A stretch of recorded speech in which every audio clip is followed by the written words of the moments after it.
partner of ANIC, Braid for the World. Joining online all the way from Germany is Bergman Ulrike. If you can hear us, we are recognizing you and looking forward to hearing from you as we get the event going.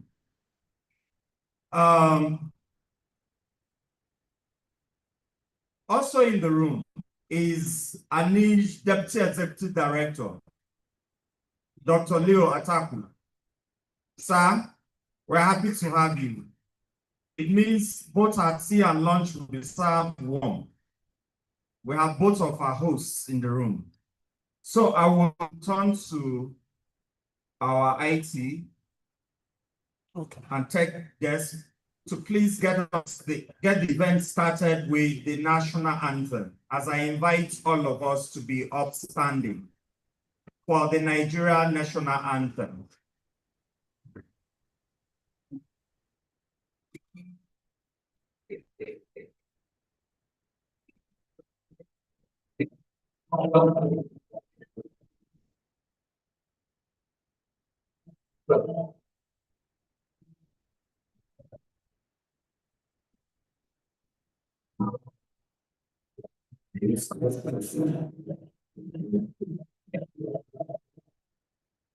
Start again.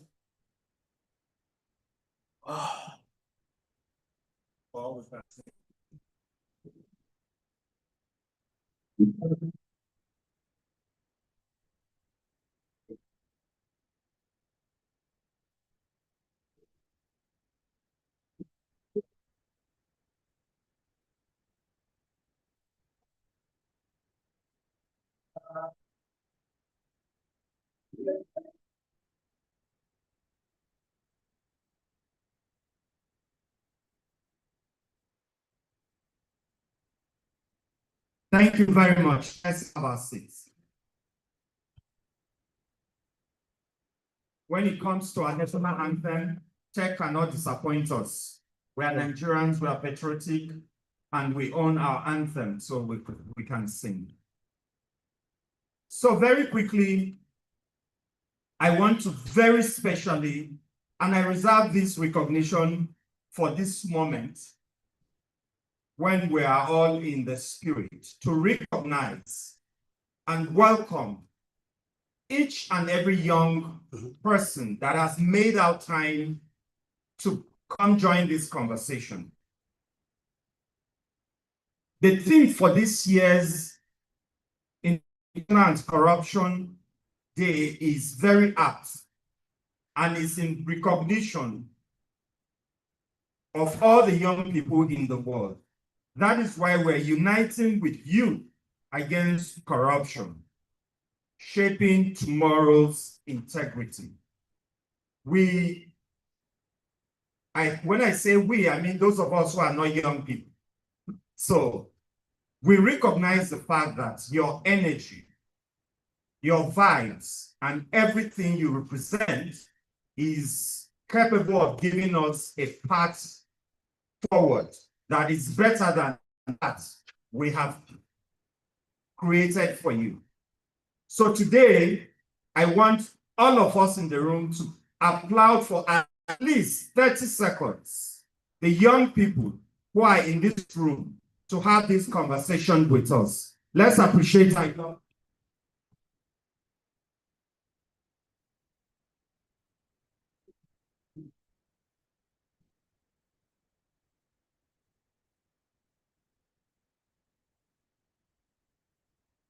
Thank you very much. We do not take your presence for granted, and we are all tuned to listen to you today and create some sort of partnerships, collaborations, and synergies with you, with all of your innovations on how we can better fight corruption in this country. We're looking forward to the insights that you would share with us. I also want to very quickly recognize some of the board members of ANIC that have also spared time to be in the room with us. We have Comrade Novinta Igotaku. Please, let's put our hands together. Thank you very much, sir. for making time to be with us. We also have Prof. Eddie Onemolersa. I have murdered that name. Thank you very much for making time to join this conversation. It is this kinds of convening where we have the experience and the youth energy in the room that better synergies are built. So thank you all very much. Without wasting time, I want to invite very quickly the Executive Director of African Network for Environment and Economic Justice, Reverend David Golot. Please give us a brief welcome remark. Please, let's appreciate him as he comes to the podium.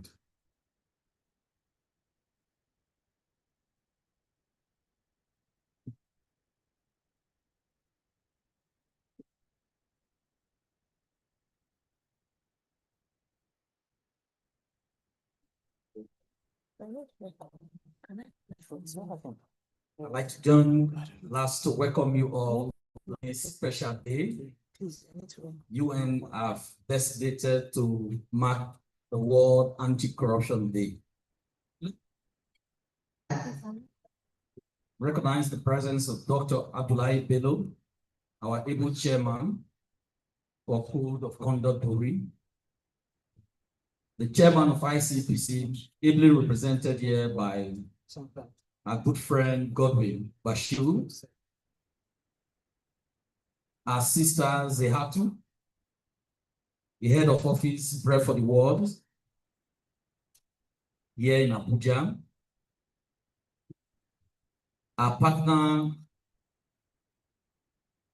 Juliet Ibekaku, ably represented by my very good sister, the national, the co-coordinator of OGP, and at the same time, the deputy director for African Center for Governance, Asset Recovery, and Sustainable Development. Our board members, Comrade Winter and Professor, our friends, ladies and gentlemen. Distinguished guests, representatives of government institutions, our partners from society, the youth, media, development partners, and most importantly, our young people gathered here today. Good morning and welcome to the 2025 National Anti-Corruption Day Public Dialogue. On behalf of African Network for Environment and Economic Justice, ANED, and our board member, I am delighted to welcome you all to this important gathering. Each year, this Global Day calls the world to reflect on the devastating impact of corruption on development, public trust, human rights, and national prosperity. But this year's celebration bears a unique significance for us in Nigeria, coming at a time when the country is striving to consolidate the gains from major reforms in asset recovery, beneficial ownership transparency, anti-money laundering, and citizen accountability. Today's event is made possible through two major programs implemented by ANED and our partners. The Nigerian Illicit Finance Resilience Project, which we co-implement by African Center for Good Governance, Asset Recovery, and Sustainable Development, supported by the Foreign, Commonwealth, and Development Office, FCDO, ably represented here by my big sister, Nkem Uzo. Continue to strengthen the capacity of Nigerian institutions and civil societies to address illicit financial flows, improve asset recovery systems, and enhance accountability in the use of recovered assets. In parallel, our project titled Tackling Poverty Through Livelihood Support, Advocacy for Social Protection, Climate Justice, and Anti-Corruption, supported by Bread for the World, Germany, has deepened the citizens' engagement, strengthened youth leadership, advanced the measures between anti-corruption, social protection, and climate justice. This year's theme, Uniting with youth against corruption, shaping tomorrow's integrity speaks directly to the heart of our mission. Nigerians youth represent creativity, energy, innovation, and collective moral conscience of our society. When empowered with the right tools, knowledge, and platforms, and young people can challenge corruption at all levels, inspire social movement, demand accountability, and reshape governance system for the better. Indeed, the future integrity of our country will be determined by the courage and value of young people sitting in this room. The objective of today's dialogue reflects our shared ambition. First, we aim to enhance youth understanding of the drivers and impact of corruption and illicit financial flows, because meaningful action begins with knowledge. Second, we intend to create a platform for engagement between young people and key stakeholders, including government institutions, development agencies, the private sector, and civil society. Young people must be part of the national conversation, not spectators on the sidelines. Third, we seek to strengthen partnerships that will sustain youth-led anti-corruption efforts long after this event is over. As we reflect on the progress Nigeria has made and the challenges that remain, it has become clear that no government can fight corruption alone. The fight must be collective, grounded in civic responsibility, sustained advocacy, and unshakable commitment to justice. Our work at ANED shows that when citizens, institutions, and young people unite, corruption can be challenged, and public resources can be protected for the benefit of all. I wish to express our profound appreciation to FCDO and Bread for the World for their unwavering support, partnership, and investment in Nigeria's anti-corruption architecture. I also extend our gratitude to our friends, governments, officials, MDAs, CCB, ICPC, and other key government institutions for their collaboration, which is essential for meaningful progress. To our young people, I encourage you to take ownership of this moment. Ask bold questions, demand accountability, offer new ideas, challenge the status quo, ignore limitation.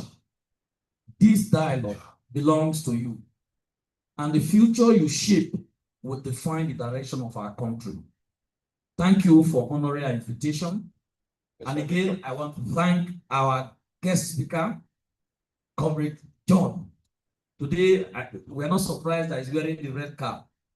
The hat is also a symbol of how we tackle this youth challenge.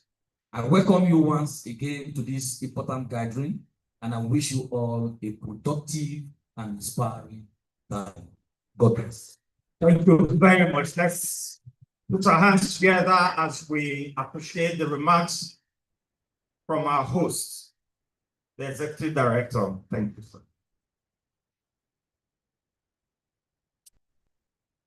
Right on that very moving remark, I would like to,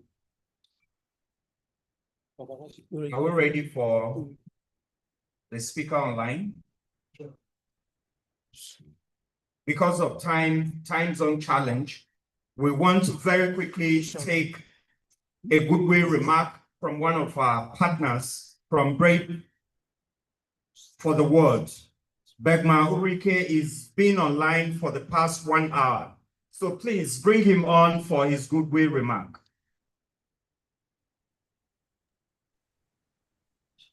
Good morning. Can you hear me?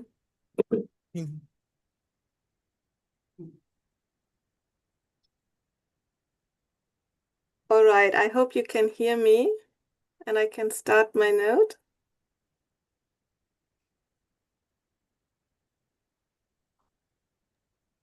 Yes, we online can hear you. Very good. Can you hear me in the room? Can you give me a sign?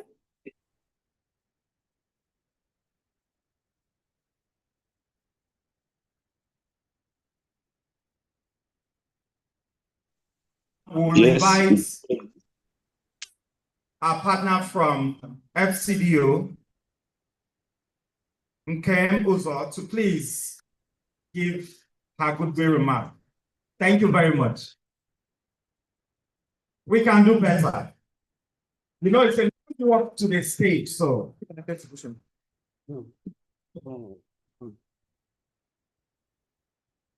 Good morning, everybody. Can you hear me? Because I can't hear myself. Speak to it. Can you hear me? Great. Good morning, distinguished guests, ladies and gentlemen, standing on existing protocols.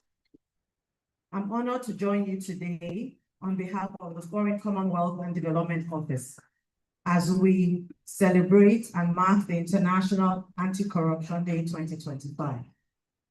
This year's theme, Uniting with Youth Against Corruption, Shaping Tomorrow's Integrity, is truly inspiring. This underscores a critical truth. Tackling corruption requires collective action, with young people playing a central role. This is not only because of the unique energy and perspective that youth bring to the addressing of corruption in a digital age, but also because young people are among those who are most affected by the consequences of corruption. The UK is proud to stand alongside Nigeria's vibrant youth in marking this important occasion.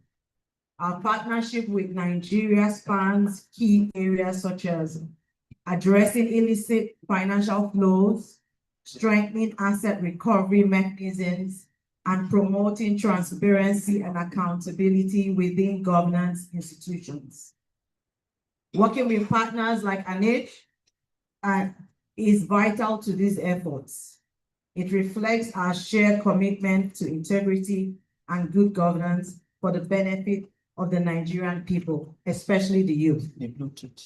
As we join colleagues and friends around the world in observing this day, let us reaffirm our shared results to unite across generations, sectors, and borders to ensure that corruption has no place in shaping our future.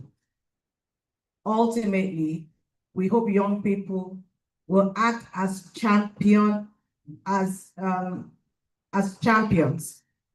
of integrity in their communities, in their respective spaces, to demand accountability from leaders, and harness technology and creativity to expose and prevent corruption. Together, we can build a future anchored on trust, fairness, and thank you to ANH and its partners for organizing this event and for the invitation. I wish you a productive and impactful gathering here today. Thank you.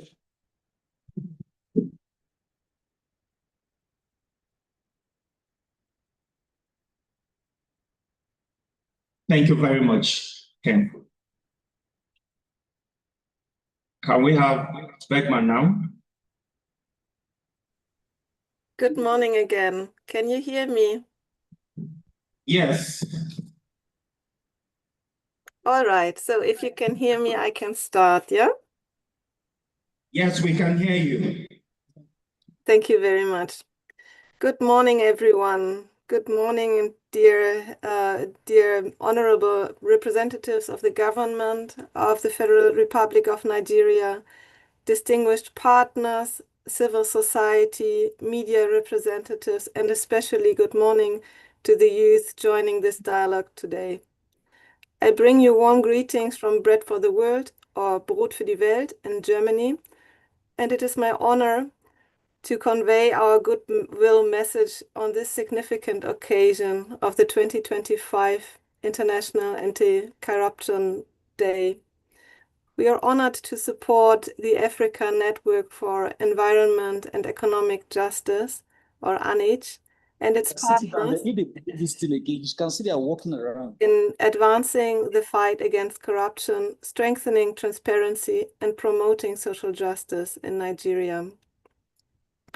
Today's theme is Uniting with Youth Against Corruption, Shaping Tomorrow's Integrity. This theme resonates strongly with our shared vision, Young people hold the power to transform societies and to challenge structures that allow corruption, poverty, and exclusion to persist. However, when equipped with skills, with knowledge, and with platforms for engagement, the youth can become powerful catalysts for accountability and positive change. Bread for the World is proud to support UNAIDS's ongoing work through the project Tackling Poverty through Livelihood Support, Advocacy for Social Protection, Climate Justice, and Anti-Corruption. This initiative reflects our long-standing commitment to human dignity, good governance, and the empowerment of community, especially young people who will shape our future. These named issues unite us across continents. We believe it is important that we work together on these in Germany, in Nigeria, and elsewhere, because this is a prerequisite for global sustainable development. And combating corruption is a key task in that regard. We commend Nigeria's progress in strengthening anti-corruption reforms, and we encourage all stakeholders to continue working collaboratively to ensure that transparency, justice, and the rule of law are upheld. The fight against corruption is difficult, but it is essential for building a fair and inclusive society where public resources serve public good. To the youth who are gathered today, I'd like to say, your voices matter, your leadership matters, and your integrity matters. You are not only beneficiaries of Nigeria's future, you are co-creators of that future. We encourage you to take this platform seriously, to engage actively, and to commit to becoming champions of integrity and accountability in your communities. On behalf of Bread for the World, we celebrate the partnership that we share with UNAIDS, and we reaffirm our commitment to supporting anti-corruption efforts that uplift communities and promote social justice. We wish you a successful and an impactful dialogue today. Thank you. Thank you very much. As you can hear, the room is thundering with applause.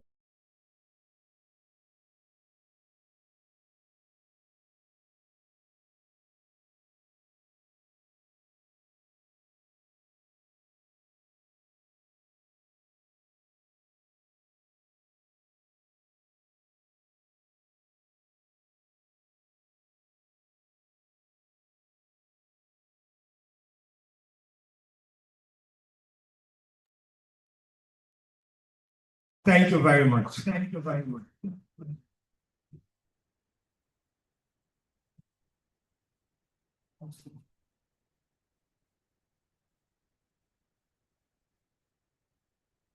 Now be.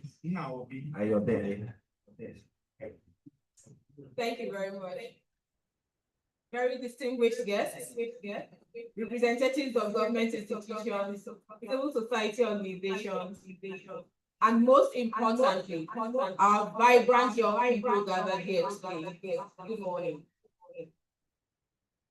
It is an honor to join you at this year's International Anti-Corruption Day, a day that reminds us not only of the scale of corruption globally, but more importantly, of our shared responsibility to confront it.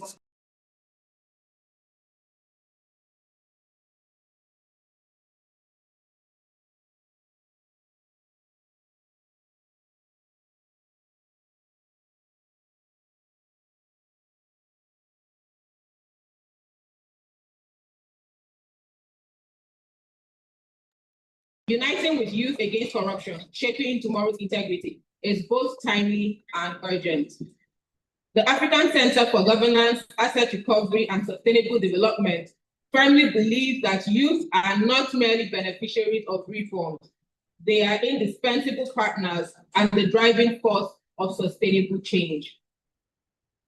Bringing this back home, the costs of corruption and illicit financial flows are painfully visible, as you can all attest to. Poorly constructed schools, schools without textbooks or learning aids, and lecturers that are underpaid. Additionally, around us, we have a broken health sector, hospitals without medicine, and communities denied investments that could transform livelihoods.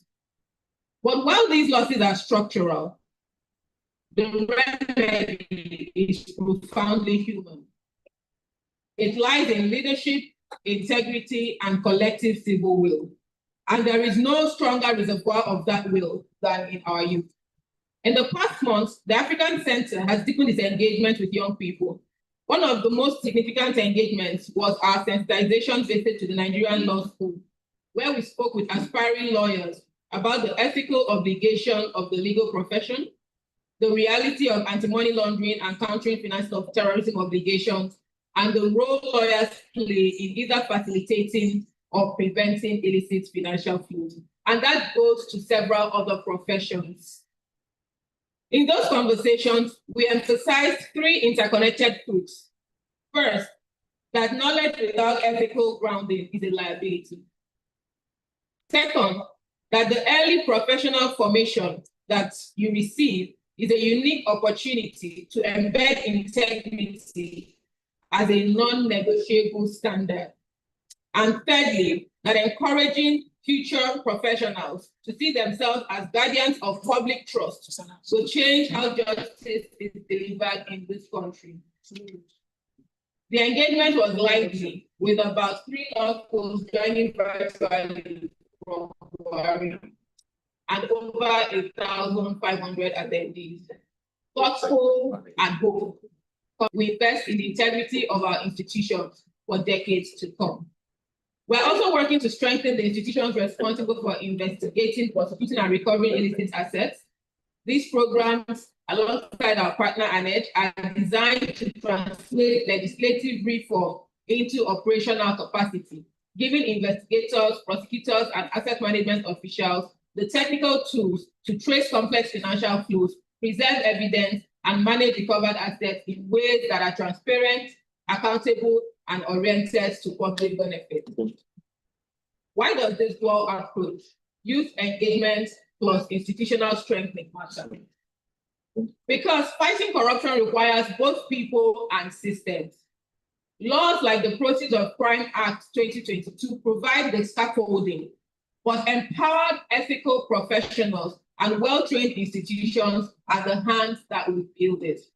Likewise, young professionals such as yourself in the room and well-trained institutions are the hands that will build. You will provide the civic pressure and the innovation to keep institutions accountable. And that is something we look forward to supporting you on.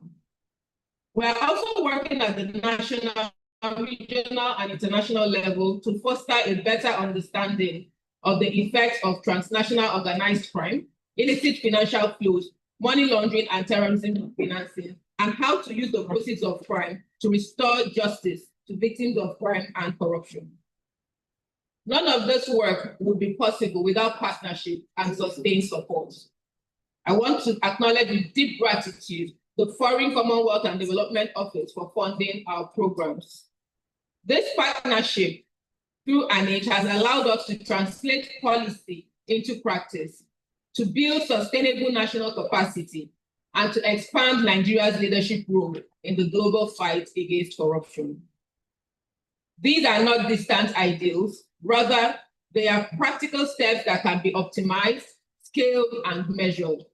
And they are the kind of outcomes that we will be taking with us to the UNCTAD Conference of State Parties 11th meeting in Doha next week, ensuring that Nigeria's voice at the international table reflects lived practices at home. To the young people here, your energy, curiosity, and courage are our greatest assets. You are the students who will reclaim the private and public sector, the captains of industry who will insist on accountability, and the activists who will keep institutions honest and transparent. We beg you, do not defer integrity to a future you, embody it now.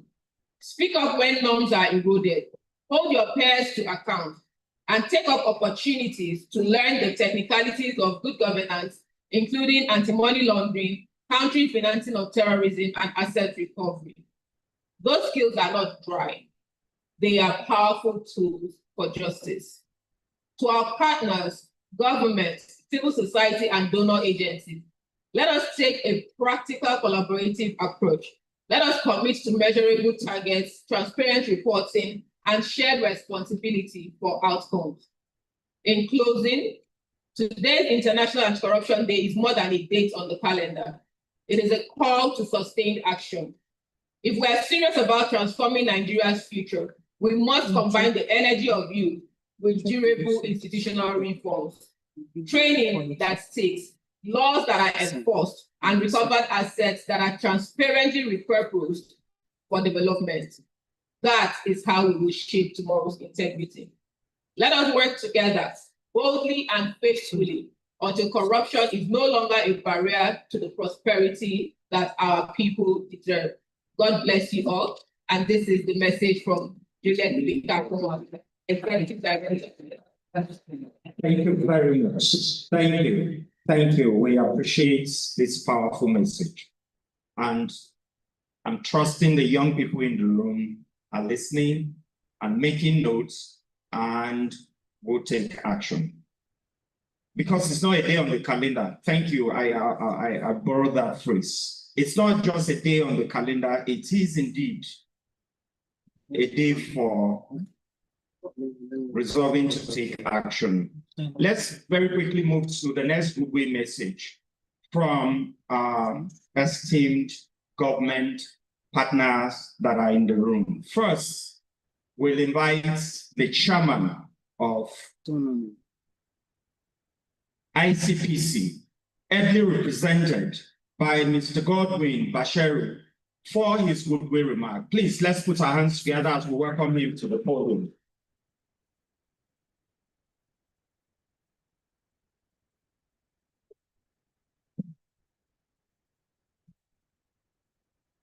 Thank you very much. Good morning, all. I want to believe that standing on the existing protocol that we've already established, but I still have to appreciate Anij for this opportunity and this program which they have organized on a very novel date like this one for us in the anti-graft space. December 9th is always a day that all of us unite together to reaffirm our global stance against corruption. Now I'm standing here on behalf of the chairman, and I want the press to please take note that before I left the office, what I put in for the chairman to approve, I didn't get it back. So please, you may want to be kind when you want to quote me, please, so that it will not be as if I'm saying things that chairman didn't really approve. But what I've done simply, even before it went to the chairman, is to take what we already have in the public space that speaks about IFF, sorry. That's the illicit financial flows. If you go to the ICPC website, icpc.gov.ng, there is a space there that strictly talks about IFF. And I'm saying this because most of the youth that are here may not really understand what illicit financial flows is all about. But when you go to our website, just click on search, click on illicit financial flows.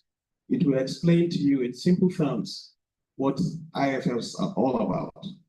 So what I'm going to be saying, just tally a little with that.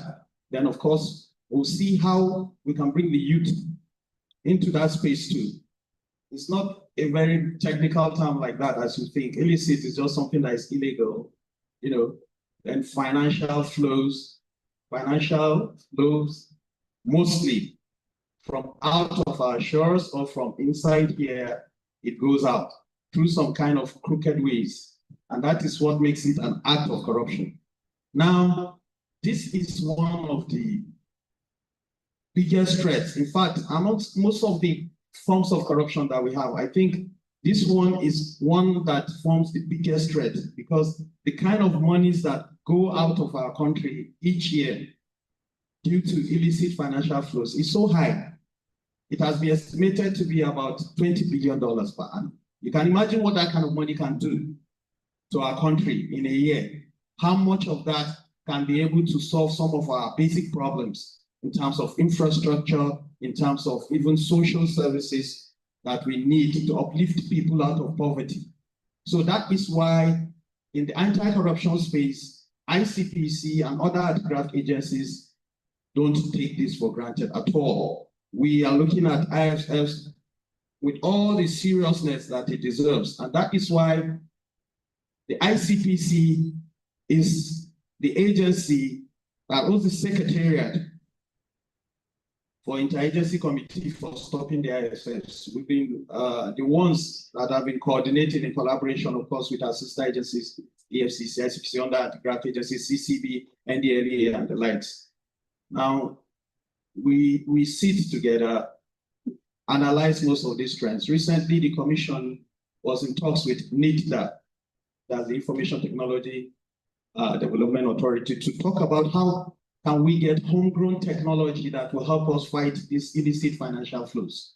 And it's a work in progress. ICPC has conducted sister study and reviews in most of our extractive industries, especially the oil and gas sector, to see what is it in that industry that is making some funds just move out of here and go to another place without us really benefiting from it.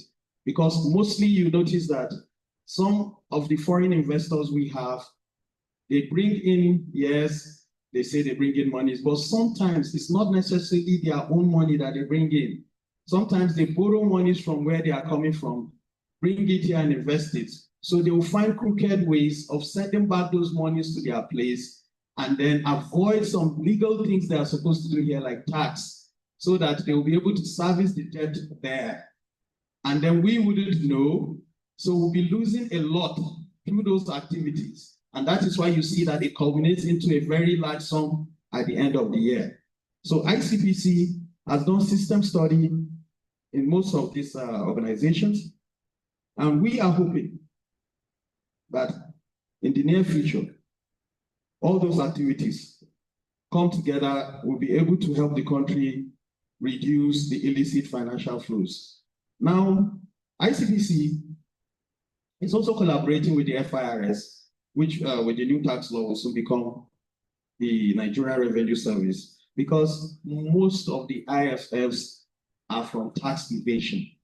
Now, we are looking at ways through which we can be, anytime we receive petitions and it involves companies, we profile the companies to ensure that whatever it is that is due to government, they are fully paid it. So if we find out, maybe if what was brought to us was a different offense, but in the course of profiling the companies that had dealings with whoever brought the petition or whoever is alleged to have committed an offense, that will also cause us to bring up an additional charge on that particular company or person to ensure that just monies that are meant for Nigeria's development are not illegally diverted and taken out to somewhere else, which will not help us progress as a country. Now, the youth, there is no way any anti-graft agency, ICPC, EFCC, CCB, whoever, there is no way we can achieve what we want to achieve without the involvement of the youth. Because since we're little, we have been hearing that the youth are the leaders of tomorrow. Well, you are the leaders of now. That's just the simple truth. That tomorrow is already here. And if you don't begin to take actions about issues like this that will help the country move forward, you have to be involved. You have to be involved. You have so much talent, so much energy. There is so much space here that you can be able to involve yourself in. Through tech solutions, digital innovation, digital activism. You have your phones with you, you have data. What do you do most of the time with it? Is it only to be going on TikTok, Facebook, and what have you? Now, it's not bad to even go there, but what exactly do you put out? What are some of the things that you stand for? What values do you hold so strongly? How proud are you of Nigeria, and what are you willing to sacrifice selflessly to ensure that the Nigeria that you dream about, or that place that you feel is better than here, can you do something or contribute to make sure that Nigeria also gets there? So that even if you don't get to benefit, your own children will get to benefit. We are already passing the stage. I'm sorry, I look at my daughter sometimes, I pity her, frankly speaking, because I feel like I'm passing through a generation that has not been able to do the much needed thing we're supposed to do to help them enjoy the kind of country that we want to see. But by God's grace, we will keep doing what we are supposed to do to ensure that Nigeria gets better. But I'm talking to you now that everything lies in your hands. The baton has been already handed over to you. What you do with it is what will make Nigeria better or worse. When you sit down and see things happening and you don't engage, you don't involve yourselves in it, you don't ask questions, you don't demand for accountability lawfully, then frankly speaking, at the end of the day, whatever comes, you don't have anyone else to blame. So on this note, I want to sincerely thank Anish, the organizers, and everyone else for the honor and for inviting us to speak to the youth. And ICPC's doors are always open. We have so many initiatives for youth, and we will continue to work with the youth to make sure that the Nigeria of our dreams becomes a reality. Thank you so very much. Thank you very much for this powerful message. And our message to the chairman is that we do not take his presence at this event for granted. We deeply appreciate his message to us, and we look forward to more collaborations. Thank you very much. The moment we have been waiting for, all that has been said will still not amount to this event being declared open. All the goodwill, all the remarks still means we have not declared this event open, because the one to do that has not given his goodwill. So please put your hands together as I invite the chairman of the Code of Conduct Bureau, CCB, Dr. Abdullah Bello, for his goodwill remarks and to please declare this International Anti-Corruption Day 2025 open. Hello, good morning. Good morning. Good morning. Please permit me to stand on the existing protocol. It's really a very interesting event. This week has been very good for anti-corruption efforts. I'm supposed to be in another event, but because of the importance I attach to the youth, that's why I decided to come here, because I want to talk to you. You are the future of Nigeria. So that's why I'm here. Today's theme, uniting with the youth against corruption, shaping tomorrow's integrity, is timely. Nigeria's integrity is being shaped by the choices of young Nigerians today. The Code of Conduct Bureau is the custodian of public service integrity in Nigeria. Our core mandate is to establish and enforce standard of conduct for all public officers in Nigeria. We receive and verify asset declarations of all public servants. So if public servants become a public servant, we have to declare their assets, and then we verify those assets. We also prevent conflict of interest and corruption in governance. But then we are moving into the digital age ourselves, because we have launched an online portal where public servants can go and learn the codes. So all public servants and even citizens of Nigeria can go to the portal and learn what are the codes, what are the code of conduct for public servants. We are also trying to develop an online asset declaration system where public servants can go and declare the asset online, and then we are going to verify it. The reason why I'm saying this is that the youth in Nigeria now are all digitally inclined. So these are some of the things we are also doing to make sure that we're in line with what is happening in the world. My message to you, the youth, is that you have to refuse to take bribe, no matter how small the amount is. This is very, very important. You also need to speak up when you see wrong, even if your voice shakes. You also need to develop and demand public officers to live by the courts and also declare their asset honestly. You also need to live your lives with integrity and honesty, because personal character remains the strongest weapon against corruption. But let me tell you that you are not alone in all this. The Code of Conduct Bureau, the FCC, the ICPC, the civil society, and all responsible elders are with you. We are ready to work with you to protect you and to amplify your voices. As we live today, let us carry this resolve. Nigeria, our channel we inherit, will be built in truth and justice, and the courageous choices of our youth today. On behalf of Code of Conduct Bureau, I congratulate the organizers for this brilliant initiative. May today's dialogue become tomorrow's action and birth the corruption-free Nigeria we all deserve. Thank you very much. I now declare the hearings open. Thank you very much.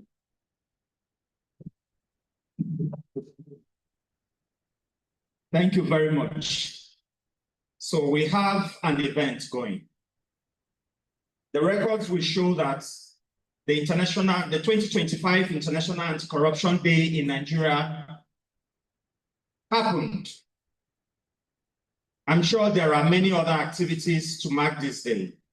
The one that is happening in the heart of Abuja, in Rugby Royale, is that which is being put together by ANIJ with the good support of Break for the World, FCDO, ICPC, Code of Conduct. So let's put our hands together for making it history.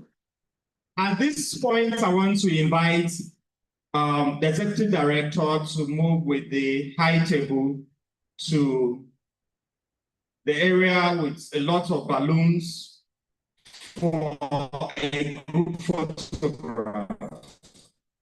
And then we'll gradually usher ourselves to join them in the round of photographs. So, sir, the photographers, please move to the back. They will take a picture, and then the board members and senior management of ANIJ will join, and then the students will join, and then the youth will join, and then the civil society will join, and of course, the media will join.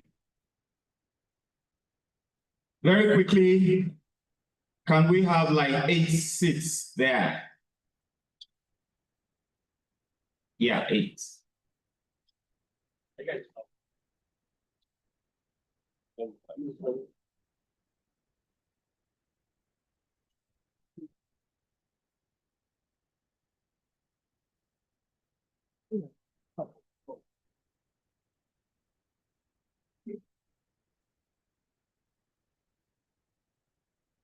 Yes. If I were the ED, I would sandwich myself between ICPC and CCB.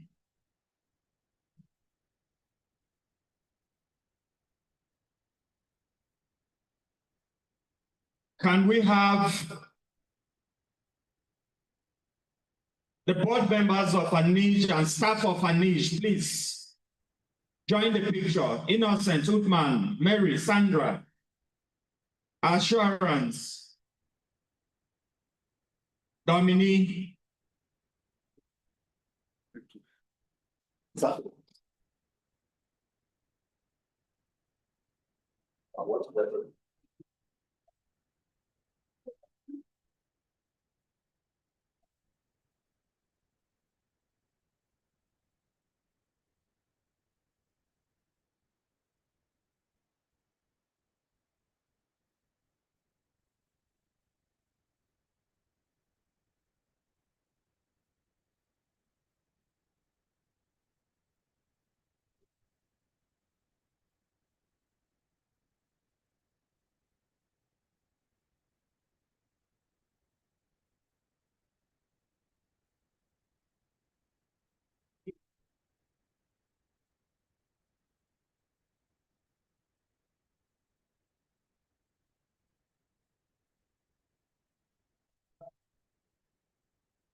Head of office, break for the word, please. Can you join? The heart of pages.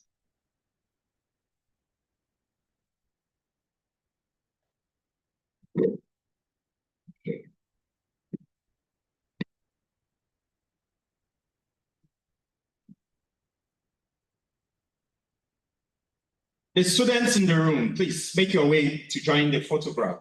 All the students in the room, join us. Yeah. No, you sit. The students are joining you. The students in the room, please come join the picture.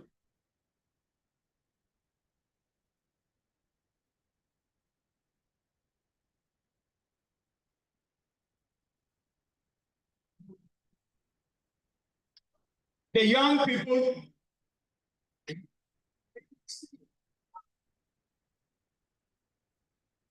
All the young people in the room, please come join this picture.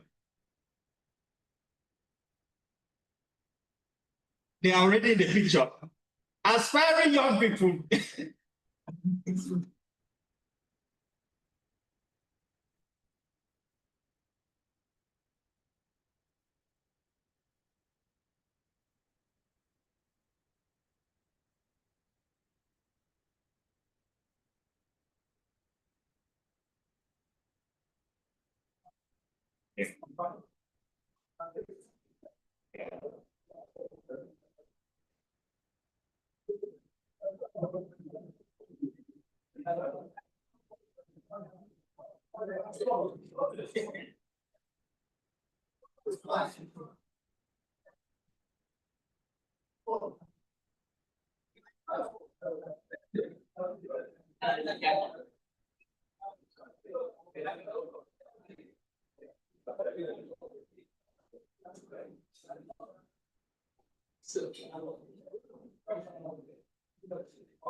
Thank you very much.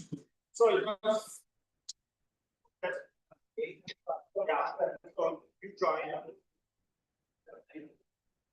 And then the civil society members in the room, after this batch of photographs, we will join.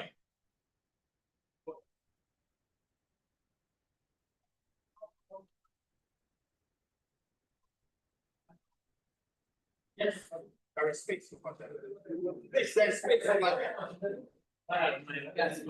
Yeah, even behind that.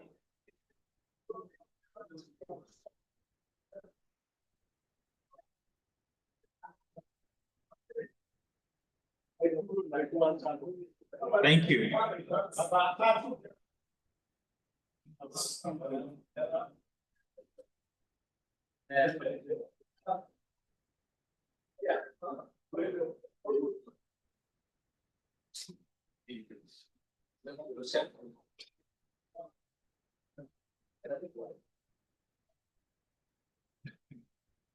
Thank you very much. You got that?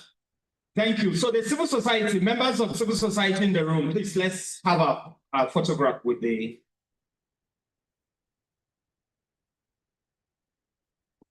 And then only those with the Anti-Corruption Day t-shirt can't take another photograph. Only those with the shirt. Members of civil society, this is our shot. I would have called media, but media is the one taking photographs, so sorry.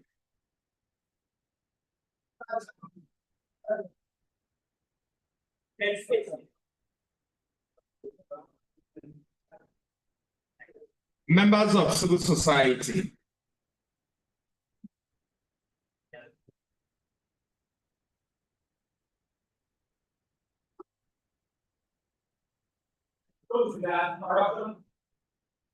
Only those with the anti-corruption t-shirts. If you are not adorned in the t-shirts, this is not for you. Only those with the t-shirt.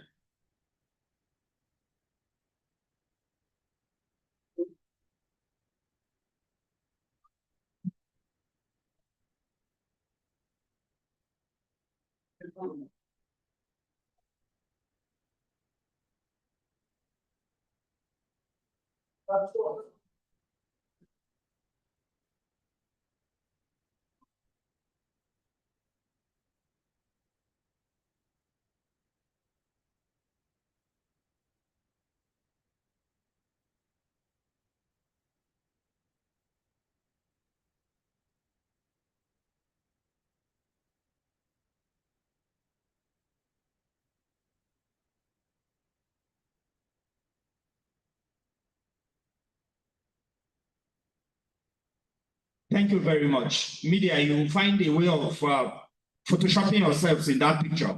So the executive director would lead the high members of the high table to have their seat. Please don't return to your seat.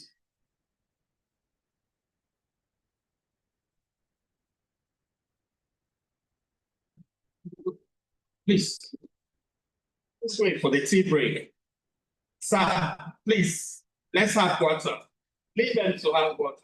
Please, this way. Sir, this way. Oh,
Oh, let me check the program.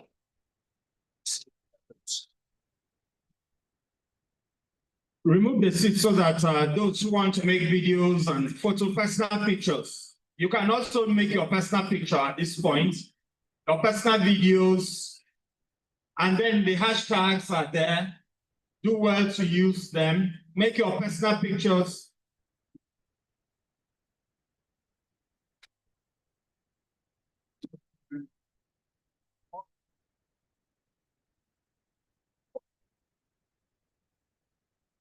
Make your personal pictures and short videos, and when you post them, do well to tag and niche.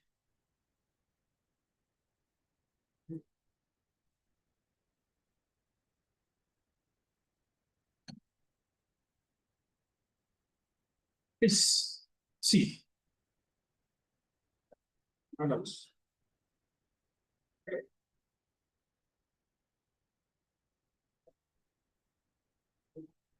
Please.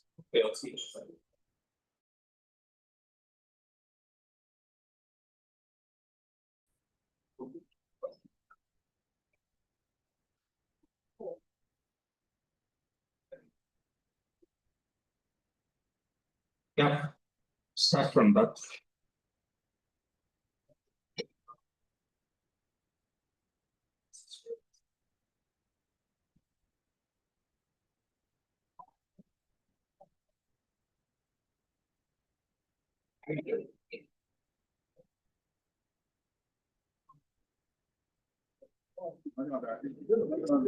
I don't work with internet. I think. No, it's not even working with Bluetooth. The great people have to connection so that it will be louder. I was keeping everything. So I had to disconnect because when I know Rico was not talking to the same thing, no, I had to disconnect. Because my plan before was to hold the mic. That would have been better. That would have been. They said no that yeah, Bluetooth and the Bluetooth is far. So that's what was breaking. But everything other than that.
clouds of corruption, beyond the storms of despair, to greater heights of destiny. Like my Hausa brothers would say, Abun the kashu kashiza kakirba. Whatever you sow today, you will surely reap tomorrow. So we too must remember that every step we take today will echo in the soil of tomorrow, and our actions will be recorded in the scriptures of time, on for all to see. So teach us.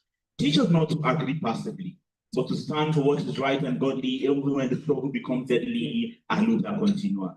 Teach us not to sell our bread and beg for crumbs, but to raise our heads in resistance when our rights are trampled upon.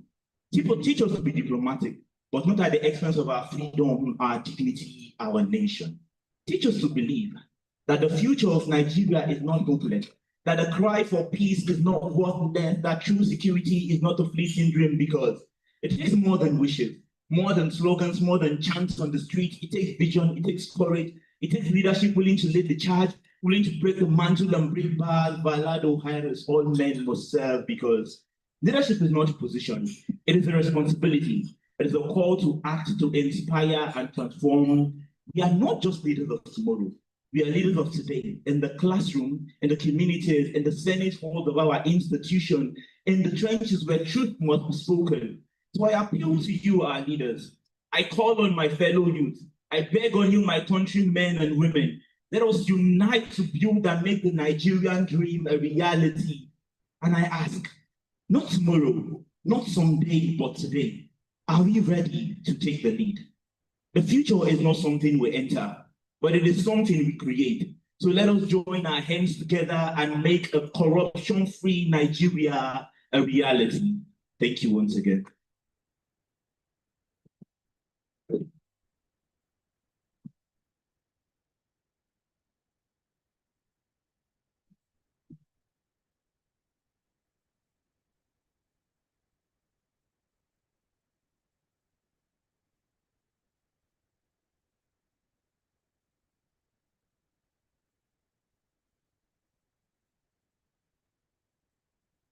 Are young people in this room? Are young people in this room? You see the thing about those people and the young people.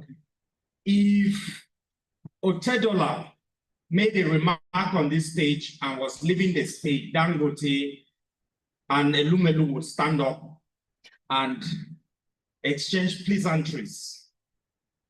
Mr. C came here and vibrated very well, and I was expecting the young people in the room to give him a standing ovation and a thunderous applause.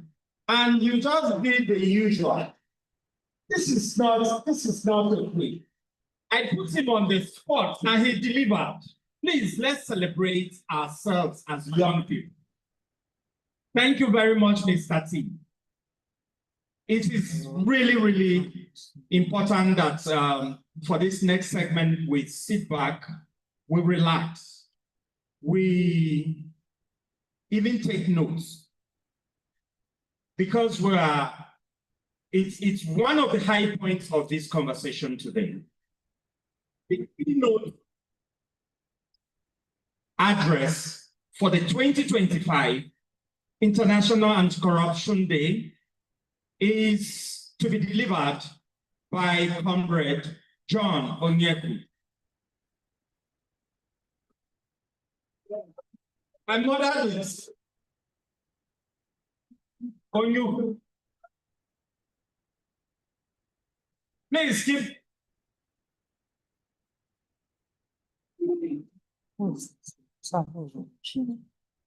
Thank you very much. I think loud because his name sounds very Nigerian. He struggles with most Nigerian names, especially the second one. He just finds a way. So we need to give you some lesson on how to pronounce Nigerian names. Yes. So that there will be peace. Distinguished ladies and gentlemen, youth of thought, because we are all not about leaders of thought, we are youths of thought, to be here to want to listen to all this and not prefer to do TikTok and whatever else young people do, or to see what's trending or who we're going to throw. It's very important. Development partners and most importantly, everybody that is online, that is in the room. It is a privilege for me to stand before you. I accepted this invitation not just procedurally. I thought about it because of recent. I have done quite a number of thought leadership. I have contributed a number of thought leadership on issues around governance in Nigeria. It has an ethical obligation. Both of our major faith traditions teach that those giving knowledge, influence, or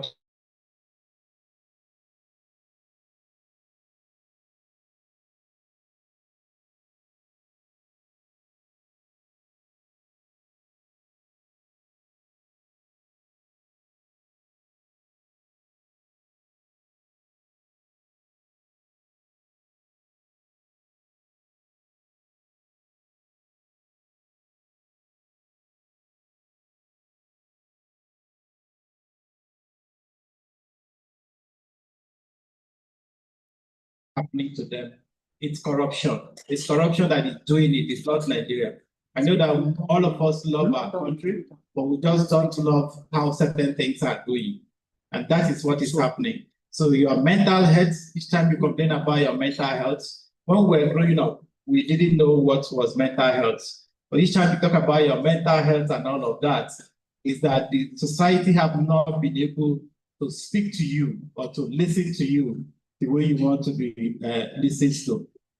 If Nigeria's future is a long-distance relay, today's touch is firmly in the hands of our young people, yet that touch is being dimmed by illicit finance, by institutional corruption, and profound governance deficits. I believe that ANICH and AUSC chose this team deliberately because youth integrity and illicit finance form the tripod upon which Nigeria's collective future will stand or fall. I ask you all to go with me on this journey. To understand this conversation, we must begin with the state of our nation. Globally, we are witnessing a crisis of trust. The 2025 Eldman Trust Barometer shows a sustained collapse of confidence in public institutions across much of the developing world. But in Africa and in Nigeria in particular, the erosion has been sharper, deeper, and more destabilizing. Most often, young people don't trust the system. And because we don't trust the system, we don't believe that the system can respond to our need. While sitting down there, it just occurred to me to look at some data. Do we know that if you look at the national youth policy, we have about 18 million young Nigerians. But if you then look at other data sets, we have 124 million young Nigerians. Hold that figure. In 2019, only 28.6 million people voted. Everything. 28.6 million voted, which is about 34% of 84 million total registered voters. Which means if we just had only young people, 50% or 40% of them alone coming out to vote, they will determine the destiny of this country. Rather than Jakpa or Sakpa or whichever Jakpada, I hear some people are doing Jakpada, you can determine the future of Nigeria. That was 2019. In 2023, we had 93 million registered voters. But remember, we have the lowest you can is 80 million, but about 124 million young people. And when I say young people, I'm talking about people between age 18 and 35 years. Still very young. So we had 93 million registered voters in 2023. We only had 24.9 million. Despite all the razzmatazz, all the social media that happened in 2023, only 24.9 million people voted, which is about 26.7% voter turnout. And when you realize that the core population of this 80 million is made up of millennials and Gen Zs, I'm sure most of us in this room are millennials. I mean, I'm not a Gen Z because I have Gen Z that teach me to be Gen Z. You have to think like Gen Z, otherwise you are so old school. So I'm sure in this room, we have mostly Gen Zs and millennials, and they are the really make up the majority of Nigeria's population. So why should we not be able to change things? I don't know, but maybe it's trust. They don't trust the system. I was speaking to a room of older generation, and I told them that the older generation, the baby boomers, and the Gen X's are very emotive and performative. Every time we just say, oh, let it pass, very religious, let it pass. It doesn't, oh, this person is going through a lot, forget now. Oh, don't you know he lost somebody? That's why he cannot do the work he's supposed to do, and we forget it. But Gen Zs would not accept that. And for those who want to reform Nigeria, except we start the reform process now and start laying the framework for that reform, trust me, when Gen Zs get into the steering, when they fully take over the steering, they will do the reform their own way. They're not going to look at, if you are not useful to them, they're not going to say because you are human, then you should do what you can't do. Nigeria it is very difficult for us in most cases to look at those things and think that Gen Zs can't do anything. So you see the power in the room. We'll go with those as we continue. Our government challenges are not theoretical. They are lived. Daily experience is shaping the opportunities of 220 million people. People see that figure, by the way. 80% of Nigeria's GDP is lost annually to corruption and leakages based on modeling used by NEIT and UNODC. Between $15 and $18 billion escapes through illicit financial flows every year, a figure large enough to fund both our education and health budget with room to spare. Listen to that figure, between 15 and $18 billion, not naira. 70% of Nigerian youths, according to the World Bank's 2024 survey, believe corruption, not lack of competence, is their biggest barrier to advancement. So young people feel, I didn't get the job because nobody spoke for me. I didn't get the job because my father refused to talk to somebody. That person got the job because their uncle was in a position. But then it is the system that has gotten it to that way. Because young people are doing more exams, they are aspiring more, but again and again, we don't have enough opportunities to accommodate our burgeoning population. So it becomes more and more difficult for young people to get into career, first steps of career, and to grow their career. And so many think that it's not because I'm not competent. It's because the system is corrupt. The system has denied me what I should get. These are not just numbers. They reflect a pattern of institutional erosion. A nation cannot plan effectively when its resources are stolen before they reach the treasury. It cannot develop sustainably when capital budgets are treated as opportunities for personal enrichment.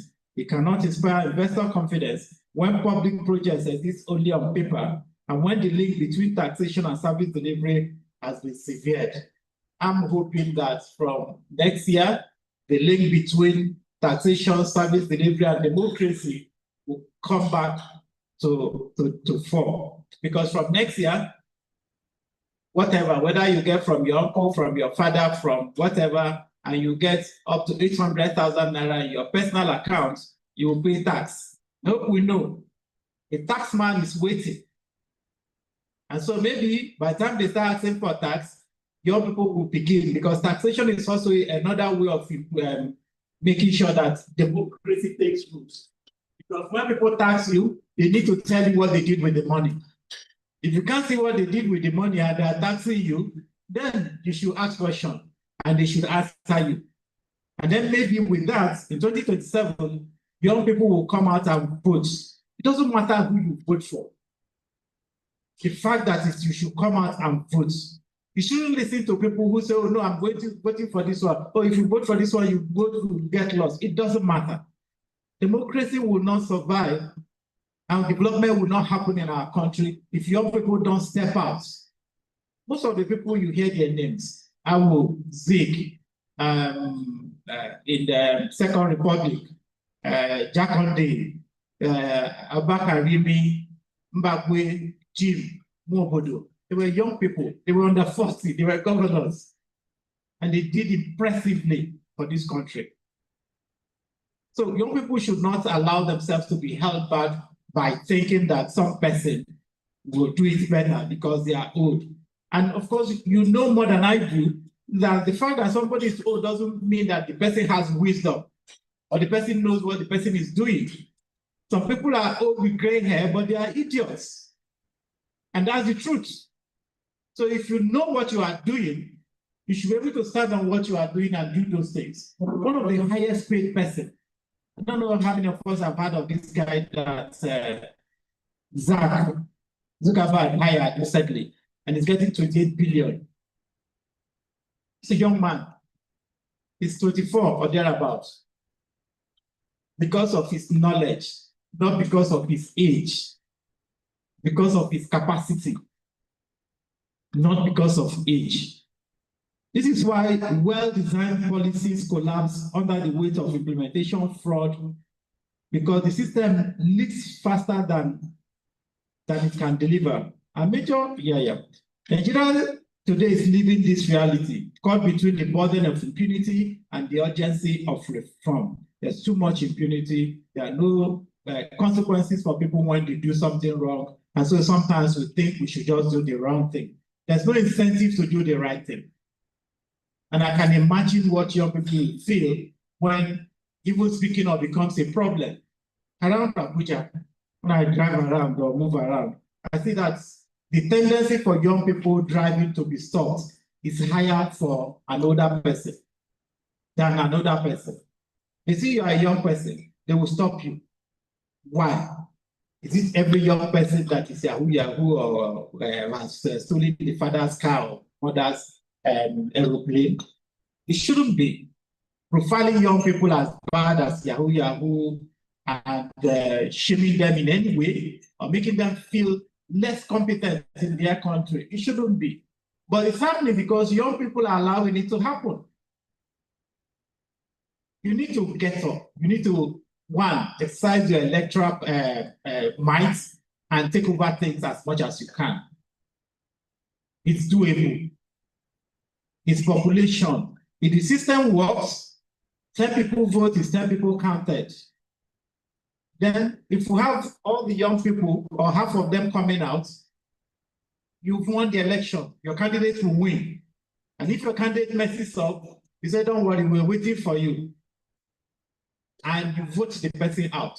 You don't need older generation to do that. So young people in Nigeria, in Africa, are blessed because they have the power, but it's how they use the power. For instance, things that happen, like I said, would make it a bit practical. If, for instance, you budget for healthcare, and then the healthcare is not built, what happens? It means that there will be increased maternal deaths, which means pregnant women and children up to 5 years will die more. Children will die more from malaria, which is, by the way, preventable. And parts of the world has prevented malaria. It could provide, but if you do that, vaccines will not be available if you don't provide all of those. And of course, a lot of life-threatening diseases. But instead, a sham contractor, often politically connected, submits inflated invoices, procures substandard materials, and abandon the projects.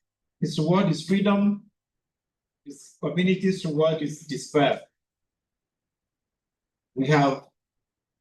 This is how corruption kills. It's not a headline. but in silent, preventable tragedies. Silent. You have an accident. You have a chance of survival if you go to the hospital, or even if a doctor saw you. But there's no ambulance. And then you get to the hospital, doctors may be on strike. Or if doctors are not on strike, there's no bed space for you. So you stay out and you die out. And so most of the people will say, think of what the country can do for you, not only what you can do for the country. So why should the country do its own? And then some people will also shame you and say, oh, if you're asking too much questions, you are not patriotic. You should be patriotic. Whatever happens, just say, yes, it's true, it's true. Or, no, it's not. Sometimes young people need to get angry, not get angry and go to the streets, but get angry and say, this next election, I'm going to use my vote. And I'm not going to work for anybody to rig the election. We'll come to more specific ways of approaching this. The legal and normative framework for IFF in Nigeria. Internationally, Nigeria is signatory to the United Nations Convention Against Corruption, UNCAC, the African Union Convention on Preventing and Combating Corruption, the ECOWAS Protocol on Fight Against Corruption, and the FATF Global Standards on Anti-Corruption Laundering and Terrorist Financing. These instruments have found that corruption is not merely a domestic concern. It is a direct threat to national sovereignty, economic stability, investor confidence, and global security cooperation. They also place clear obligations on governments to strengthen prevention, enhance transparency, and pursue criminal accountability. Nationally, our legal frameworks are quite robust. The Constitution mandates the abolition of corruption. The ICPC Act criminalizes gratification and abuse of office. The EFCC Act targets financial crimes and illicit transfers. The Public Procurement Act establishes rules to prevent manipulation. The Fiscal Responsibility Act enforces transparency in public finance. And the Freedom of Information Act grants citizens the right to access official records. I don't know how many of us at least had some lessons in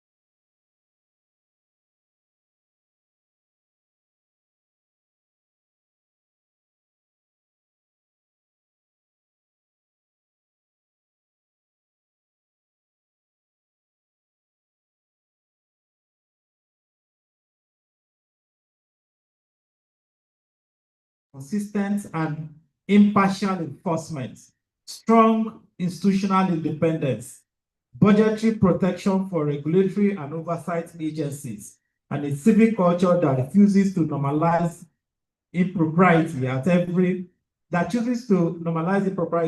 level of society. And this is very, very clear. Maybe you come to explain a bit of those later. Without leadership commitment, laws become symbolic. Without enforcement, institutions become ceremonial. And without active citizenship, accountability becomes optional rather than inevitable. And the reason why young people must be at the center. Our greatest, and I said this before, our greatest demographic advantage can easily become its greatest vulnerability. Young people who make up more than 70% of our population are bearing the direct, measurable consequences of decades of institutional weakness and corruption. So it's affecting you more. If people go to civil servants still, it's you. If companies, just like the MTN case, I'll come back to explain that, take money out that they shouldn't take out, it's jobs lost, it's employment, it's development lost, it's services lost. So it's very easy to calculate how that happens. Unemployment that touches nearly every household If there is not in your immediate household, there's a cousin, there's a nephew, there's an uncle who is unemployed, who is just trying to survive on minimum wage. And I don't know how they try to do that really. Under-resourced universities and polytechnic. I understand most of us here are from private universities, but with certain generation in Nigeria, there were no private universities. We went to public universities.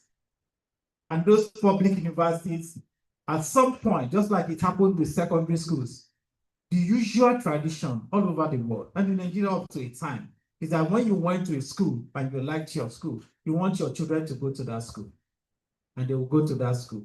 But that hasn't quite happened, especially with my generation in Nigeria. Well, went to public schools. Most of us who could afford it, all our children went to private schools. We all went to public universities that we are very proud of. If I have to go back to school today, I'll still go back to Great Ife, because I don't see any university that tries to match the greatest of the greatest of the greatest Ife. Those who know will know. But how will I, at some point, ask somebody to go there when, for instance, the faculty has lost its accreditation because books could not be purchased, lecturers could not be hired, and facilities are not there? See the problem? So what happened? There's a lot of fraud everywhere. Under-resourced universities, an economy struggling to reward creativity or innovation. Our economy is struggling to reward creativity and innovation. That is because, look, Nigeria is not rich. So get it off your head that we are a rich country. We have the potential to be rich. But that potential has not been translated to that wealth. Otherwise, we are very poor. To calculate how much we make and check it, you are getting nothing. So most of the time, that's why you see a lot of people saying, I'm going to Japa, I'm going to do that, I'm going to do that. But because the country is very difficult, but we have to innovate ourselves out of this. And wicked and inconsistent public institutions. Our public institutions are weak from everywhere.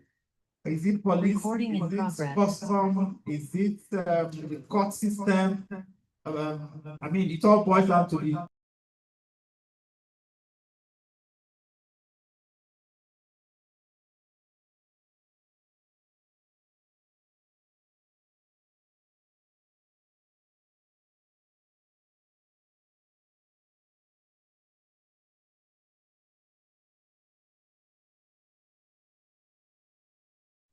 when we shouldn't fight, because politicians are happy when we do fight each other.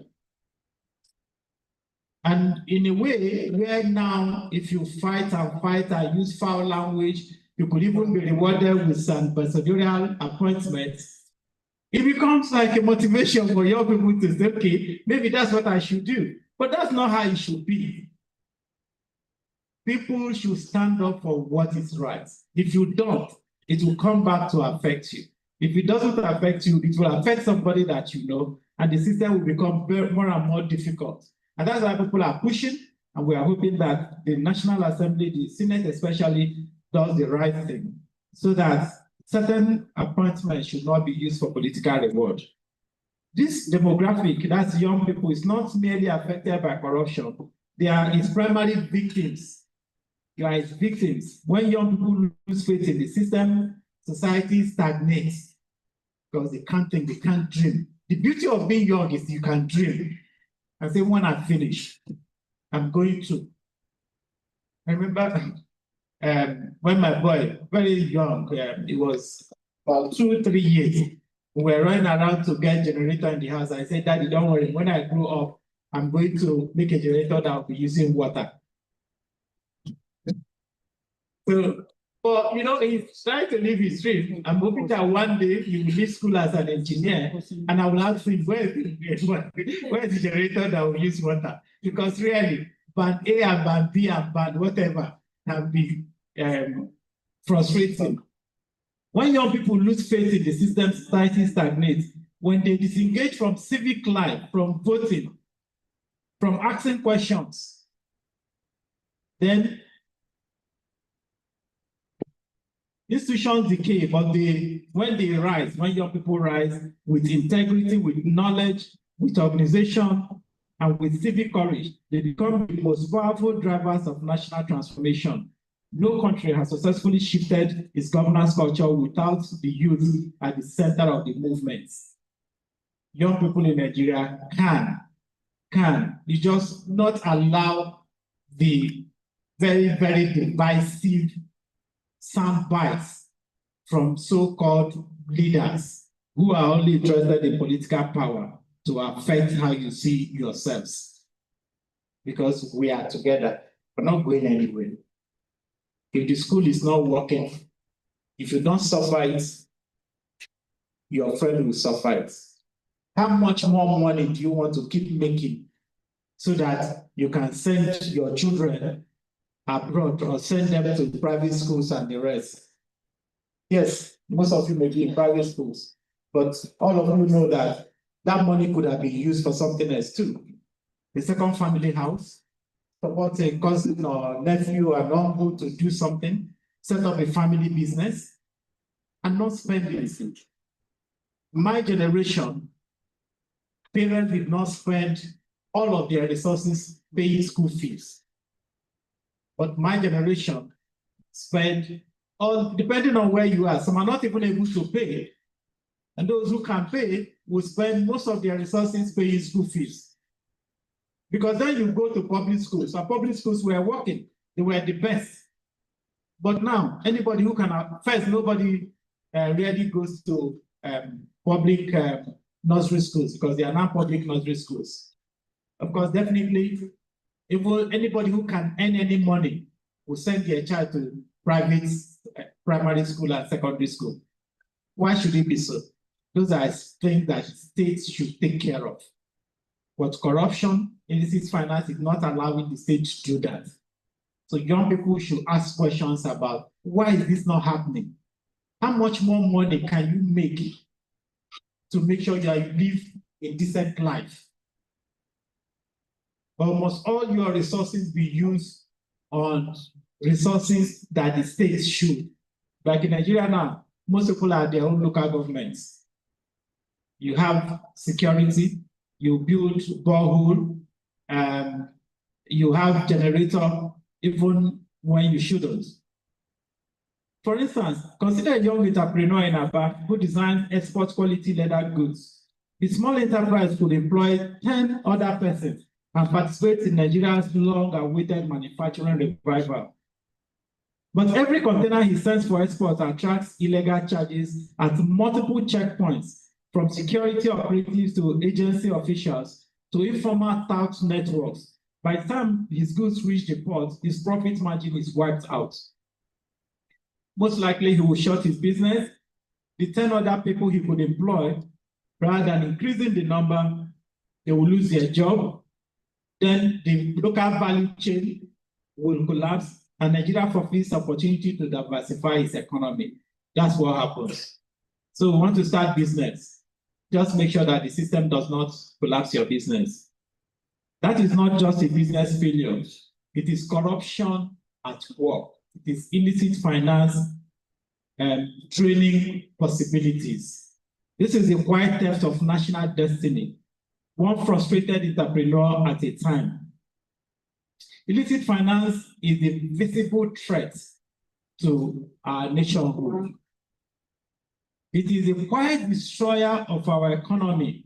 It is often more devastating than violent conflicts because you can notice violent conflict and run away. You can decide not to go to a certain places. It hollows out governance. So gradually, it sucks out every good in governance. It depletes national wealth and erodes public trust. Without a single gunshot being fired. It operates in shadows. Yet, its consequences are felt in every aspect of daily life. It's like mosquito, especially the mosquito that will not tell you that it's biting you. Till you get to start treating malaria or even get admitted for malaria. and the consequences of that. That's how illicit finance is. It weakens national budgets. Because you know that Nigeria now, we are still operating 2024 budgets. Yes. Our federal budget 2025, the capital budgets have not been released. Yes. 2026, normal. The federal government ought to have presented its budget and with all the projections and the rest, so that states will also then present their budgets. But 2026 budget, we don't know where it is between Aso Rock and National Assembly. And states have presented budgets, assuming for themselves how much they will receive from VAT, assuming for themselves what the rate for oil rate will be. It's not normal. Normally, for the last 5 years, every quarter, budget performance reports are submitted, are prepared and presented and published. But since 2024, we don't have budget performance reports in Nigeria. So, and then, remember, NNPC said they spent 17.1 trillion. That's more than last year's budget on security or whatever. And someone saying maybe they were paying, what did they call that?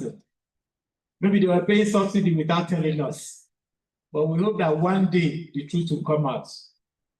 One day, so many things in governance needs to be, so many leakages. You know that our audit system is in a mess. So we spend money, we budget, we spend the money, and then audit queries are presented and institutions refuse to answer the audit queries. So this, you know who I am mentality, is destroying our country. It's part of what is fueling illicit finance. And young people can do a lot in it. You can do a whole lot in all these things. You can join campaigns. You can ask hard questions of people. Criticism is not a crime. Yes, I understand that under the cybersecurity or whatever, and sometimes they go and harass young people, but it shouldn't be. And of course, no young person who has been harassed because of what they said has ever been left alone. People will always rally around to ensure that it doesn't happen. For instance, we all know what happened at some point when MTN was having problems. Between 2007 and 2015, with about 4 banks, MTN took out of Nigeria $8.1 billion illegally. So when it was discovered, government, I think, taxed them about 10 billion. There was a lot of controversy around it. And lastly, they settled with only $52.6 million. Because, yeah, they're employing our people, we can't afford to shut them down and the rest. But those are the kind of things that young people need to. You need to get in, innovate, think about how technology can change these things, how we can shrink the space for corruption. Because e-governance, like you have in Estonia, you don't need to see anybody to get anything. To register your business, to get even your driver's license, to get your citizenship, everything is online. And it's being driven by young people. For instance, I already spoke about this. A multinational shifting billions through a share company deprives Nigeria of tax revenue intended to build the nation's future. It widens inequality, undermines competitive fairness, and forces government to borrow for infrastructure it could have financed through legitimate transaction. It also distorts the investment landscape, discouraging local entrepreneurs who cannot exploit similar loopholes. Every dollar lost to illicit finance is a classroom unbuilt, a hospital unstaffed, a laboratory unequipped, and a job opportunity foreclosed. This is financial injustice disguised as legality, and its impact is generational. You don't get a job on time, you don't settle down on time, and then you keep shifting. Even when you do, simple illness, you can't afford to take care of yourself, and the whole thing keeps going round and around.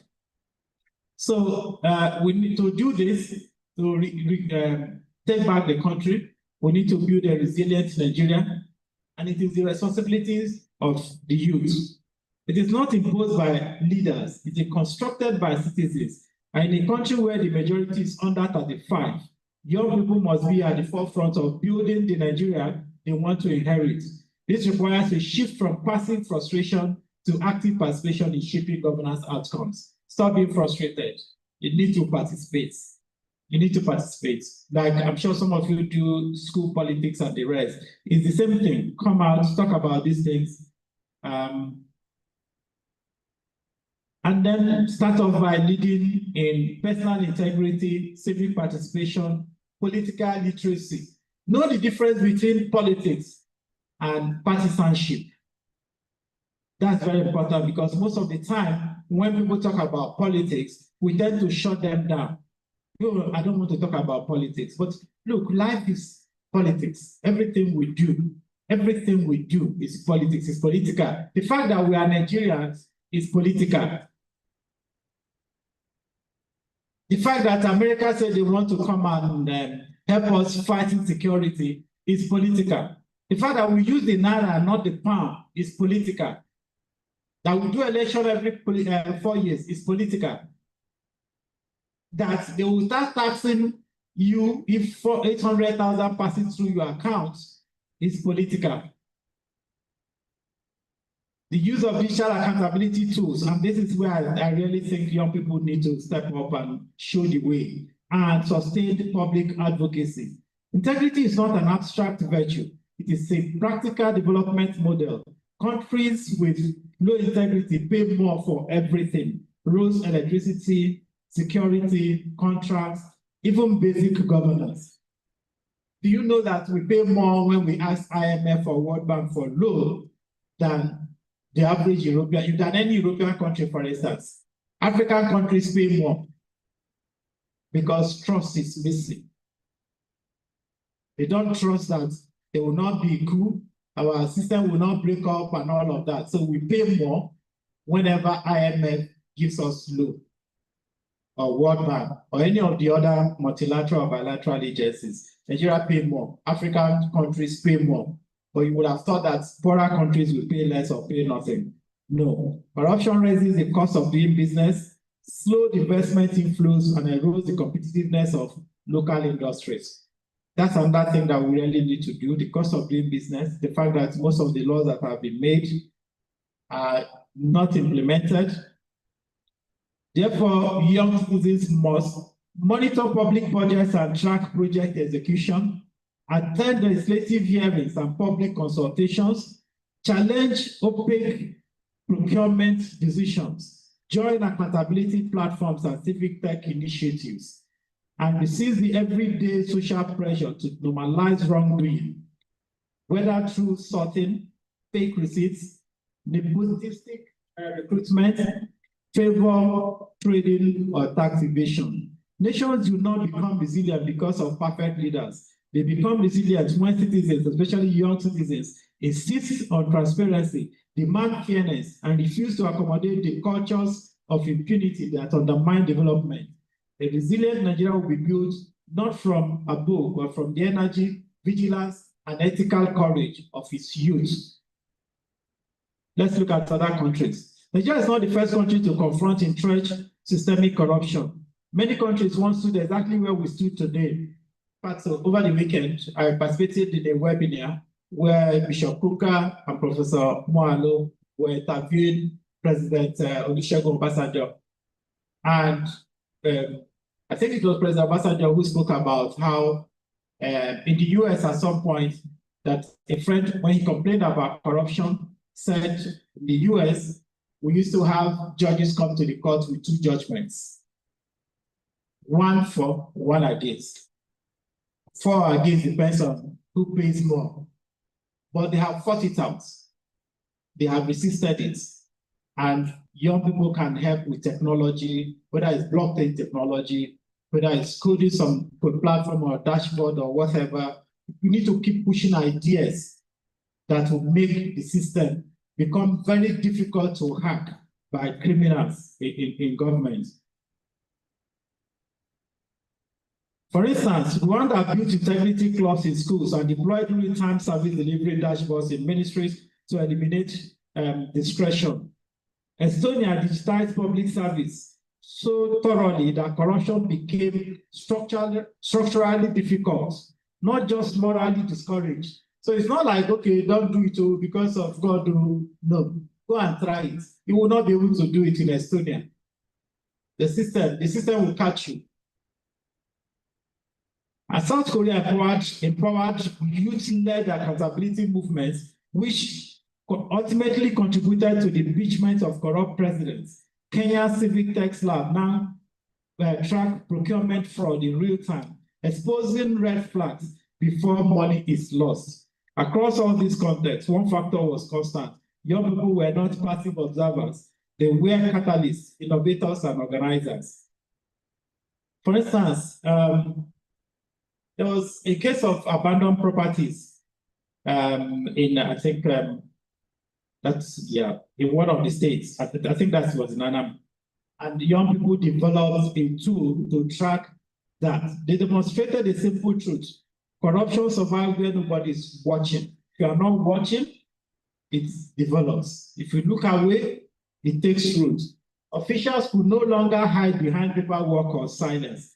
The completion of 6 projects was not tracked, was not by luck. It was the direct outcome of evidence, collective pressure, and civic courage. What began as a small digital audit evolved into a community-wide movement, proving that with the right tools, citizens can turn information into action and action into tangible development.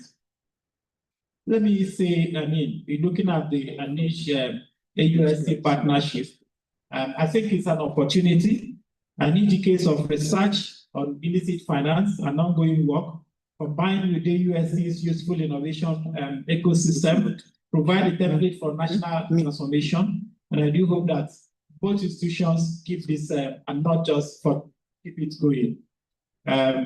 We can do things like national integrity fellowships. We can work on civic tech innovation, incubation. I'm happy that FCDO and others will also hear this. And then anti-IFF research hubs that young people can live, and then parliamentary briefing centers and youth oversight networks. Those, we need to get young people to get away from digital time, use some of their digital times to do other things. This collaboration can become Nigeria's leading model for research-driven civic empowerment. The truth of the matter is that things are not the way they used to be. Things will never be. America released its NSS, National Security Strategy, last week. The implications are enormous. What's part of it, let me shorten it, is that America will not fund things, but America will trade. So they won't come and give you money for your elections. No. Instead, they are giving you that money for election, and you are giving them rare earths. That's lithium. One of these rare things like gold that we have in Nigeria. So they are no more interested. The idea of a bipolar world is gone. It's about trade. America is telling Africa, we will only work with some African countries where they have the capacity and they have the system, and we can trust their their rule of law to deliver on trade that we have with them. So that document is worth looking at. And at the Institute, we're trying to do a policy brief to really open up the eyes of people within the civic sector of what its implications are. Organizations need to look at relationships similar to what ANIJ and AUSC are doing. For Nigeria's youth, integrity must be anchored on values that are lived every day, not merely proclaimed, which include courage to refuse complicity, even when silence is easier, when dishonest options appear more rewarding in the short term. competence to understand the system they challenge, mastering the policies, budgets, and processes that enable accountability. And it's very easy. You can research easier now than before. Get information, ask questions, talk about some of those things. Read opinion pieces. Don't just read short text and or take a discussion from the middle and run with it. Read opinion pieces. Be grounded. Those studying political science will understand some of the things around political economy. But political economy, conflict lens and all of that, they're not just for those who are studying political economics, political science or sociology, or any of the social sciences. They are things that everybody needs to know about. It's like integrity. You need to know why the system is not working. You need to know why government is choosing to fund something and not the other. You need to know the underlying things that, and then character to reject shortcuts and oppose standards, even when no one is watching. Collaboration to build communities of accountability, recognizing that integrity is strengthened when shared, and then continuity to sustain integrity as a lifestyle, not a momentary posture driven by trends or pressure. When young people embody these values collectively, they lay the foundation for a society rooted in integrity.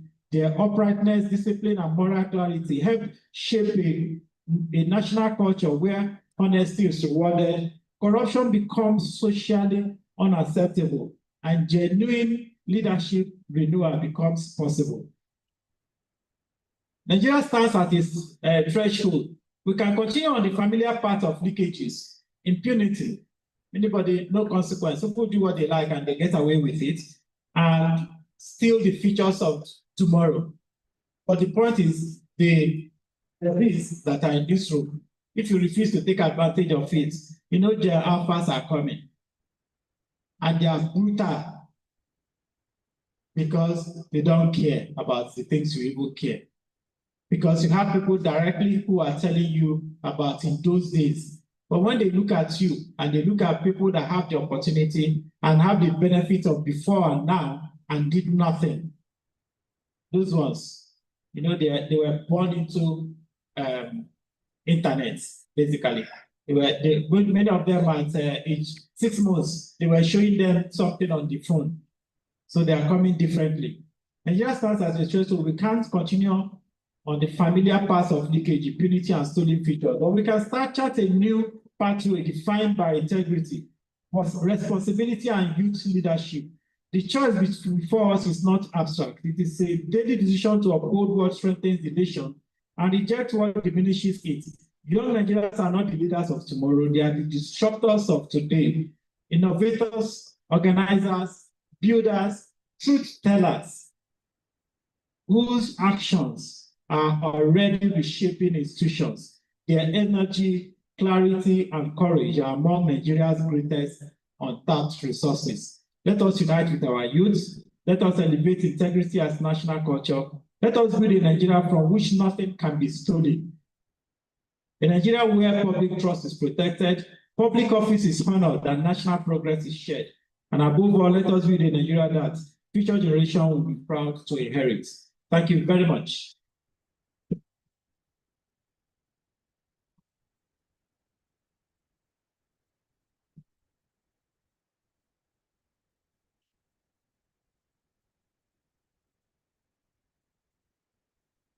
It won't hurt us to keep the applause going.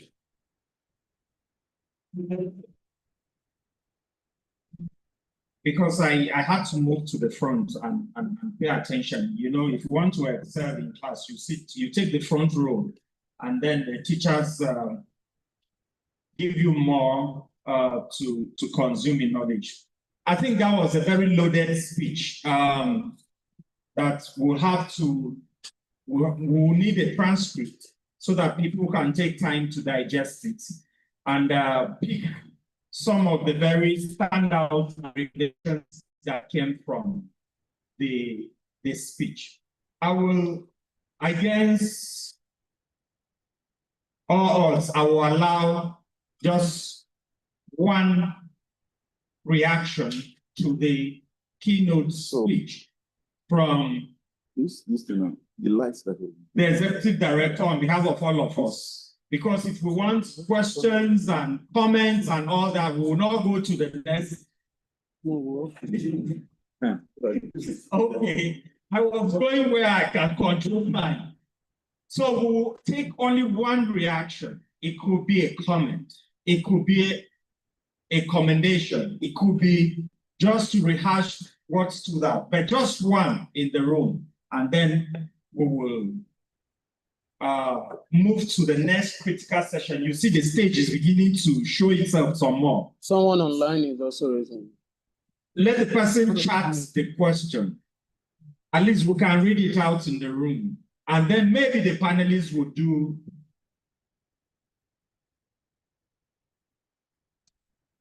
Mr. T, your hand is up, right? Let's start with one of the youths in the room and see how he uses the time.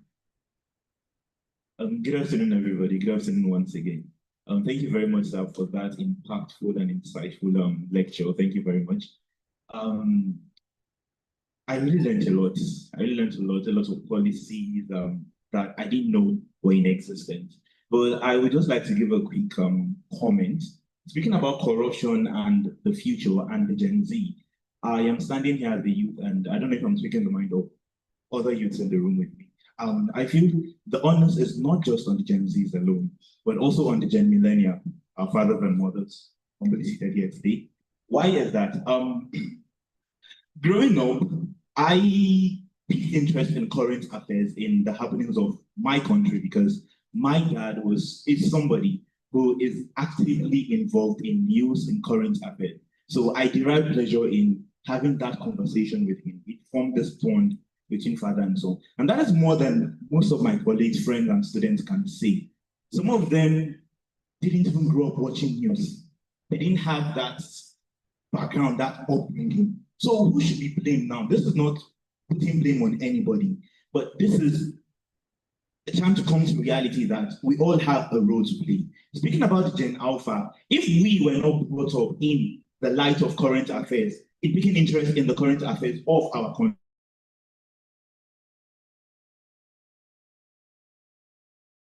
Okay, this is what you need to do. This is how you need to participate actively. So I feel our parents still have a lot to do. We still have a lot of roles to play in building this generation. We are still building. We need to know that we are the leaders of today, and we have the right, we have the ability. There are policies out there that have been stated, that have been placed, and we need to utilize them. Thank you very much. Thank you. Because you utilized the time so well, I will yield another minute to the gentleman beside you. Thank you very much. My name is Bankole Olaoluwa. I'm from Ondo State. So I appreciate the theme of the dialogue, and I want us to look at it from this perspective. So if you are uniting with the youth against corruption, that presupposes that the youth themselves, they eschew corruption, because you cannot give what you don't have. So if the youth are corrupt, then it becomes difficult to actually unite with the youth to fight against corruption. So we may interrogate, we may conclude that what brought the youth to the present situation of probably being corrupt, those are things that we can interrogate. But I also want us to look at the issue of corruption beyond those in government alone, beyond those in authority, and to look at it holistically.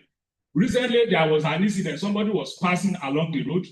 He saw a very nice vegetable, a seeming nice vegetable that is being sold along the road. So he bought one. By the time he got home, he discovered that only the bad one were inside.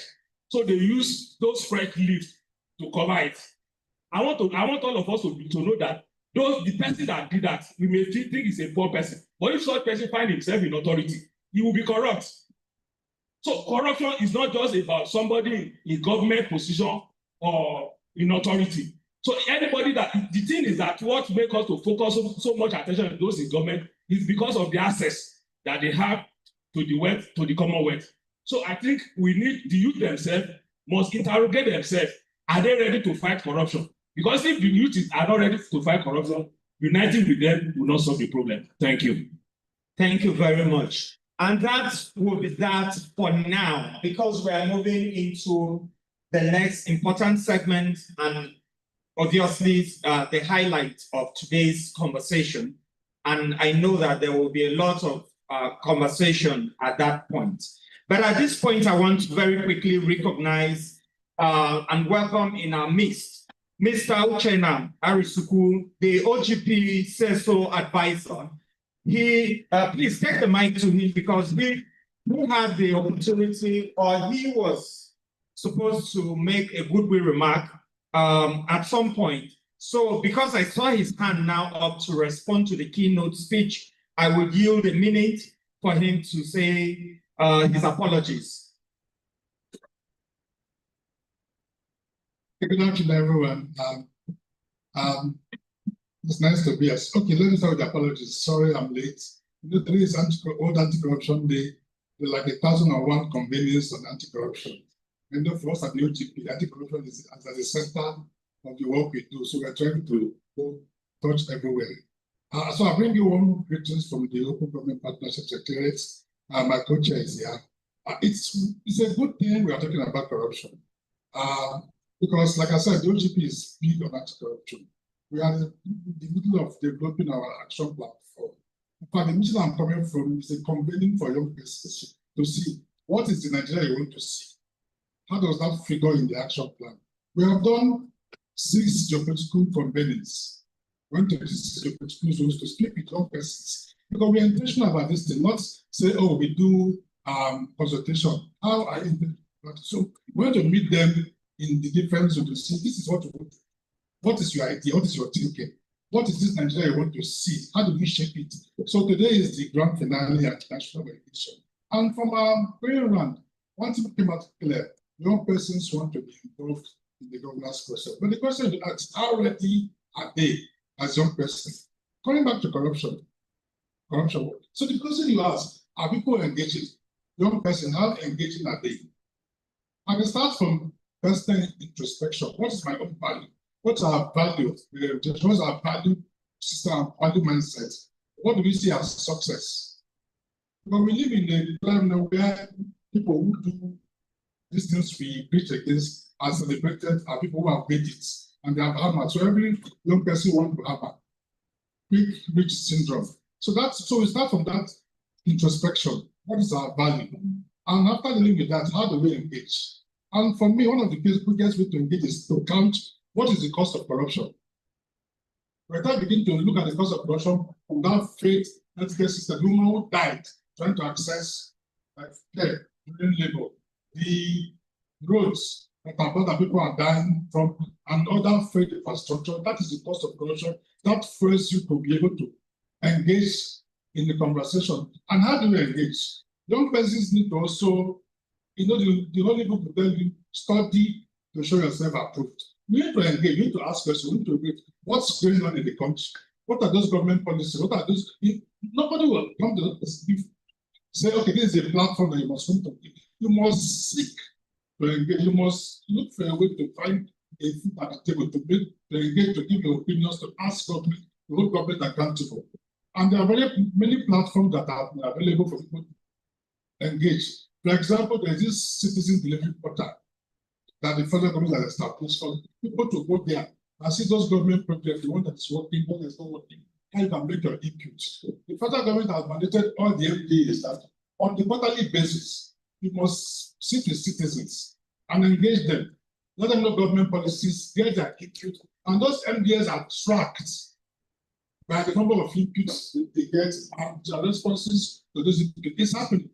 On the 11th, the Office of the Head of Service engaging stakeholders.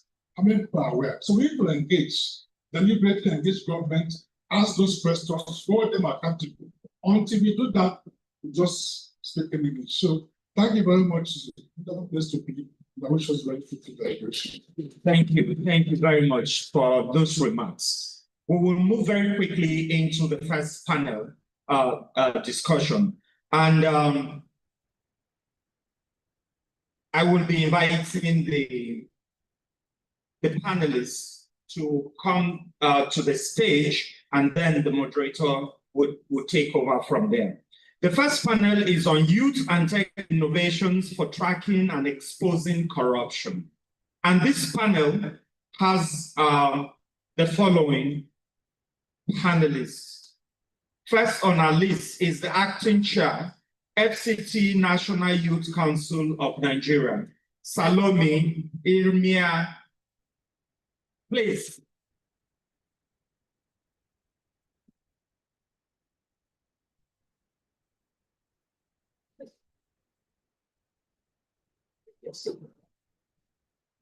She will be joined by Sophia Onwoma. She is from Youth Network for Community and Sustainable Development. Please. We also have joining this panel, Aisha Mahmood Bashir. She's from Center for Advocacy in Gender and Social Inclusion.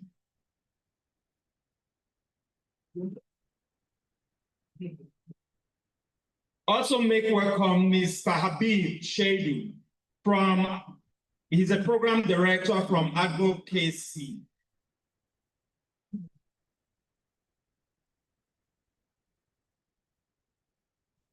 And last to join the panel, certainly not the least, is Ms. Grace Bassi, Support for Girls, Boys and Women Initiative, all the way from Calabar.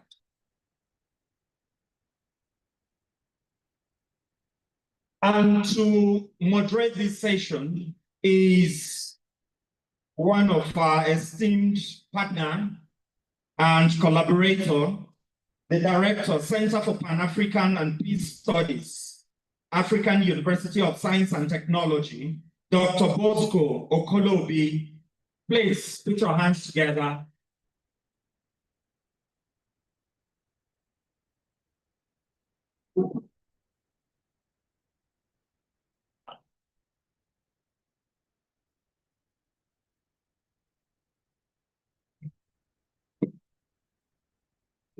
Right. Good morning, distinguished guests, my esteemed panelists. It's a pleasure to participate in this event. Having paid attention to some of the conversations that we've had so far, very insightful. And the theme of this year's Anti-Corruption Day is very insightful and very timely, uniting with youth against corruption, shaping tomorrow's integrity. And the keynote speaker highlighted some of the key issues why it is very important. Number one, young people have the numbers. We make up 70% of the demography of our country's population, which is a very critical force for change. And so this morning, it's my pleasure to be able to interact with young people and get their insights on how we can continue to deal with this issue of corruption. So welcome. I welcome you all to today's panel. And very quickly, just to set out the template for this conversation, I'll just lay down the generic definition of corruption. So, because in my mind, we've been very corruptions, but it's good to get it clearly defined so that we understand what it is that we have to deal with. So corruption is the abuse of entrusted power for private gain, which can include illegal or dishonest acts like bribery, fraud, and embezzlement. So within that frame, I will lead with the first question. So I'll start with Salome. To get to you, why do you think people are corrupt? Let's even start with that. Thank you very much. You asked why do I think or how do I think people are corrupt? Yeah, your view. Why do you think people are corrupt? Okay. My own opinion, I think why people are corrupt is because they are not carried along while making policy. And why they are corrupt is because they are not given equal opportunity, that is, securing employment for all youth. Because if we look now, we'll see that we have a lot of youth who are unemployed. And again, the youth sees it that it's because of this corruption that they are where they are today. And it's because of this corruption that made them what they have become, making most of them to japa, making most of them to involve themselves in Yahoo, making most of them to do illegal businesses. Thank you. A round of applause for her. That's very insightful. I think this also ties up to one of the points that we was highlighted during the keynote presentation, where the keynote speaker said something very important. I'll just quote him. He says, an economy struggling to reward creativity and innovation will always promote corruption. So thank you very much for that beautiful insight. So I'll move to Sophia. In your view, again, what are types of corruption that everyday young Nigerians have to deal with?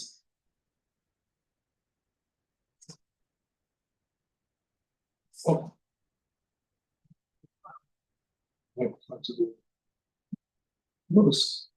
Yeah, Sophia. Okay. Aisha. Okay, so let's get you rolling. So in your own view, let's get your own opinion about why do you think people are corrupt? So Aisha, okay. Good day all.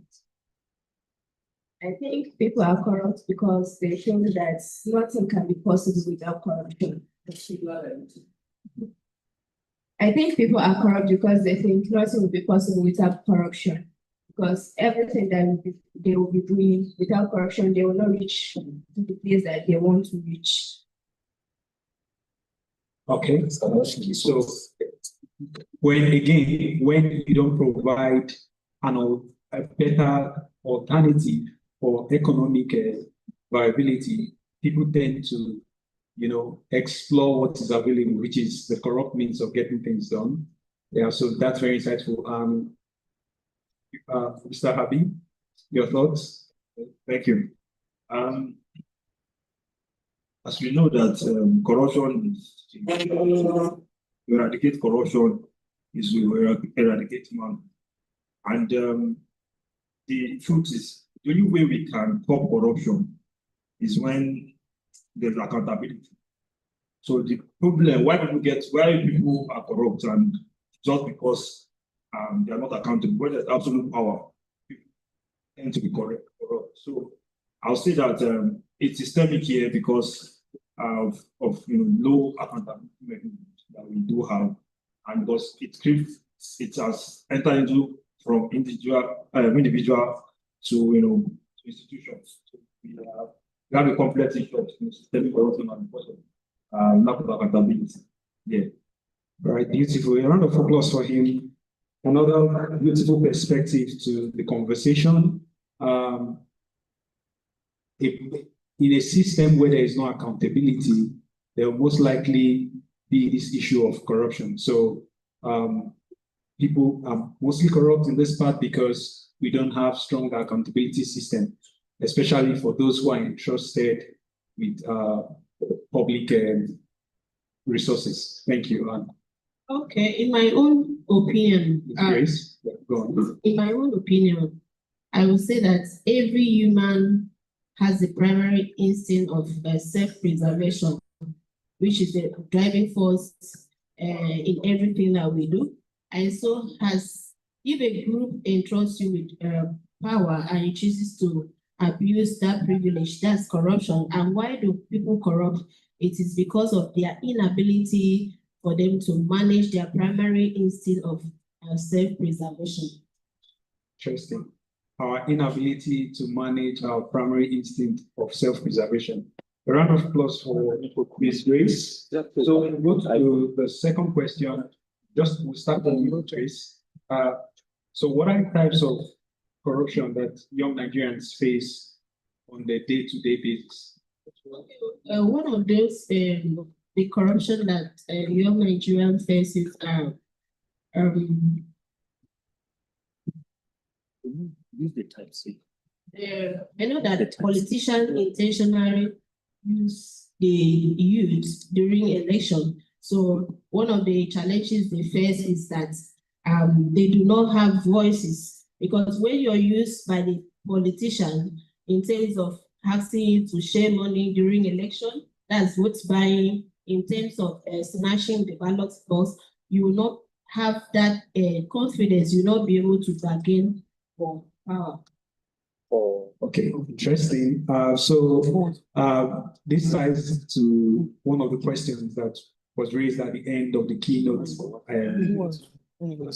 speech, where a young person was saying that, oh, we can blame the millennia because they've not done this. And then the counter was that also the millennia they have to take responsibility, because if, for example, Ms. Garcia just laid it out, if you take money to circumvent the wishes of the people, either by snatching the ballot box or buying votes, then you can't hold these people accountable when they get into office. And then if there is no accountability, of course, people will abuse the power that has been entrusted to them. So let's go to Mr.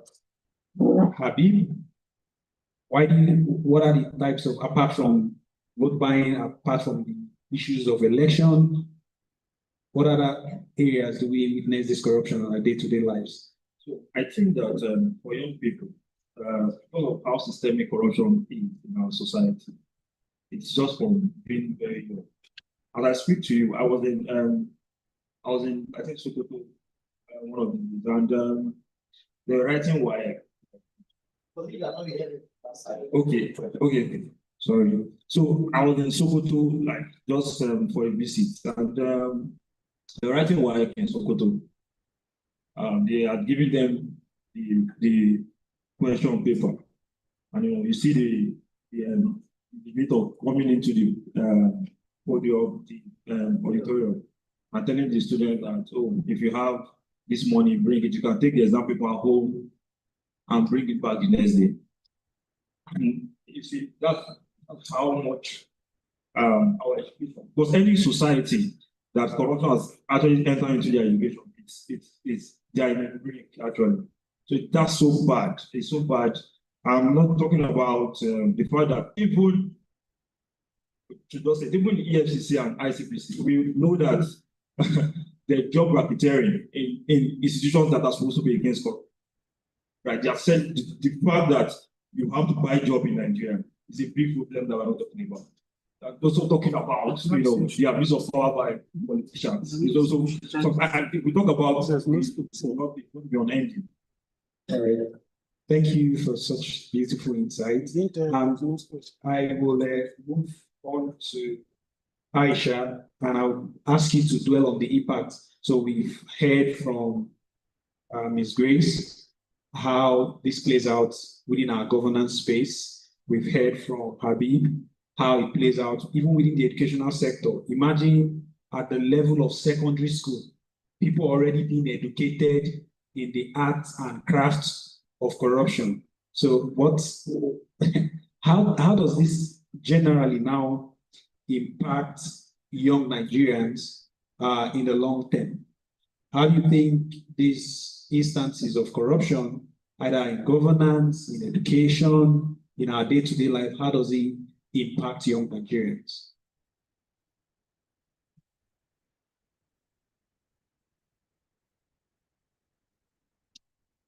I should repeat the question. Okay, so the first part of the question is the types of corruption that we witness in our day-to-day lives, in our everyday lives as young people.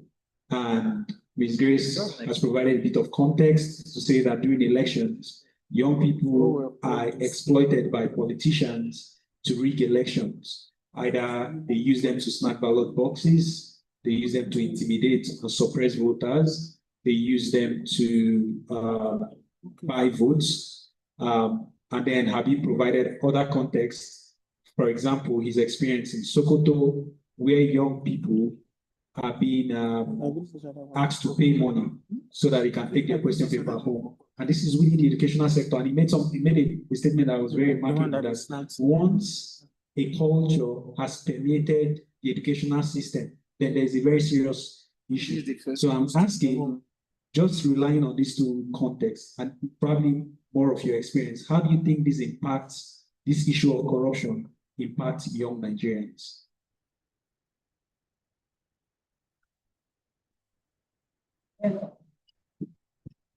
Well, it's had an impact because youth will think that working aside for corruption, there's nothing will be done without corruption.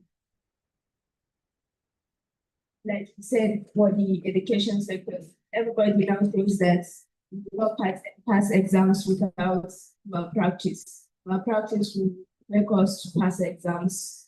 Everybody's into exam malpractice. All right, beautiful. Put a round of applause for Aisha. So, in other words, Easy to come out. there is this saying that I'm thinking it's why I was long. regardless of the systems and the structure that you build, if the culture is wrong, culture will eat system for breakfast. So, from your point of view, if we now educate children to believe that without corruption, there is no other way to get it right, then the impact becomes very problematic.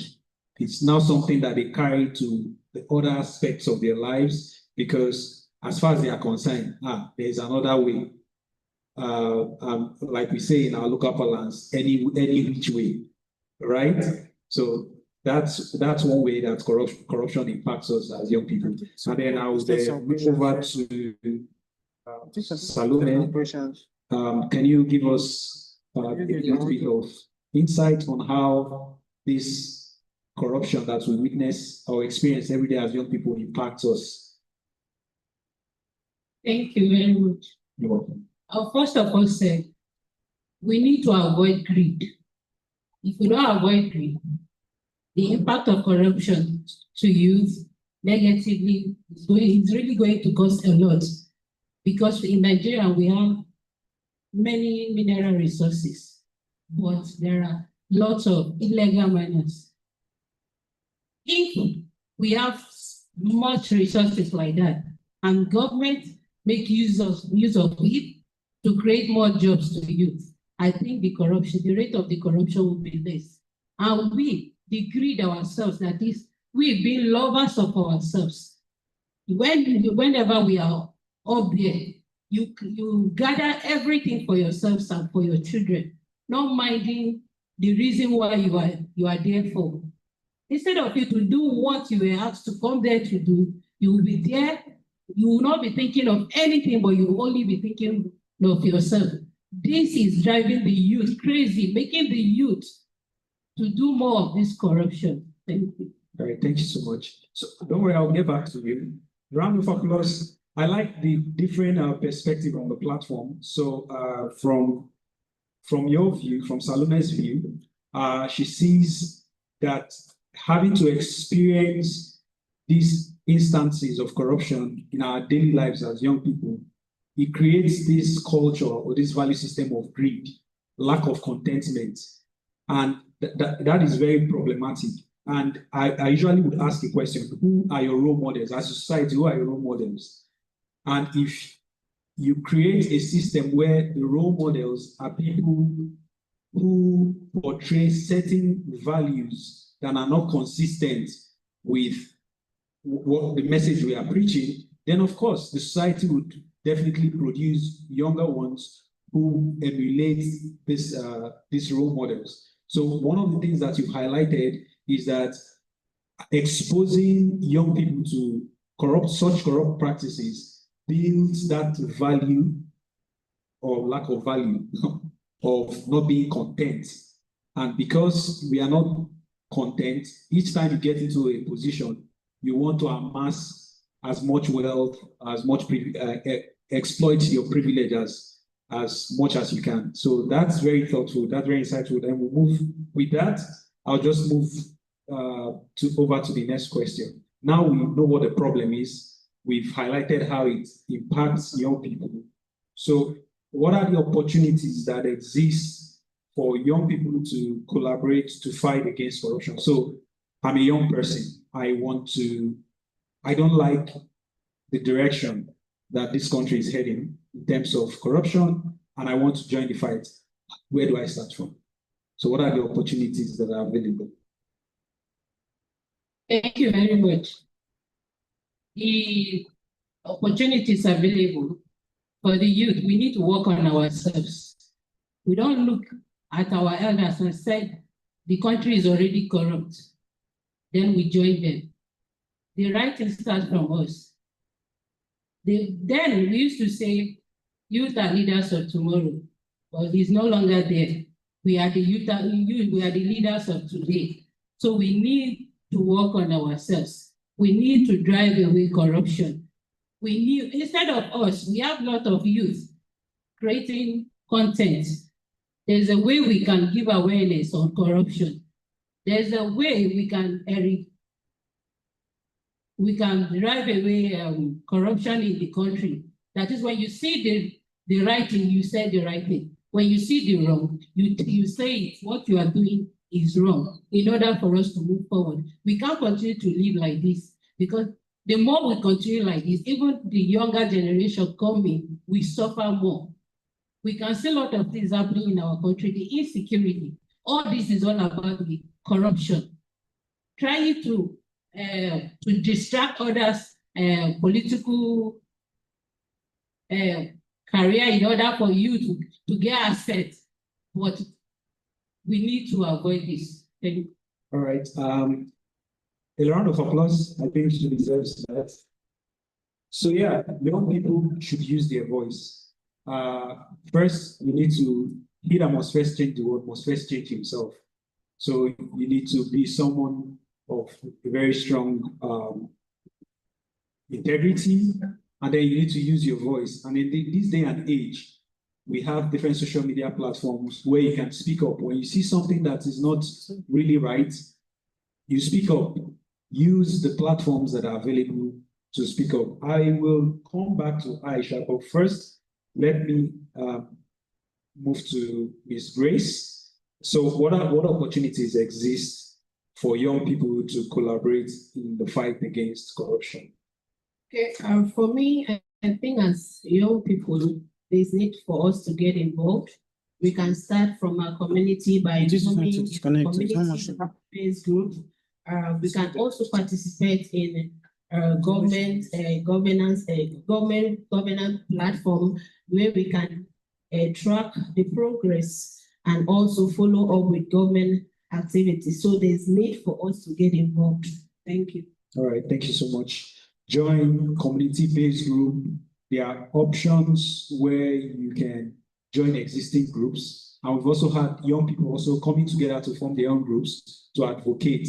And I always encourage people to join groups because it provides you some kind of security. We know how the country works sometimes. When you speak up, corruption fights back. Being a member of a group can somehow provide you some leverage and coverage in terms of being bullied to silence. So very insightful, Ms. Grace. And then I'll move to, okay, so let me take Mr. Habib, then I'll move to Aisha.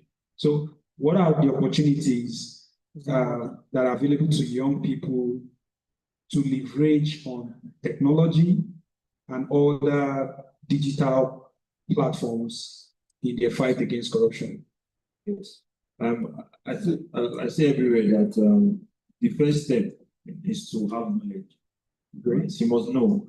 And for example, I'm sure that there's nobody here that seen the budget performance for the National Assembly. So the National Assembly have a budget line, and you don't know how they spend the money, and nobody knows.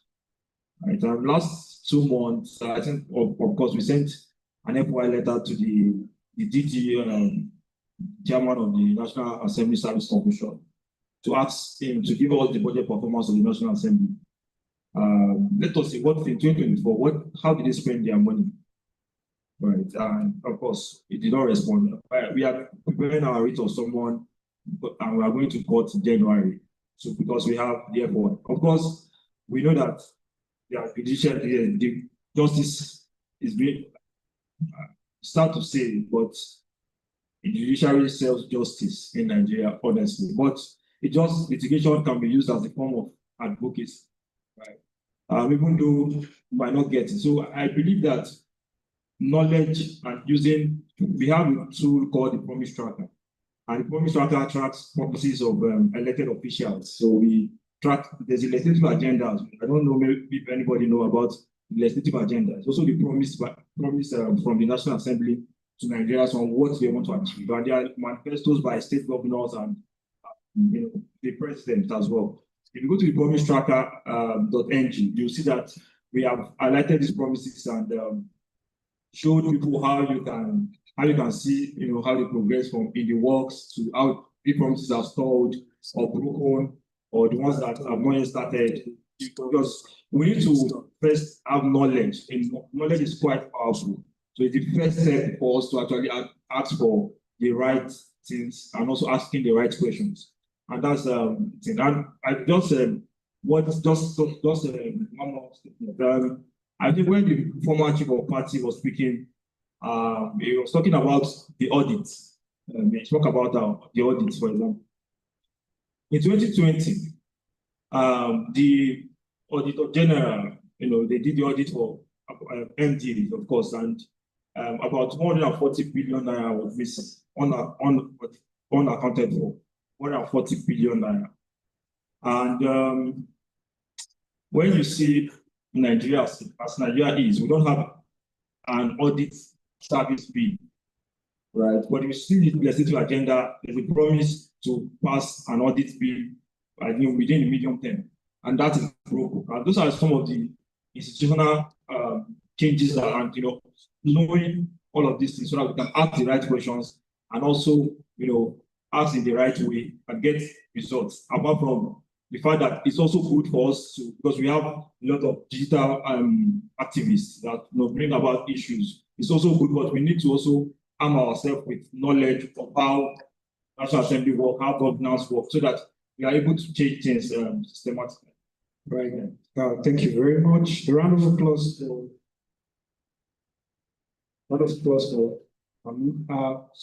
Habib. I'll move now to Aisha. So how can young people utilize technology? This is we've moved to the age of artificial intelligence. So of course, a lot of things can now be done very easily. And how many people in the audience know about the platform called Budget? If you know about it, again, that's another excellent way of using technology to track our national budget. And very often they publish public expenditure and we're able to keep. So as a young person, how do we leverage on technology to combat corruption? Okay, well, we can use the social media and we can even form anti-corruption clubs in schools as long as tertiary at all levels. Like he said, we have budgets, tracker.ng. We can track our budgets, projects. We can track the projects of budgets, tracker.ng. See where our projects are. Okay, great. So we can use social media, we can explore all the existing platforms, digital platforms, to track and monitor and also hold people accountable, because I think as much as you track, as much as you monitor, if there is no mechanism of holding people accountable, then this system will continue to thrive. So I'll go back to Salome. I think just wrapping up, I think this will just be the final question. So I'll give you just 1 minute each to share your own personal experience of how you experience issues around corruption and how you'll be able to deal with it. Because we have many young people here who can be inspired by your own story to also take action. Because today's event, at the base of it, is to mobilize young people like yourselves to take action against corruption. So in what ways have you experienced corrupt practices, and how have you been able to confront it? How have you been able to tackle it? Thank you very much. Our day-to-day activities will experience lots of corruption activities, maybe through our youth or fellow. Maybe the money will be given to a youth to share to his fellow youth. At the end of the day, we will not even see anything. When we go for programs, maybe a certain amount will be given to the person, gives also amount to them as transport. But at the end of the day, you see us transporting ourselves and taking ourselves back home with nothing. With this, we did not stop. We keep on struggling because we know where we are heading to. We had of a youth budget that was presented to FCT. Up to today, we have not received any. We have been doing a lot, going for programs, yet Naira is not given to us for the programs. We source for it, we transport ourselves, we print programs, we write lots of letters with our own money. But yet we hear that there is money given to FCT for youth budget. This is not really easy, but because we know where we are heading to and we are focused, and we want the young generation who are coming to emulate good behavior, not the other way around. And just as I said earlier, for we to eradicate corruption in Nigeria, it starts from us. Like it starts from me, myself sitting here. If you see white, you say it's white. If you see red, you say it's red. If you see black, you say it's black. You cannot tell a child, stop lying. You cannot tell a child, don't do this when you are doing it. You tell your child, don't lie, yet you are lying. You tell your child, don't steal, yet you are there cleaning some zeros and adding some figures. It's not proper. Please, the corruption, to eradicate corruption, start from you. Thank you. All right, thank you so much. A round of applause for our personal integrity and the commitment. You see, the fight against corruption is not something we do this month and then take a break next month, because corruption doesn't go on break and corrupt people don't go on break. So you have to stay consistent, you have to stay focused to the vision, and you have to keep fighting. Thank you so much, Salome, for such wonderful insight. Then I'll take that of Aisha. So let me read the question again. So in your own experience, how have you faced corruption and how were you able to deal with it? So did you get the question? Okay. Well, if we are working with tracker budget tools, there's a lot of corruption, a lot. There are a lot of projects that have been, the money have been even released, but the projects are not working yet. So there's even local governments that we don't even have a road, and the road is even there for the projects. No hospital. Those we got light for about 26 years in that local government. And the project is still there, and the money has been released, but there's nothing there. They're even working on the road now. It's themselves that they're working for the road. They even started doing the road, and government is not doing anything about it, and you know about them, and the project is there. And the government to come So and this claim it. is the corruption.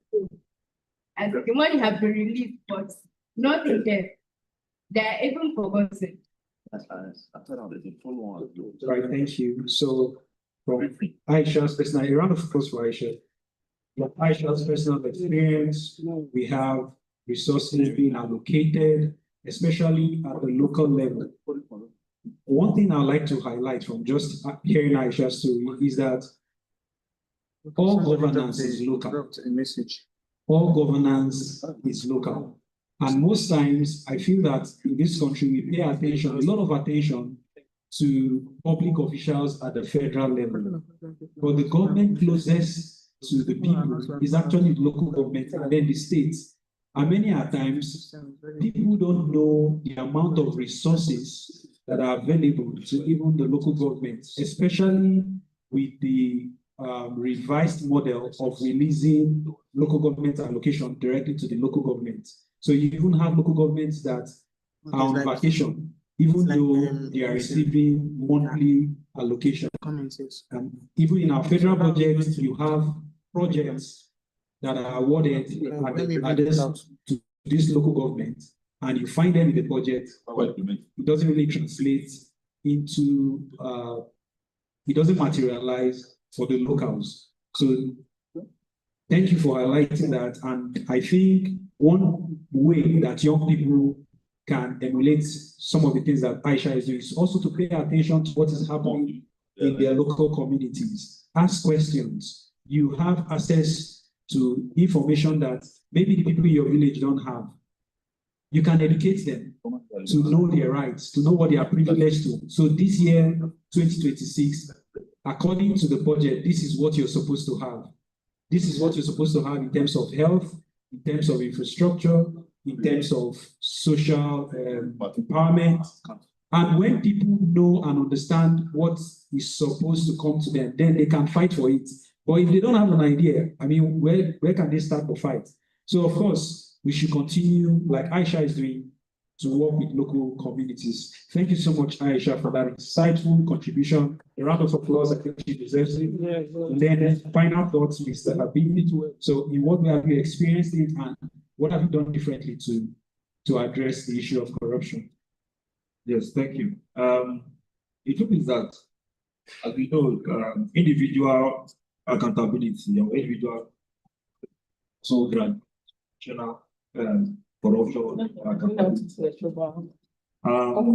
What's the so in a country where corruption is systemic, even the most moral person will be frustrated. So this year, I was invited by Civic Corps to Bangkok to speak, and to travel to Bangkok, you need a government certificate. And of course, I have to process to get certificate. Others that try to get up. Miss that event, just because not pay extra to get, and it's really costly to be sorry. It's quite costly to be moral in Nigeria. Right, the same thing. If you go to the passport immigration, my friend who tried to, he had a trip, I think November or December, went to the immigration office to get the passport because of the reform by the Minister of Interior. We thought, yeah, let's follow through the process.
corruption and to shape tomorrow's integrity. Thank you, and thank you to ANEEJ for ANEJ for having us here today. Thank you, and thank you everyone. God bless Nigeria. Oh.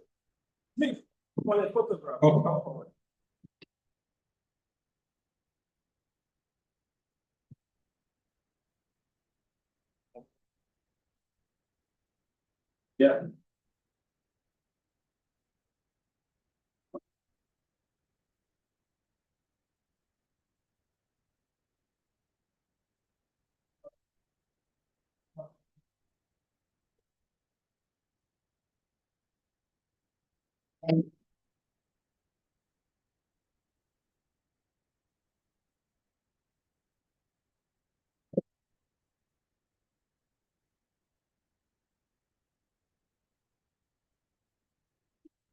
Thank you very much. Let's appreciate the panelists and the moderator for insights. Bring it down. Moving on to the next panel.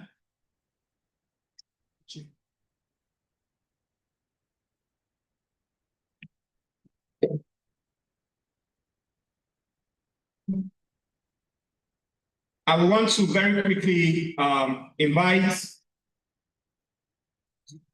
Mr. Godwin Basheru from the ICPC to please come over to the stage. Please put your hands together to appreciate the panelists as I invite them over.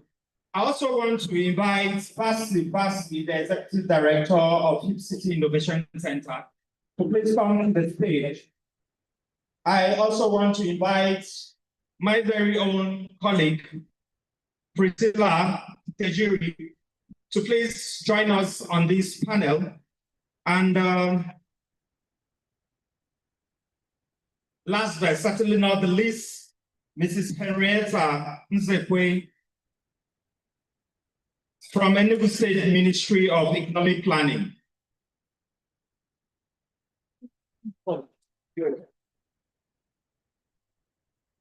To moderate this session, which is on youth integrity, illicit finance, and social protection, building a resilient Nigeria for tomorrow, is none other than Catherine Hambadon Agbo, Strategic and Development Communication Professional.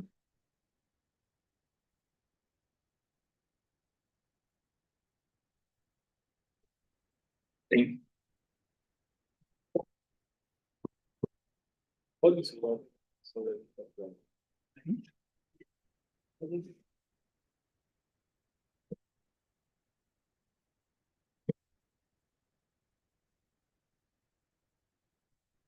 Hey, good afternoon, everyone. Please, if I'm audible enough, can you wave?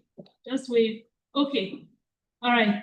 Good afternoon, everyone, and thank you for finding the time to be here this afternoon.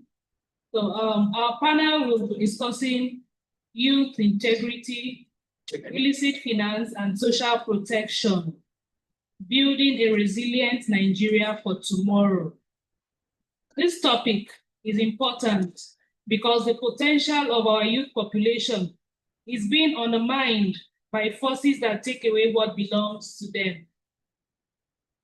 When they siphon money through illicit finance, corruption, and fraud. We are here today because we need to move beyond lamentation and start building concrete, integrity-driven solutions to these challenges. Our panelists are going to try to dive deep and create a roadmap for how we can empower our youth to be the standard bearers of a resilient and ethical Nigeria. Start the discussion. We know that illegal movement of money across borders, which is a result of illegal activities like corruption, drug trafficking, and tax evasion, or legally earned money moved illegally, all form what is known as illicit finance. So to start the discussion, I'll start with Mr. Godwin at the extreme. I hope I got the name correct. That's yes. How much of a burden is the problem of illicit finance in Nigeria at the moment? No.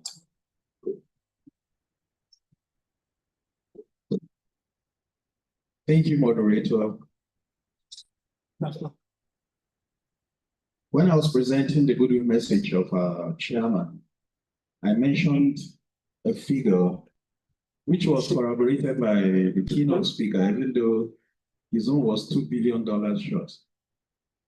I said, from our findings at the ICPC, we lose as much as $20 billion per annum to illicit financing alone. And in Africa, we lose about 50 billion USD. So imagine out of the whole of Africa, 20 billion from Nigeria alone.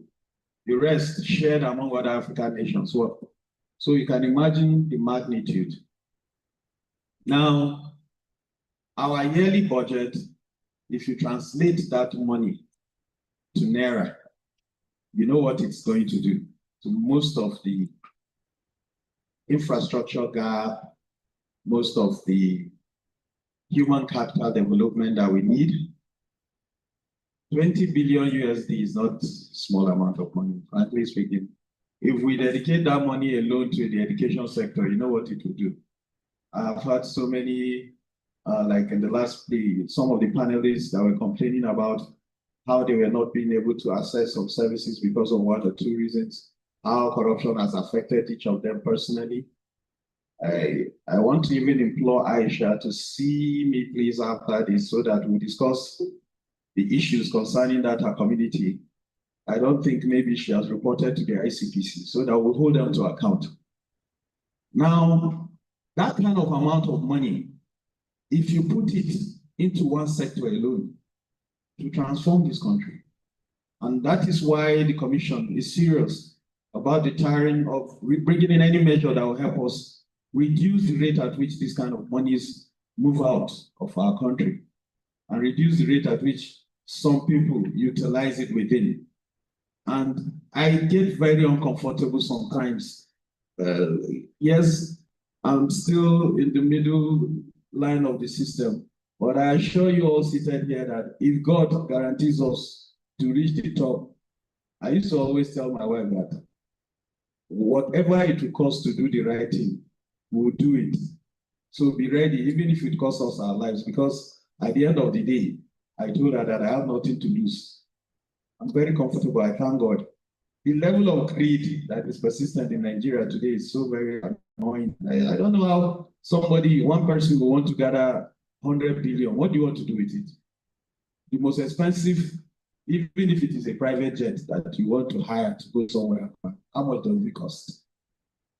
Now you want to keep 200 billion, 500 billion. I just don't even understand that mentality and crazy at all. It doesn't even add up to me. So we need to have people that will consistently think like that you don't need much to be comfortable. So why don't we spread the rest to others so that we'll have the Nigeria that we dream of? And to me, if we can be able to, in our own little ways, in your little space, one message I always used to have for the youth, today is an opportunity to tell you that the keynote speaker dwelt on something very critical. These electionary years that we take for granted, it gave you data, statistics raw. How nonchalant we are in participating in the political process and how these politicians take advantage of it. Anytime the youth come together, the country shakes, the world shakes. You have so many examples, don't need to even go, just recent history, the answers. Look at what has happened to countries like Nepal, even in India. So many examples. Okay, should I keep going? No, please. Thank you. Hold your thoughts. We'll come back to you. All right. So there is so much we can do to save a lot of money. That amount alone is, like the alternative for gun in opportunity cost. If only we save that money and put it in our system, imagine what it would have done for us. Thank you. All right, Priscilla, you listened to the statistics just reeled out about how much of a problem illicit finance is to Nigeria. I would like for you to share with us if there are any ways illicit finance can be tackled, while also leveraging the proceeds into other causes like social protection. Okay, thank you very much. First of all, I just want to thank the organizers of this program, ANEJ and its partners, for organizing this program for youth. From what he said, I didn't even know like the number was so high from the money that was going into IFS yearly. And from what I was imagining in my head, I was saying something like 30 billion naira, not even dollars. If it's going into certain aspects or certain areas in the country, like education, primary healthcare centers,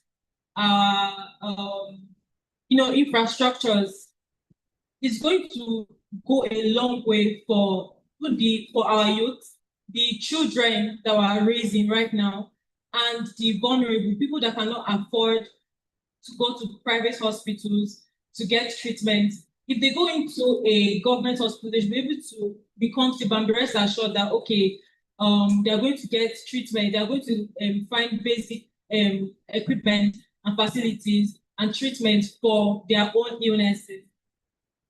So one way that this problem of IFS can be tackled is the implementation of these policies, because you cannot tell me that there are no policies against corruption. There are, but the implementation is not there. And I don't feel like everybody's equal before the law. You know, they always say equality before the law, equality before the law, but not everybody's equal before the law. You see the EFCC and other enforcement agencies to fight crimes, corruption, fraudulent activities, but they are mostly focusing on the youth. And these days, they don't even need any evidences that, oh, you are guilty, we found so and so in your phone that you defrauded so and so person. They just take you in and then they harass you, they oppress you in order for you to bring out one or two for them. So the people in power, I don't think they're actually focusing on them, because there are lots of cases where the people in higher power, they are taken in, and at the end of the day, they are giving a plea bargain. Oh, you invested 30 billion, bring 3 billion, then you can go scot-free.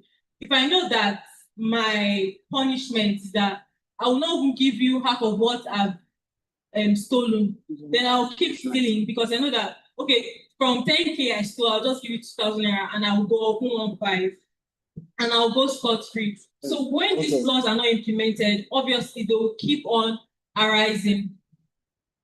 So that's one issue. And we have this ripple effect. You know, when we see people doing something, we grow up in a particular environment, we grow to also do that particular thing.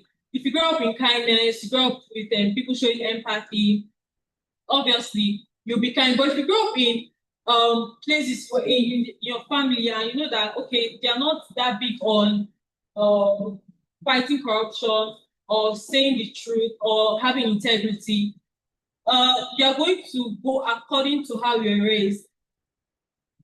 So it starts from each and every one of us. You know, the family is the first point of socialization. So if we're not raising our children the right way, we're always going to grow in corruption. We need to engage our children, our youth. In order for us, they say that an argument is there to workshop. It's people that I do that don't have anything to do that go into, okay, what can I do? And then you see they go into illegal ways to defraud people and stuff like that.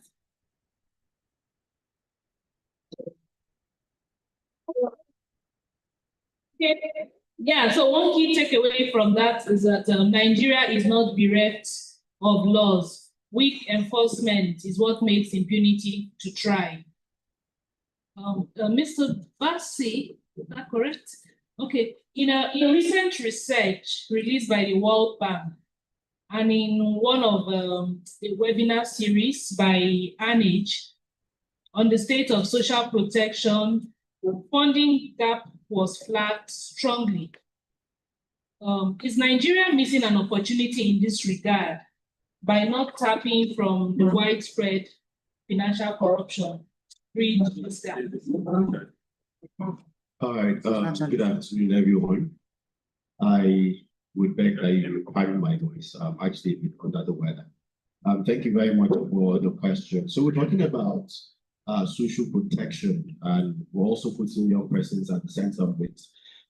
It would be nice to also understand what are those social protection that we're looking for young persons, and then how can illicit financial flows be used to stem this thing. So we're talking about in Nigeria with a very youthful population, where you have a really strong entrepreneurship ecosystem.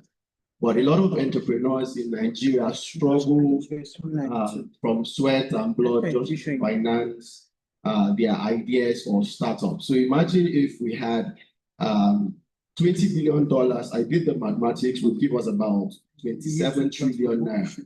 So if you look at 27 trillion naira being pumped into supporting entrepreneurs, micro, medium, and small enterprises, I'm sure that would have a lot of big tech companies beyond what we have today. So we would also have our own Silicon Valley in Nigeria. We also then look at the other things around access to job opportunities. So we do not have a lot of access to job opportunities. In fact, the Nigerian economy is run by the informal sector. So if the informal sector employs over 60 to 70% of our entire workforce, then that gives us a reason to be concerned. So if we have 27 trillion naira annually that is being plowed to the informal sector, it therefore means that we would move a lot of businesses from being informal into the formal space. And what does that then do for the government? It means that the government, which everyone has said is tax oriented, would then have more money to tax, because right now, a lot of people in the informal sector, with the whole tax campaign that is going on, I foresee a future or a 2026 where people no longer save their monies in banks.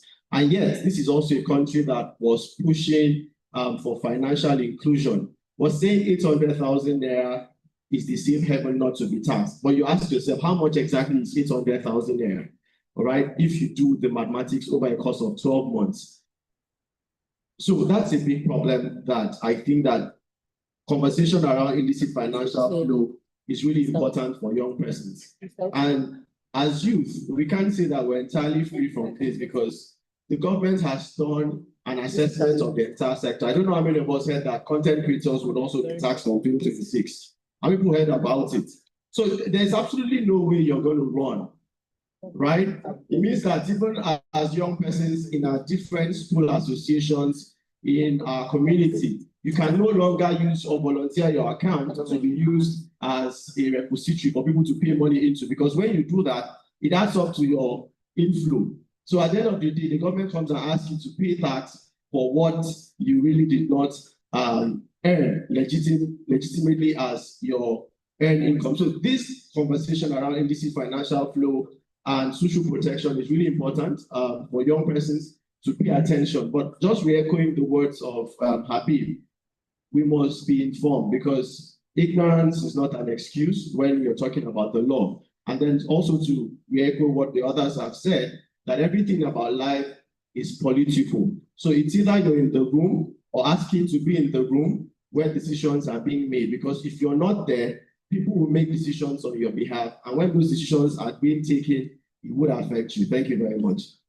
That's a very good place to hear yourself.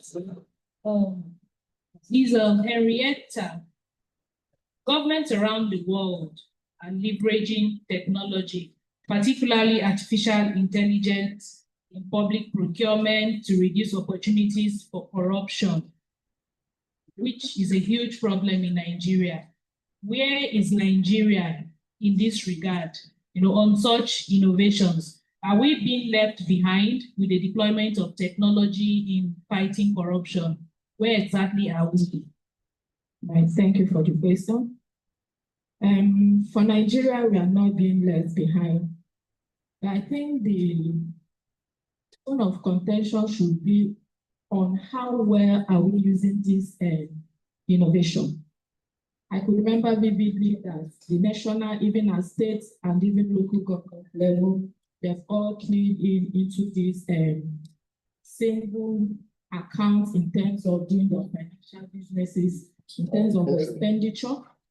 But most times, we still find out that people still find their way to maneuver this platform, whereby you go to pay for maybe for an expenditure or maybe be it a tax, and the person that is supposed to give you maybe the account number for you to pay it will now corner you by to collect it by cash and tell you maybe the account is not functioning well, later they will remit to government. So government in its own body has already institutionalized a system. But we at the operational level still find a way to maneuver this platform. So painting the picture as if to say government is not doing well in terms of technology and innovation. Thank you. That's right. Nigeria is not being left behind, even though a lot can still be done.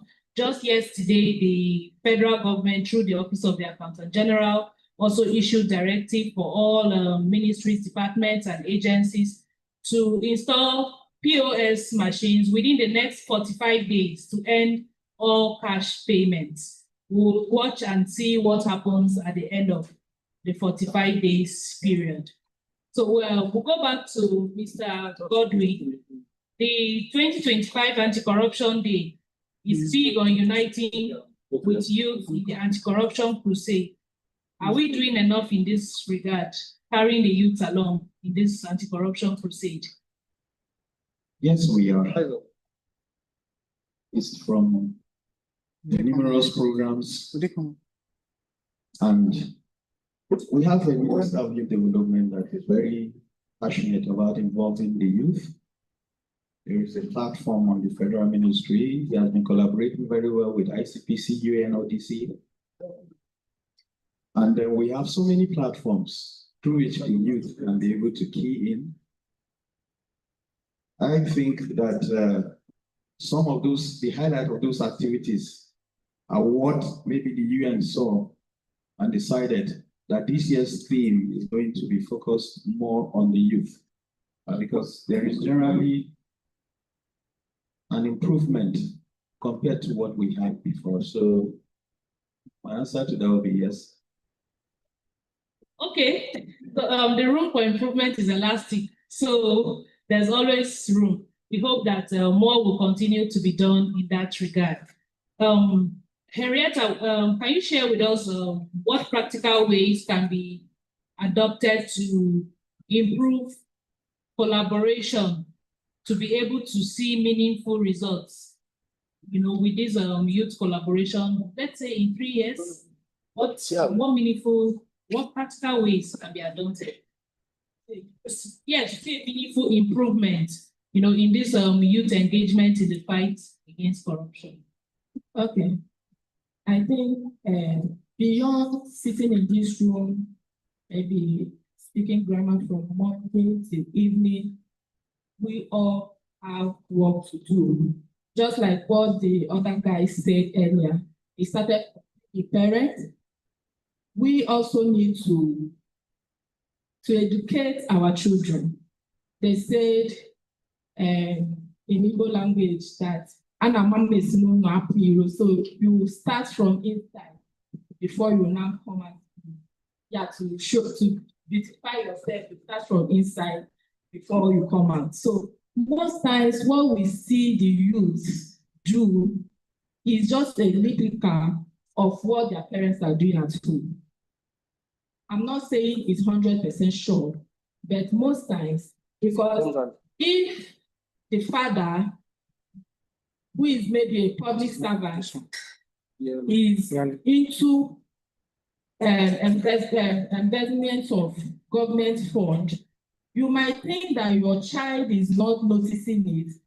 Mere conversation on phone will also like build him, and you will not know that he's speaking those conversations, those actions. That when he now has the opportunity to demonstrate those acts, he might even do it better than you are doing it.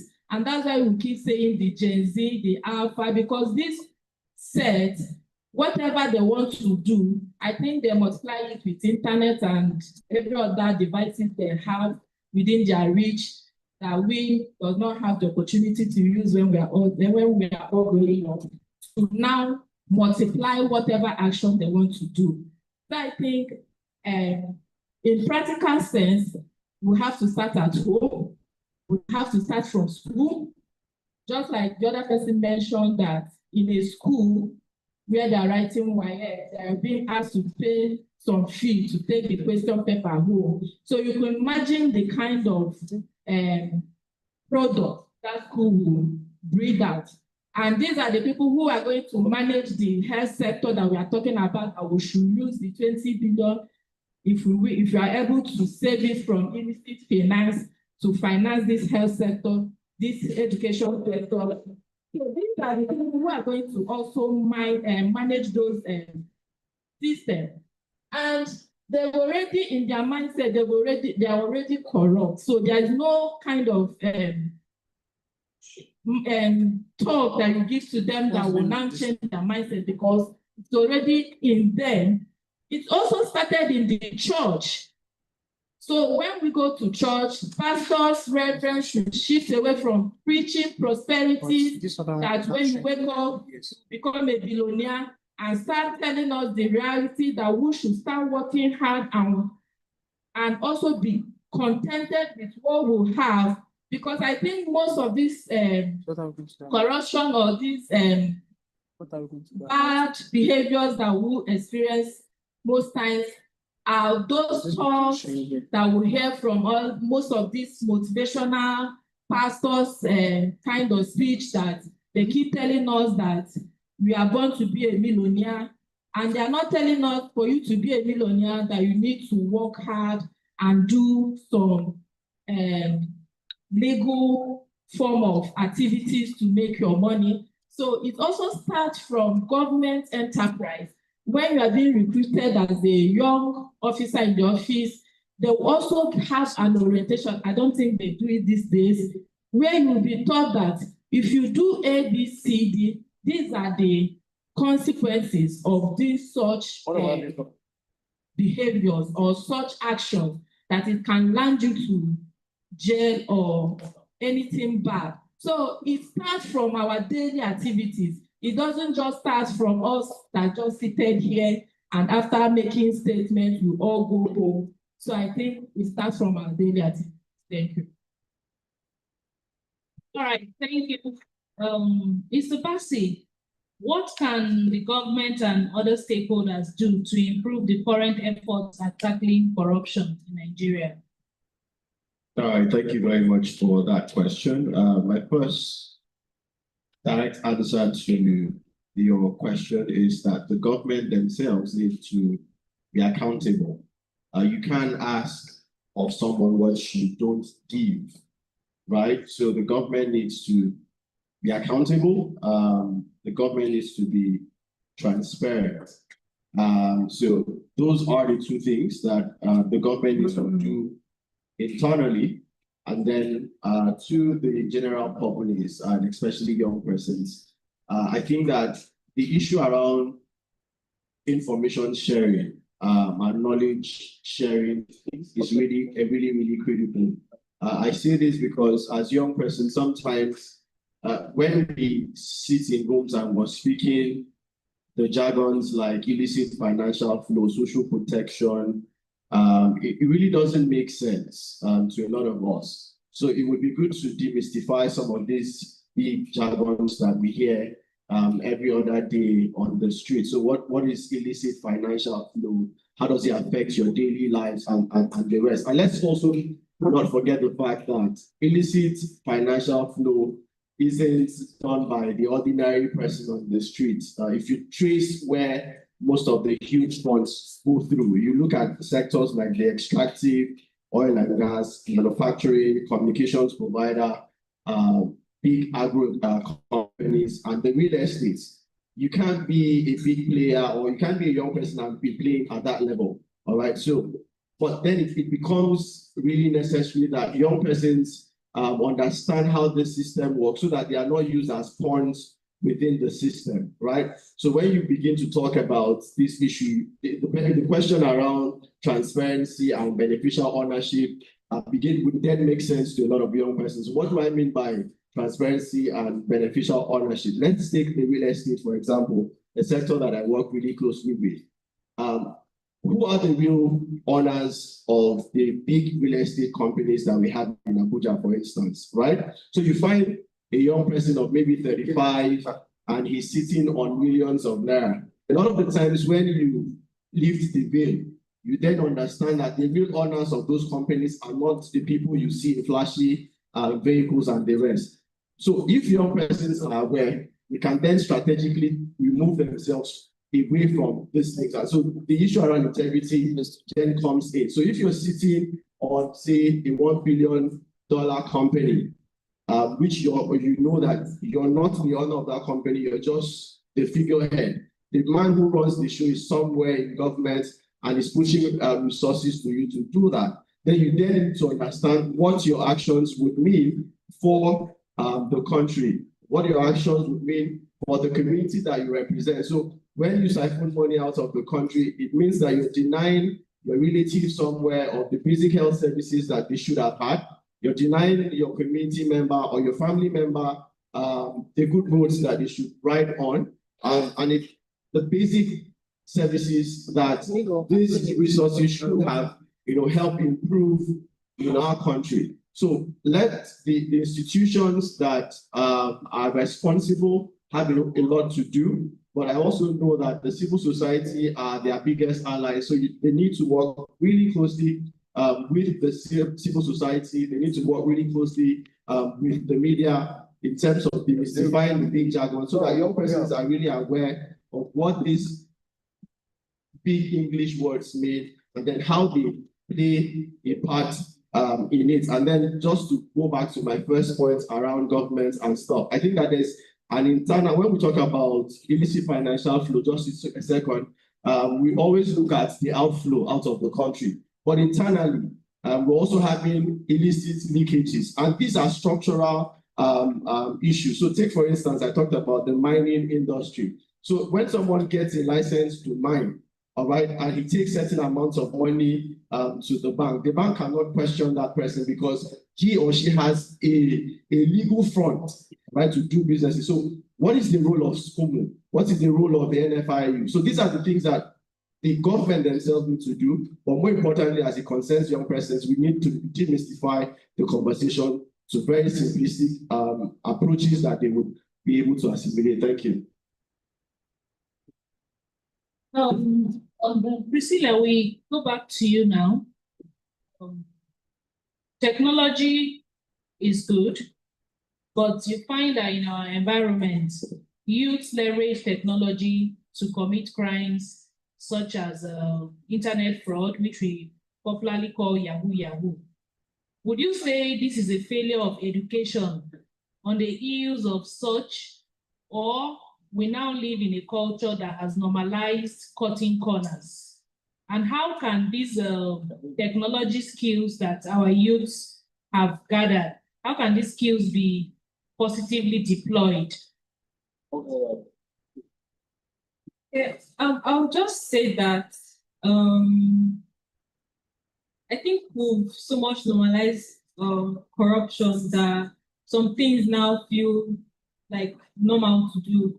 And I think we're putting pressure on ourselves in this current day and age just to make it big. Let them blow quickly. You see your peers, especially people from maybe rich homes, you see that their lives are very comfortable and you want that life and you want it like soon. So you end up going to using different measures and different means just to make money. Sorry, please, can I get the other aspect of the question? How can this technology skill, how can the technology skills that youth have acquired be positively deployed, especially in tackling crimes like anti-corruption, instead of using them to commit crime? Okay, like tech skills like cyber security, we can use it for monitoring the disbursement of the assets that have been recovered, like the asset recovery programs. After the assets have been recovered, we can track these resources to make sure that the victims are the ones that are actually benefiting from it, and not going back to people who have like embezzled the money or stolen the money. So I feel that that's one thing. And I just want to say that the use of technology and AI should be introduced to the curriculum in our primary schools, secondary schools, and tertiary institutions, because if from as a little child, you know that there's basic technological skills. I know that there are positive things that you're supposed to use them for. When you grow up, you will not be so fixated on doing Yahoo, because I've not had a friend of mine, her younger brother, came to meet me that making his done with school is going to be doing Yahoo, that am I in support of it? And I'm like, why would I be in support of something like that? And you cannot have that kind of mindset that maybe after school, this is what you want to, it's not something that you dream of. When you say what you want to be in future, you don't say I want to be a Yahoo boy. There are other career paths that people can take. So when this technology is introduced in the curriculum, I think that we can find other ways and other positive ways to use technology instead of cybercrime. Thank you. All right, we're gradually wrapping up, but before we leave, I would like Mr. Godwin to tell us what institutional gaps will Nigeria need to close to stop illicit finance and successfully repatriate stolen funds and ensure that these repatriated funds are not stolen. Yes, the key speak mostly. Thank you very much. This one is a different story.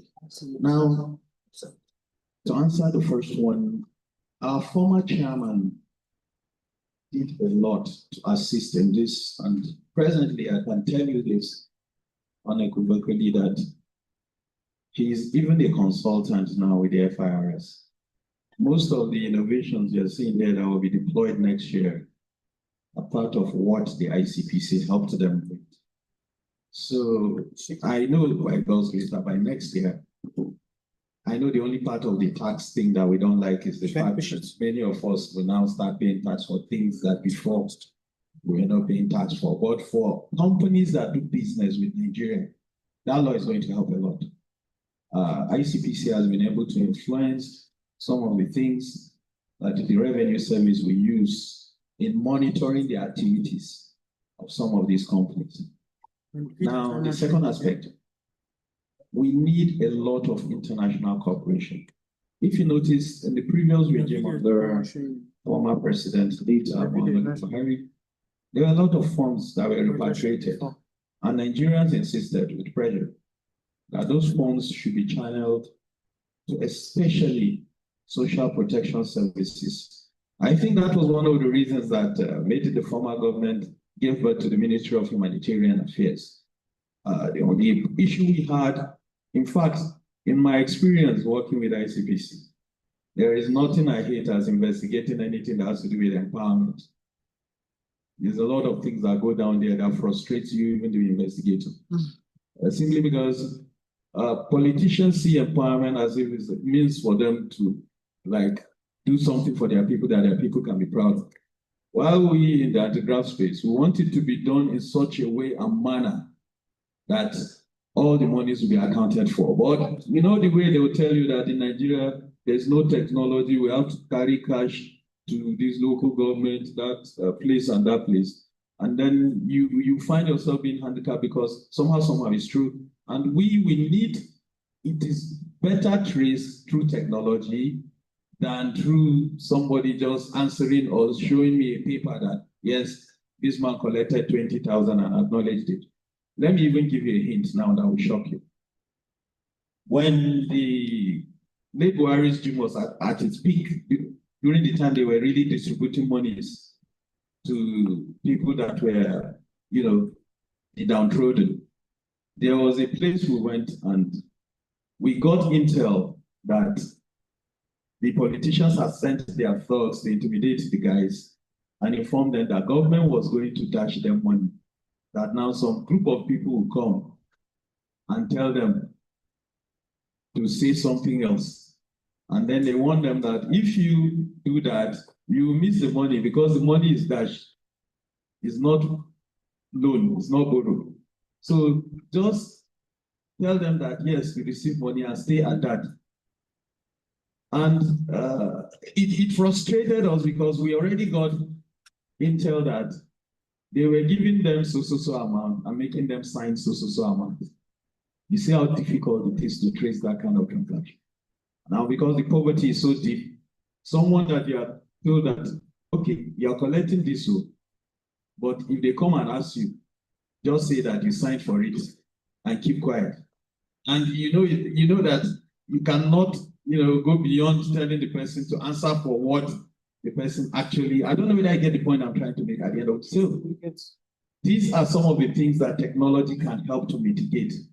And in the ICPC, I know that we have encouraged the government to use our national identity system, which already is being linked to so many mobile numbers, so that we can be able to trace even monies that are transferred to somebody in the village. At least amongst a household, you guys should have somebody that has a SIM that is registered and it has a NIN number that we can trace. So that this idea of cash, once we reduce it to the barest minimum, you will notice that most of these things will cease to happen. Have I answered the second question? Yes, but there's still, okay. The third component was to ensure that repatriated funds are not restored, but I think you have addressed that with the use of technology. Exactly. I think that we'll be able to ensure that the money is kept within country. So all panelists, just take 1 minute to share your final thoughts. Starting from me? Okay, thank you. Well, I'll still go back to what I've been trying to say not too long ago. I think our keynote speaker has done the magic.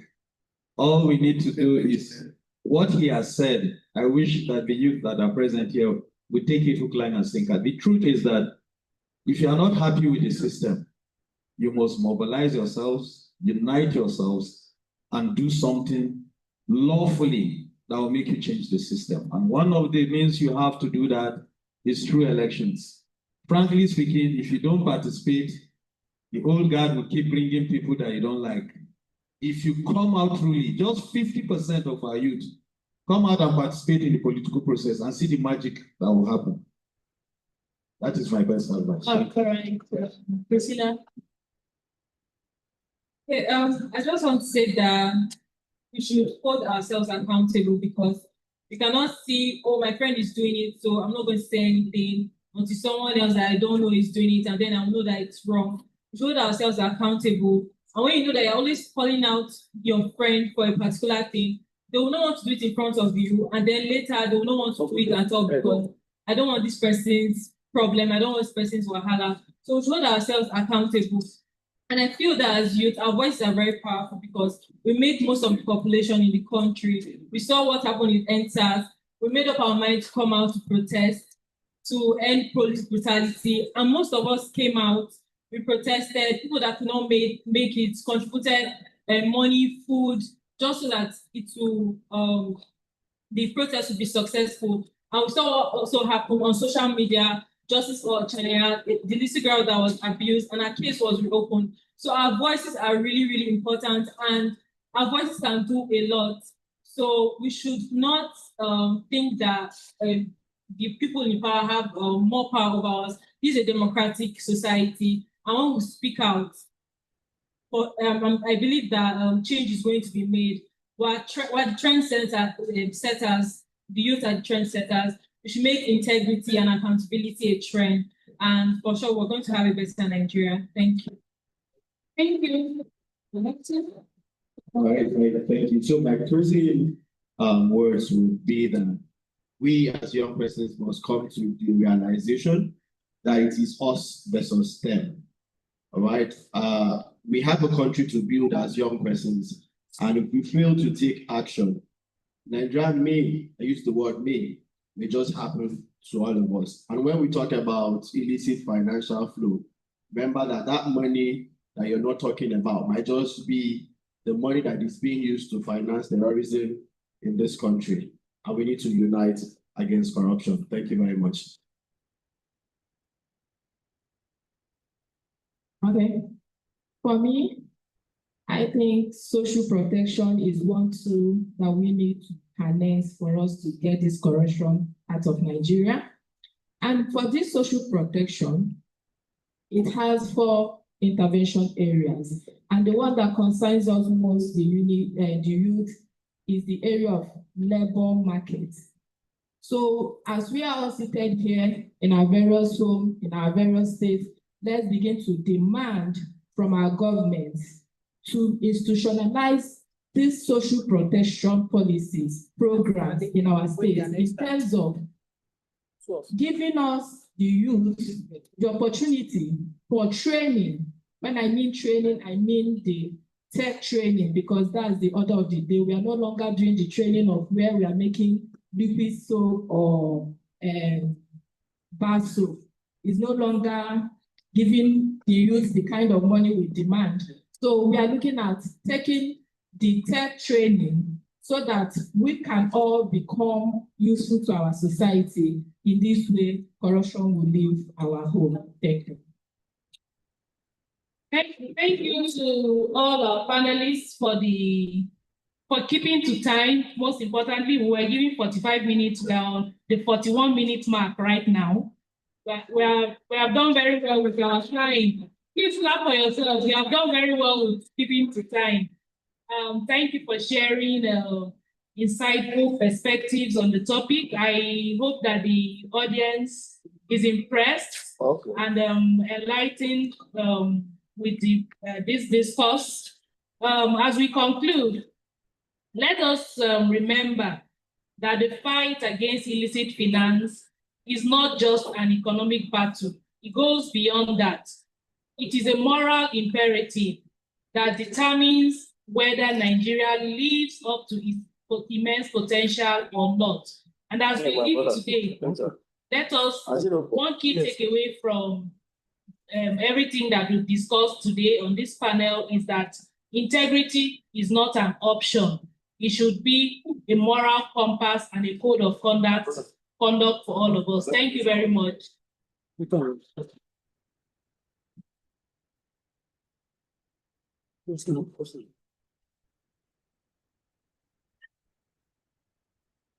Please, let's appreciate the panel.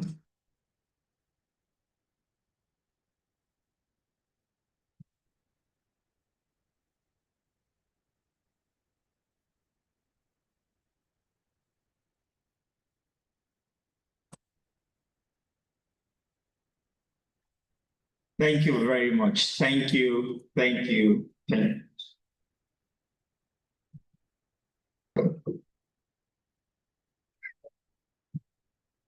So there was a keynote address that we allowed you to digest. There was a panel on leveraging tech to expose, to track and expose corruption. There is yet another panel that centered on IFF and how youth integrity and all of that can weave, and also even mop up resources for social protection. With all that has happened, the mic is now open for questions, reactions, and comments from all of you, our esteemed participants. And then, beyond this session, when the Deputy Executive Director comes up, will we be harvesting actual commitments? Because this is not going to be one of those international days that we have beautiful speeches and go. You will give us commitments, and we will hold you to these commitments. Even if it is not everyone, at least those who give us commitment, you can be sure. Even if it's a commitment to talk again, be sure we'll create that platform for you to talk again. So please, the mic is open. Can we have the second mic? Questions? But because we are managing time, try your comments, your questions, your reactions should all fit in within 60 seconds. Yes, please. All right. Let's have hands so that we can know how we are moving. Okay, so we have a hand here. 1, 2, 3, 4, 5, 6, 7 for now. Then we'll. Yes, please. All right. Great Nigerian youths. Great Nigerian youths. Great. Like now youths, the youths. Well, anyways, thank you, moderator, for giving me the opportunity for me to speak. And of course, being the first to speak, I'll have that privilege to talk for a longer period. Sorry, not to scare you. Corruption, sorry. Not to scare you. Let me go straight to my comments. Sitting back here and then listening to the keynote address speaker speak to us, and then also the panelists. One question kept ringing on my mind, and that bordered around solutions. Yeah, because just like he said, just like it has been discussed in passing, a lot of times we've sat under forums like this, and we keep on talking and talking. Like, we like to talk.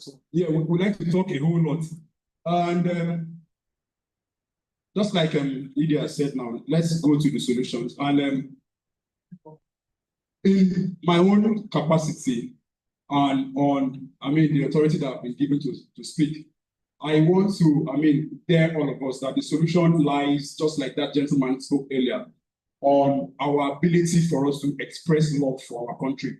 It begins from there. Forget about all these speeches, forget about, everything that we're talking about, the grammar, jargons, just like Mr. Fasipasi said. Outside all of those jargons, how are we going to simplify it and express it practically? Do you really love Nigeria? Do you really love your country? Because that is, for me, setting the horse in front of the cart. This that we're doing now, the speeches, the sweet talks and everything is the cart, and it is rather behind the horse, and it will not move. What would move it expressively is for us to put that horse on it to move. And that horse is the ability for us to show love for our country. I know you can answer. Everywhere you find yourself as a citizen, in that your little corner, in that your office space, in the way you interact, every Nigerian wants to cheat on the other person. Everybody, that all our eyes they red, like our eyes, the slightest of I feel you. Love for our country. The slightest opportunity that you have, you want to maximize it, you want to capitalize on the other person's weakness. Someone said it the other time that most Nigerians are thriving on the ineffective nature of things in the country. And they think they are can't blame anybody. Because everybody talks about solutions. The point is made. Thank you. If you find Thank you. You've got 2 minutes and 40 seconds. So that is really beyond. All right, so rounding up, my name is Ubongi, and communications person. I'd like to honestly work with anybody who want to align with us. Let's see how we can break this down. Just like Mr. Basi said, we need to demystify this and take it down to the people that really need to understand this. Thank you very much. Thank you. The lady in glass. Maybe you introduce yourself so that. I just miss guy knows about it and Ladies and gentlemen. Don't be like me. Keep it to you need 1 minute. Thank you. Thank you. UG, when was relevant? My name is Alebru Praise. I am currently a research student, MSc student, and I work with FAN. So I want to ask a question. When the first panelist was talking, he asked a question about the cause of corruption. And I want to say, sorry, you can hear me? And I want to say that the major cause of corruption in Nigeria, I would say, is that there are not enough consequences for aberrations. No, I think when that's people mess up, you know that you can play around the law when you have to have it down. Now, My question is this. What is the role of an independent judiciary, I mean, a non-politicized judiciary, in making sure that people don't get away with things like this? Thank you. Thank you very much. I hope the panelists are noting. If you are not noting, I will hold the moderators. So please get your pen and paper out. Yes, there is a gentleman in blue and then a man in white and tie. Yes. We did a count. We'll come back again. But Thank for now, you for this opportunity. I'll just go straight to the point. My name is Alfred Agu. I work for Accountability Lab Nigeria. Not to put anyone on the spot, I'll just give you my personal experience, but I just wanted to make a comment about the man that took the mic the first time. We're giving it 60 seconds. And sticking to 60 seconds, that's where accountability starts. Because if you have to use up other people's time, it actually shows that we have to be fast on our own time just to meet up our own 60 seconds. So my own personal experience, in 2023, I went to an agency. If I say the name of what I wanted to get, you will know the agency. It was needed for something. And just at the gate, I was asked to pay 18,000 naira for something that I had already done the research for 5,500. And just as I was just about talking to the person, another lady that came down from a car was asked to pay for that same thing for 80,000 naira. I left, I came back after 3 days, and I did that stuff for 5,500 naira, and I got it that same day. But after getting it, I didn't stop there. I went to ICPC, and I made a complaint to them. 3 months after, I went back to the organization agency, and just to find out if ICPC maybe took steps to like curb the corruption that was happening there. I told them I wanted to do the same thing, and I was going to pay any amount. And everybody was like, no, we don't pay money here. We don't do that here. That's to show that the system actually works. But do we like care to even try?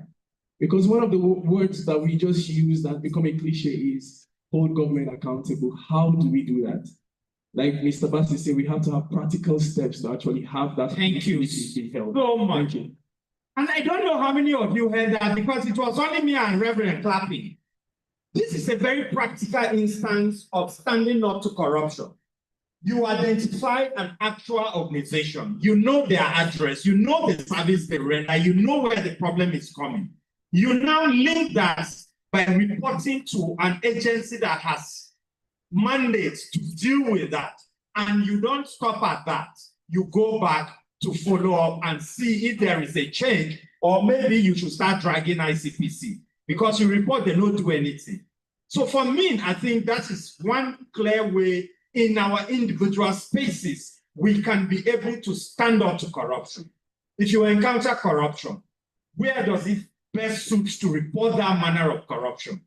Do that and flag it as one way you have helped this country. Yes, please. You have. No. The man behind you first. Good afternoon, everyone. My name is Frederick Ako Edache. I am the Benue State Officer for Tracker, a subsidiary of Budget. Okay, so I have a question, but before I ask that question, let me just say this. We are in the 21st century. And before that, we had the 20th century. Then in the next 75 to 80, to 75 to 78 years, we shall be in the 22nd century. A century that I look forward to be in, but unfortunately, I will not be there, and most of us here will not be there. Now the question is, ICPC manage and those who are involved in corrupt practices, anti-graft agencies, are we doing anything practical, like a roadmap that will salvage the current corruption we are experiencing for the sake of the people of the 22nd century? Now, I just want to excuse the people of the 20th century for not doing much, because people of the 21st century to experience corruption. But what are we doing in practical terms to set a roadmap for the people of the 22nd century to enjoy a smooth society? Yes, and each has answer. ICPC has a response. Many of us have responses to that. So I'm sure when we turn to this side of the table. Yes, sir. Okay, thank you so much, moderator. My name is Nnamdi Oda. I work with Clean Foundation. For us at Clean, we've tried various accountability systems, both internal and external, and just the experience he shared. Some of these accountability mechanisms work when you try them, but you need serious evidence. I will give you an instance. During the COVID lockdown, if you remember what happened in Nigeria, at a point, the law enforcement agencies enforcing the COVID rules were even killing more than COVID. National Human Rights Commission issued a report on that because we're also tracking across the 774 local governments. We attested to that particular finding. So what happened? By the time we escalated some of these violations, because all our observers across the local government, they were sending us evidence. Now we submitted the report to the police for action. They said the officers tonight that they need pictorial or video evidence. And we know the outcome if you try to video or snap an armed security personnel. So they kind of threw the burden back to us to go back and get additional evidence. And for us, we prioritize the safety of our observers. So we cannot tell you to go and risk yourselves to do a video or to take a picture to validate your report in terms of corruption. But thank God technology is helping now. There are glasses, there are camcorders that you can use to capture some of these things. And what it kind of gave us that confidence that young people can actually play a role using tech was if we witnessed when Sowore did a protest at the first headquarters, when they stole his eyeglass. Unfortunately, that eyeglass is an AI. He has captured what is happening and sent it to the cloud, and he was able to retrieve the glass later on when he followed up. What am I trying to say? As young people, yes, our parents have bequeathed on us a society that we are not proud of, but we can make a change by engaging the systems. The accountability systems in this country, when you follow up with them, honestly, they respond and they give you results. The only thing is that it may take commitment for you to follow through. And most Nigerians don't have that time to follow through. And that is why it appears that impunity is the order of the day.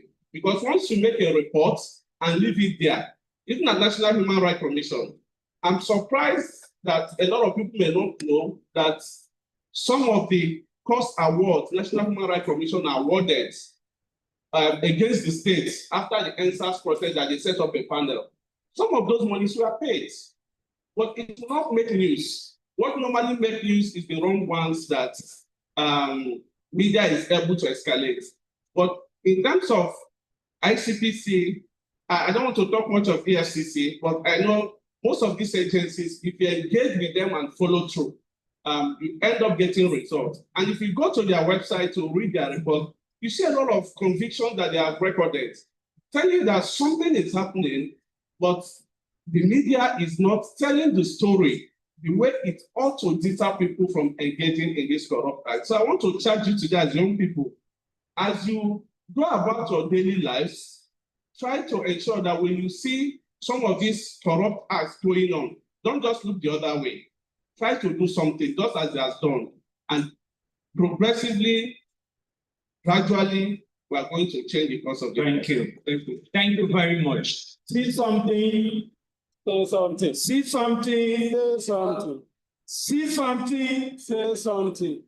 It has changed. People are left behind. Nobody should talk. The person who will say the right thing knows. They will say, see something. Do something. I know they left. See something. Do something. That's our new adoption. Okay. If you see something, do something about it. And there are responsive agencies that are ready to be engaged. ICPC is one of them. I know for a fact. Yes. Good afternoon, everyone. Afternoon. My name is Faraz Kefas. A hospitality expert and also a real estate broker. I'm going to speak about the question, the program before the last program. They asked the question, what are the causes of corruption, or what are the causes that will lead to corruption? And I'll actually pick 3 points of mine, which is, I would say, power dynamic and economic insecurities and poor institution. What I mean by power dynamic is whereby people can go away with whatever thing they do, or whenever a corrupt man has been carried out, people can go away with it. Then economic insecurity is due to hard labor or difficulty in livelihood or whatever cause may be, or challenges one faces. And poor institution is whereby we don't really have a profound measures to go against it. Let me use China, for instance. We can go over the news when I was going through the international news about a government personnel in China who actually went beyond their rules. And they actually played a strict institution whereby it was hard to death. It's such that everybody have that mindset that once you defy, be you who, you are going to face the challenges. But no matter whatever the cause of corruption might be, it does not require that corruption is actually something negotiable. Let's call it a spade. But a proposal I'm actually making in a nutshell is that we'll gather youths here, we'll talk about corruption, how to bring youth on board, to get a better economy. And our mindset is actually polluted with the corrupt system that's actually going on, whereby we refer that you have to be corrupt or smart in a negative way for you to get what you want. Actually played a huge instinct in our mindset, although it requires level of insight like all these programs to eradicate it. Why not we go to our teenage schools, primary schools, add it to their courses, tell them more about corruption, so that they'll have that mindset that even though they grow and meet people ahead of them being corrupt, they have that mindset for childhood that corruption is actually a very bad thing. And again, corruption starts from our families. Let them know, meetings, parents involved, look at the issues they're having as time goes on. As your kids are growing, please let us not implement all these things, because corruption is like a cancer. The more we grow, the more we keep on eating the system, the economy, the growth, and the development of the youth. It's not like an insight. Let's start also from our primary schools to secondary schools and start putting more information about corruption. Thank you so much. Thank you. Thank you very much.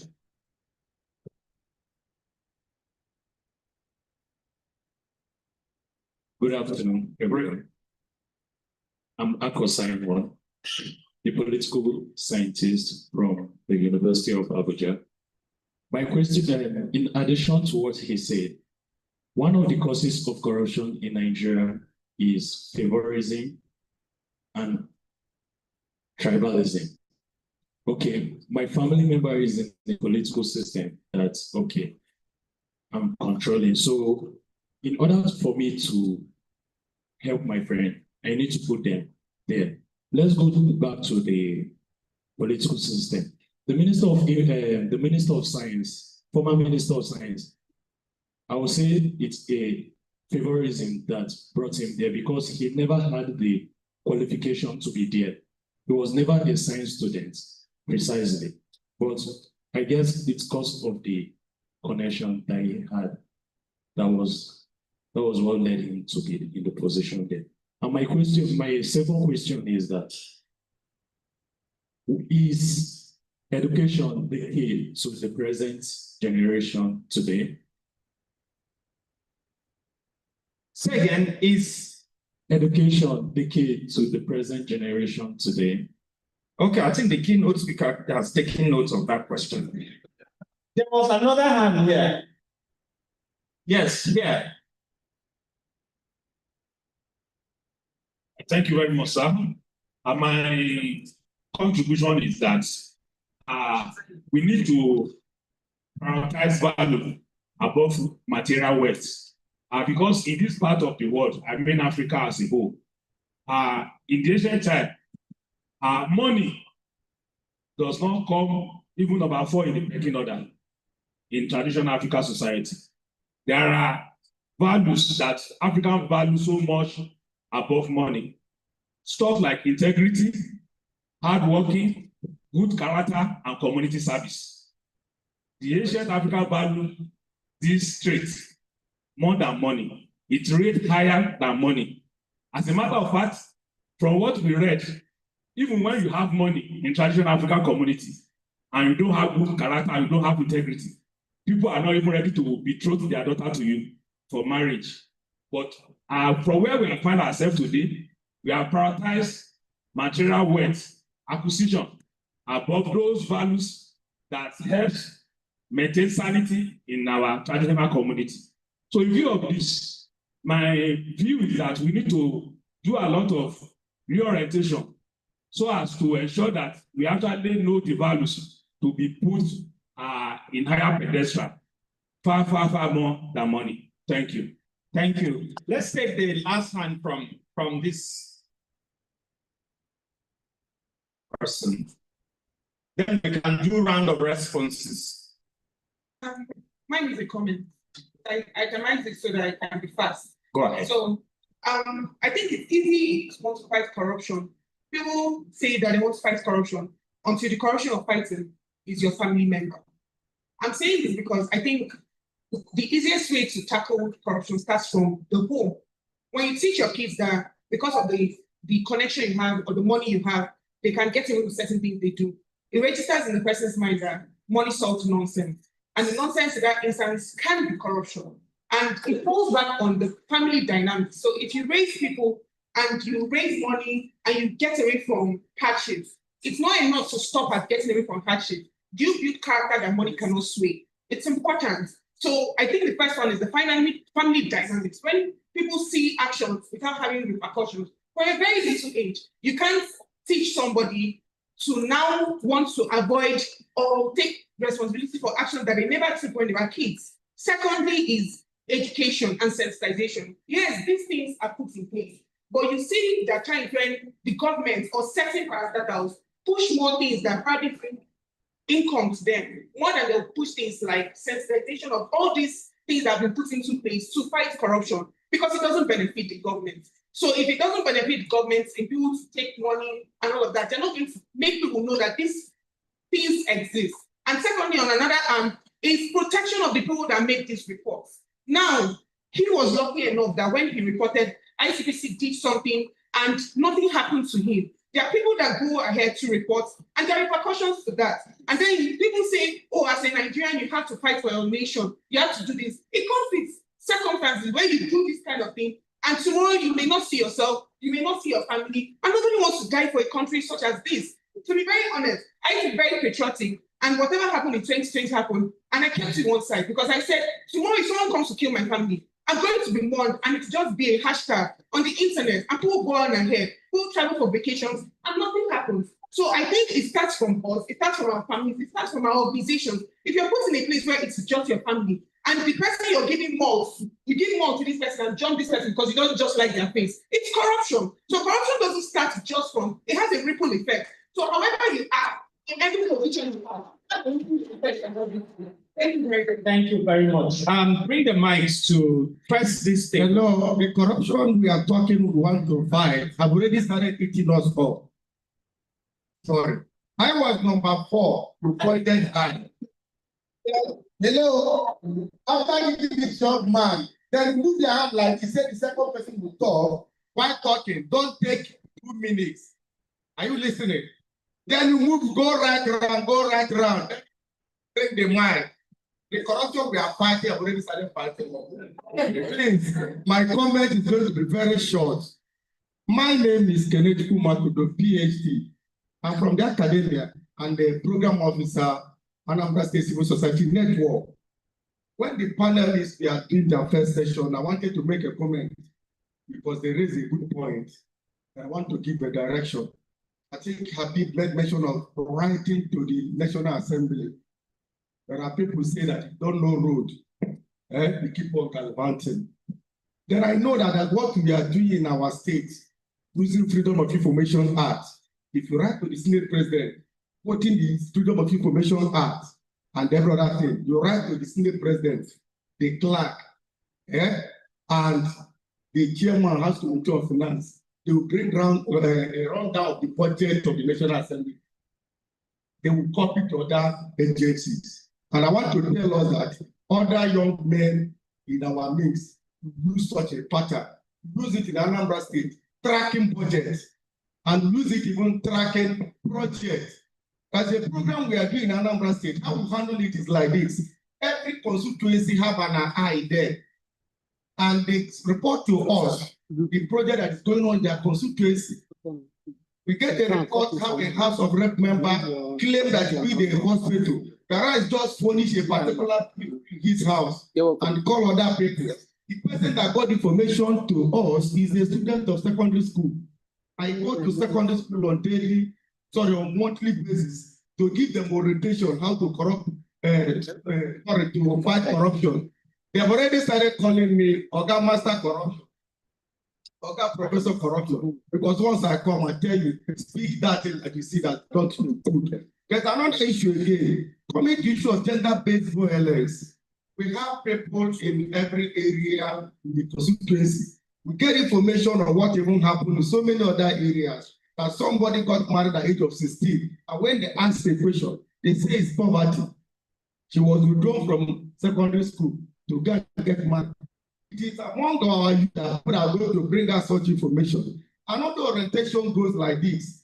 In our civic education, from the past administration, we brought out a next phase for how to bring out a value. My sister said, and made it as a point of duty that every household in Anambra State is going to have it.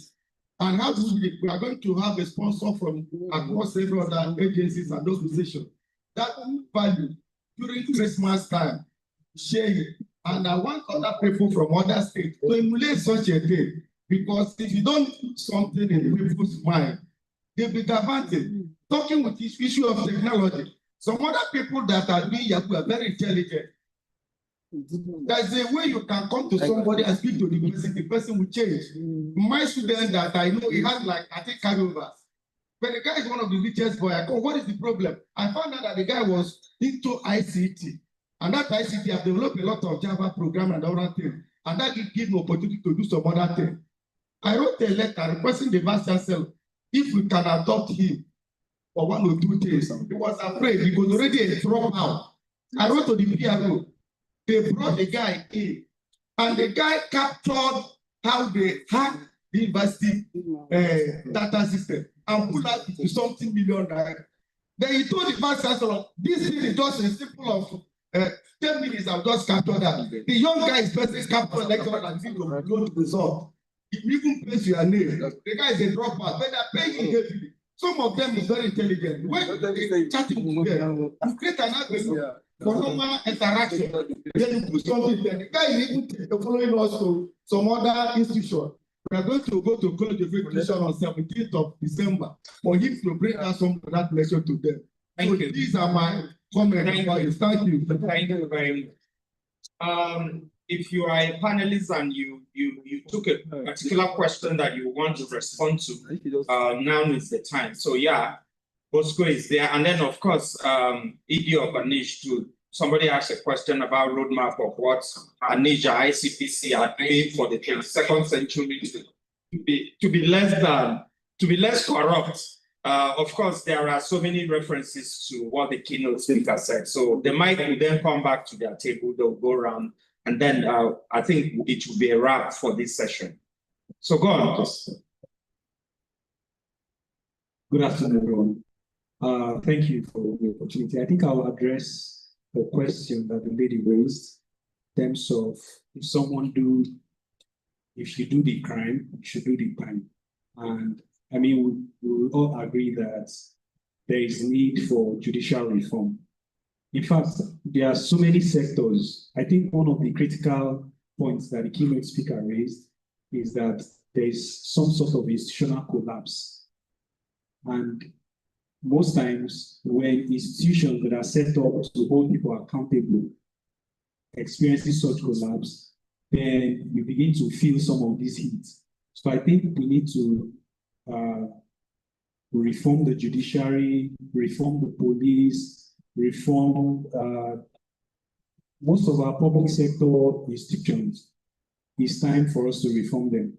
And when we are able to do that, then we'll set the right tone that when you commit a crime, then when you commit the crime, you do the time. But more essentially is the fact that our community system has collapsed too. Because each time we focus on institutions holding people accountable, we are dealing with the cause. So the effect, not the cause. There is the adage, I'm an Igbo man, there is an adage that is a community that raises a child. So even when your family fails, when you come outside your home into the community, the society can shame you if you're not properly brought up. And there used to be a time, like my friend here rightly said, where if you acquire money illegally, or people cannot explain the source of your wealth, you are nobody in your community. But somehow, again, our community value system collapsed, and we started celebrating the wrong role models. And this is where we are today. So I think first, yes, there is need for judicial reform, but within our society, within our community, the community where we come from, we need to also hold ourselves accountable so that we can uphold the right value system. Thank you. And then, because I'm an academic, please, education is not a scam. It's very important. If you are not educated, you will not be in this room. So it's very important to be well educated. Knowledge is power. Thank you so much.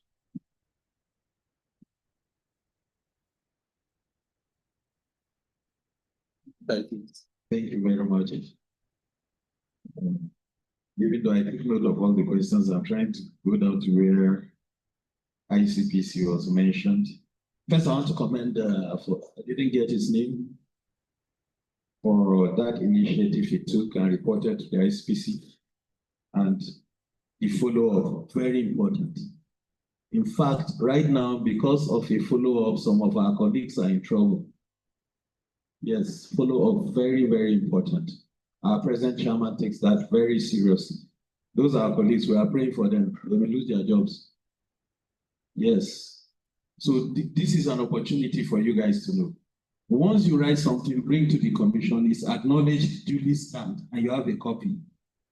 Forget it, you can do your follow-up. Or what is happening to the matter, you have the right to know. There are some information, of course, inside that may be due to investigation, but you have the right to know what is going on. Yeah, have you concluded investigation? Has it reached the court? Stuff like that. So that even us too, we will hold ourselves accountable. Now,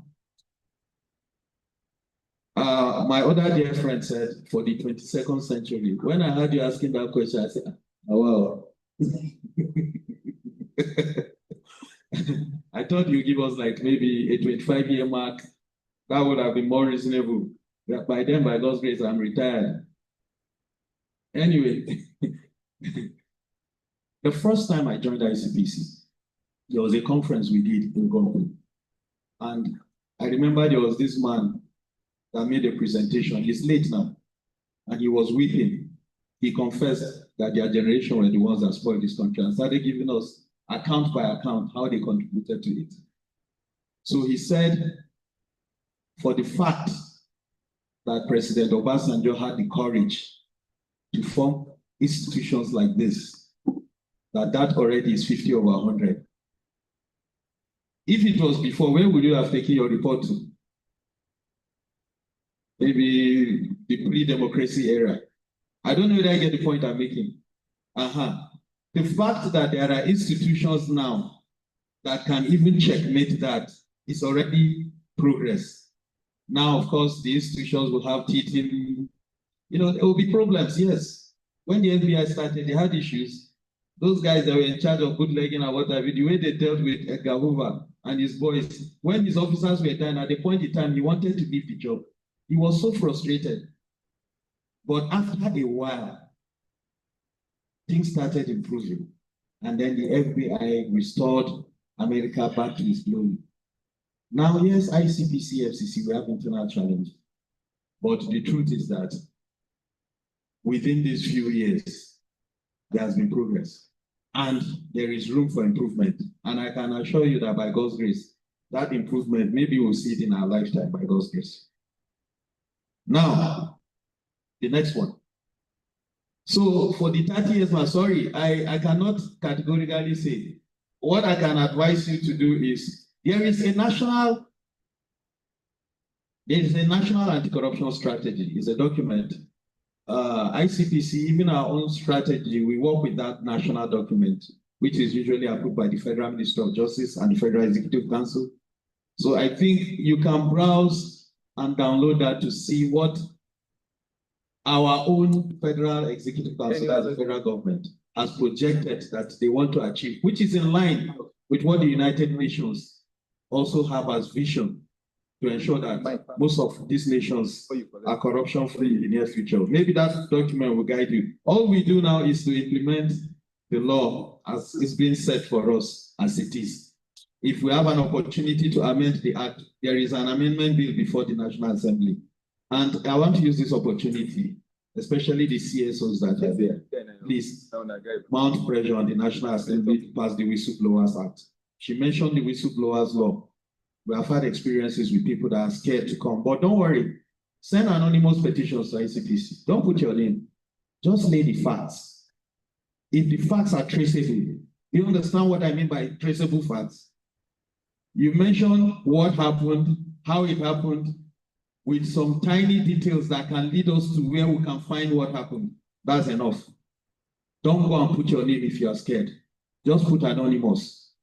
The only challenge we usually have with anonymous petitions is sometimes there are facts that you want to probe further to get more detail, but you will not be able to contact the person. So you have to use initiative. So those kind of investigations last longer. It will have been easier if you just call the person, you say, go to so office, go to that place, you find this and that. So if you can get enough facts, just send an anonymous petition and we'll handle it. The only disadvantage again is that follow-up may not be easy for you since you are anonymous. Because that kind of petition will come, there will be nobody to stamp and receive the acknowledged copy.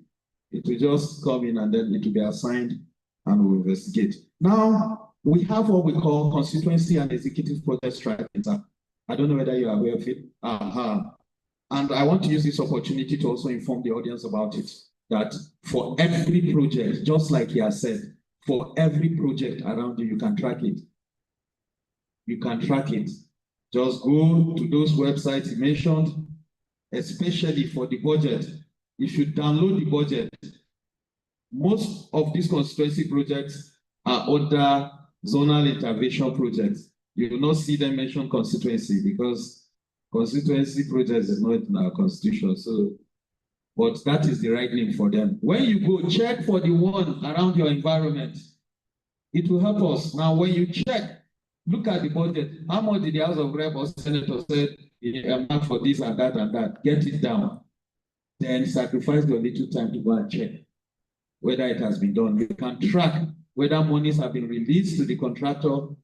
If they don't do that project, there is no department of our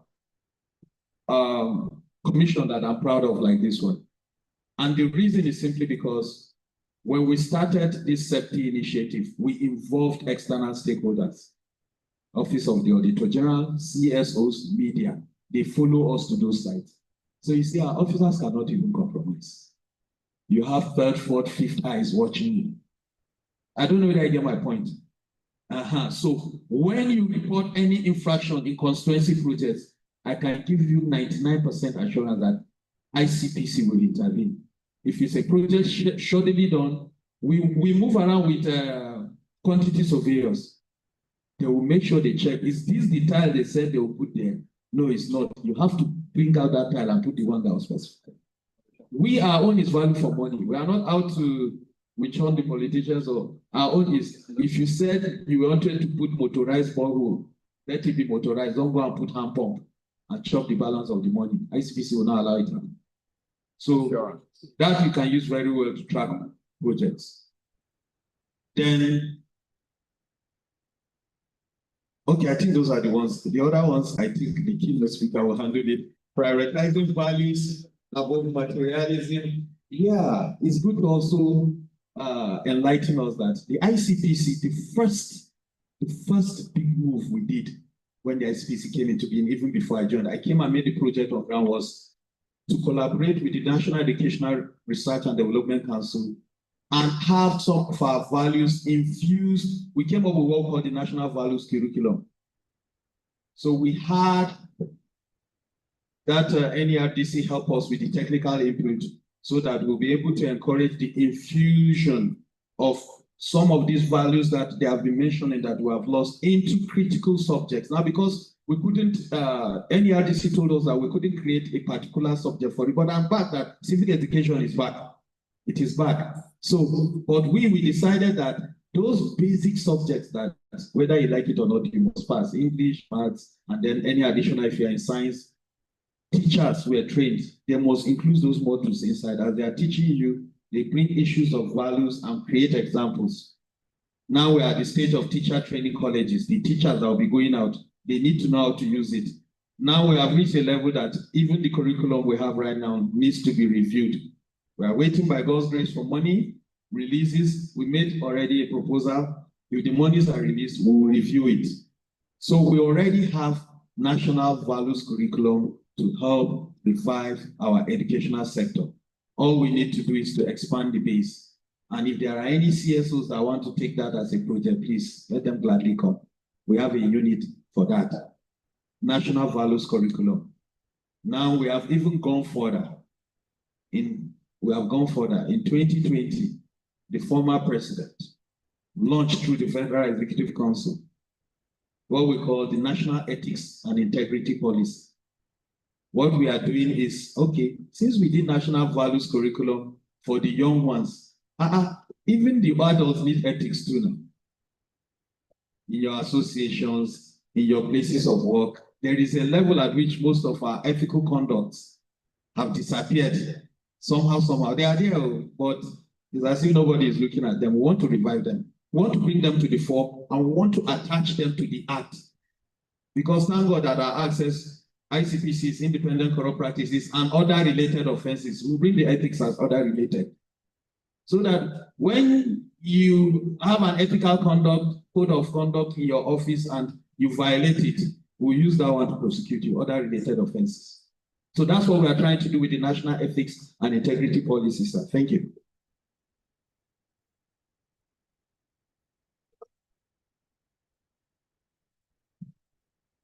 Yeah, I'll speak to some of these questions. Some others I've also been addressed. What is the role of independent judiciary? The ultimate. One of the reasons why a country is said to be safe or good for business is that there is independent judiciary. That's the rule of law. Before companies come to Nigeria, it's one of the things that they consider.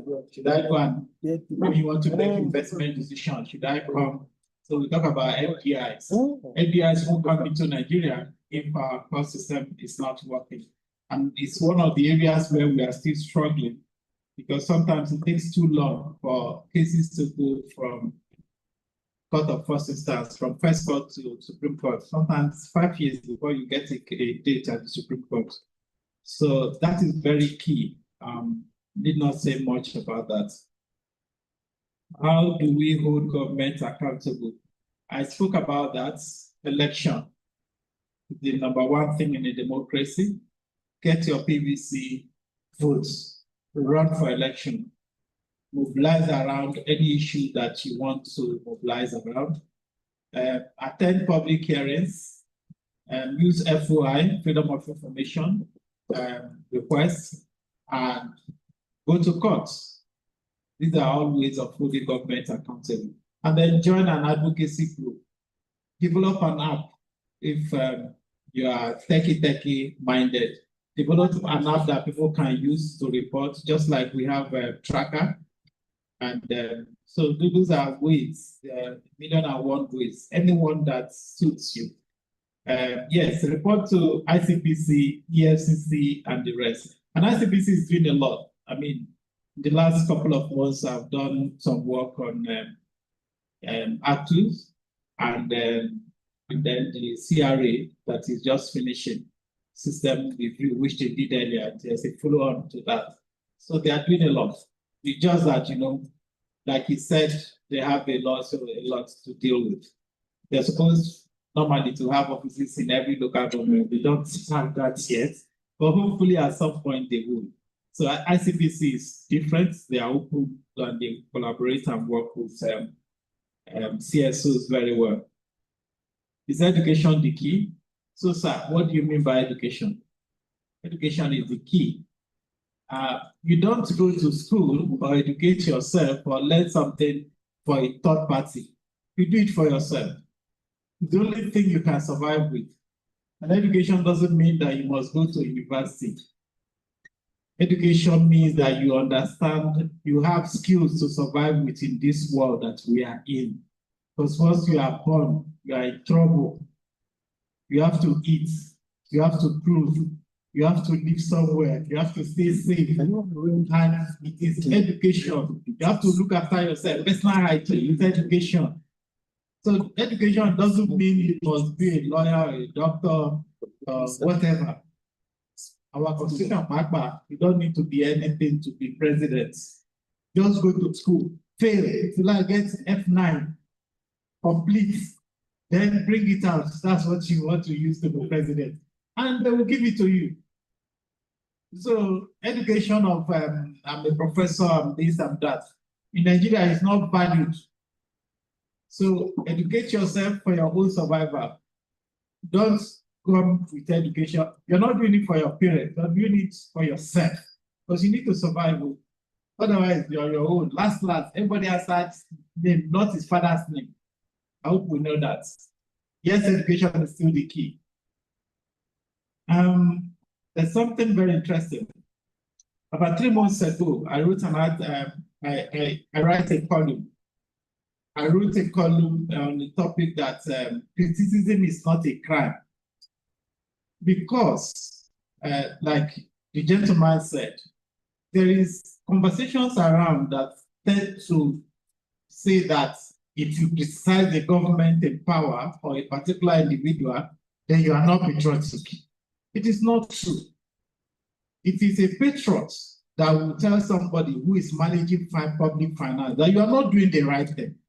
It is a patriot that will see somebody who is stealing from the state and say, you are a thief.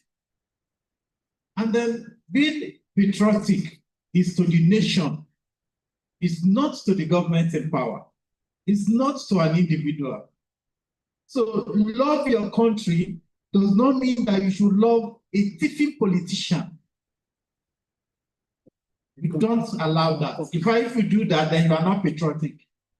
It means you and them will not be the same. A patriot will be sure that our systems run well. That if somebody is trying to undermine the country, steal from the country, frustrate people, young people, and all of that, that you stand up for those good things. Not that you say, oh, because this man speaks my language, he's doing the right thing. When the man that speaks your language comes, he can do what he likes, but this one speaks my language. The funny thing is that the one that speaks your language, the one that will suffer you more. So basically, being patriotic means that what is right, you say it is right. What is wrong, you say it is wrong. Being patriotic does not mean that because you like his face or you like his clothes, then he's the best person. Or you voted for him, then he's angel. Somebody is doing wrong, then tell the person is doing wrong. Somebody is doing right. That's the only way we can grow as a nation. That's the only way we can really fight corruption. I have a country that you are proud of, that if I'm in danger, my country will look after me. That if I don't have a job, my country will have some way of providing me something so that I don't die in the process of looking for work. Our country can do that, but the system is so whacked that it is not happening. For instance, social protection. Normal. Government said they would want to give money to about 16.1 million people. But government never gives money to up to 3 million people. So the others, what happens to them? Normal. COVID. Government said they collected, big companies gave them rice, give them beans, give them plenty things. They didn't distribute it. They went to pack it. Some all over the country. In Abuja, I think Abuja was somewhere, have I forgotten? They need to tackle or Japi or whatever. They just pack them in one big warehouses and the rest. And then Nigerians got hungry and went to take the thing by themselves since you don't want to distribute it. And everybody's gaslighting Nigerians for doing that. No. No. No. There should be system that what I'm entitled to, I should get it without knowing anybody. And what you are entitled to, you should get it without knowing anybody. But you know, the concept that of, I call it barbarization of things, is so difficult. In offices, everybody's Baba, everybody's Mama. In fact, you see very old people, they bring one young man as minister, they'll say, now Papa be this, so they'll say, oh, yo. And then I begin to wonder, where are we going? It shouldn't be like that. There should be dignity. So when you see your old people singing to a young man, our Papa be this, so we don't get alive. They are deceiving the person. They want the person to fail. And that's not how you run a nation. It's not by, oh, I remain loyal. If you tell me you are loyal, then it means there's something you are hiding. Just do the right thing. We will be fine. Last. Thank you.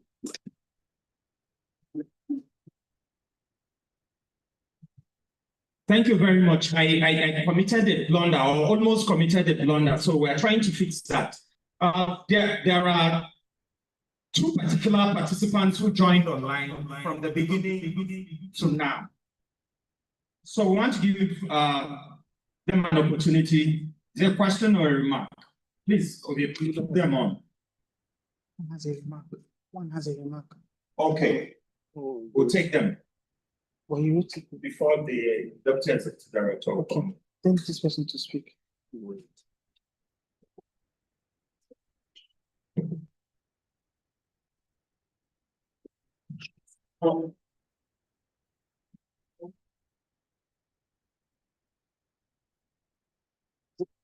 Adam, you can.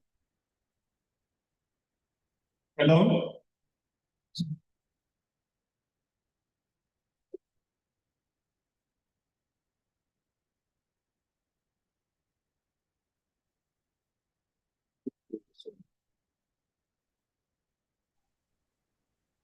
Hello.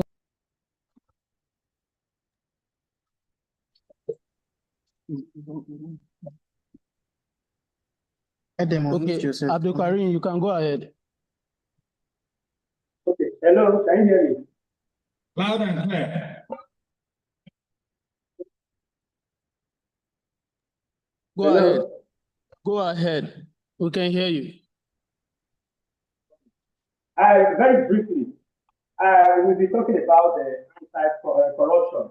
I don't know whether it's not possible that we start pushing for a national legislation about the public and private, public and civil servants, their children. There should be a legislation that only public schools they should go to, the schools in the country, that is public schools. Then also the traveling abroad for medical attention. Can they not be something like that? Civil society, even Nigeria, start pushing for such legislation. Then secondly, the electoral law. I'm just looking at the various loopholes that expose this country to bad governance. Can't we look at it also? The constitution of the body of INEC, whether really they're independent. I think one of this area will be able to help the country. The public servant and the civil servant, their children, anybody who is appointed as a commissioner, to the local government level, that their children must go to the public school. I think so this essay will be able to talk about be able to address the issue of anti-corruption. Thank you very much. Okay, thank you. So, Mr. Adam. Okay. I think he's not on screen. Okay, so I would like to invite the Deputy Executive Director of ANAGE, Mr. Leo, to please.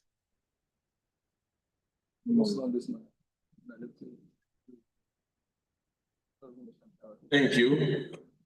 Sergio Glenbo.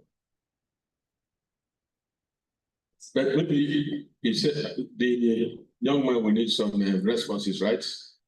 I do that very quickly before I go into the business that I'm tasked to execute. He was talking about the need for the children of civil servants and the public servants, actually, to attend schools in Nigeria. And then for them also to be stopped from having, what do you call it now, medical tourism, to travel overseas to attend to their health. These are issues that everyday people want addressed. And then again, he was talking about need for electoral reforms.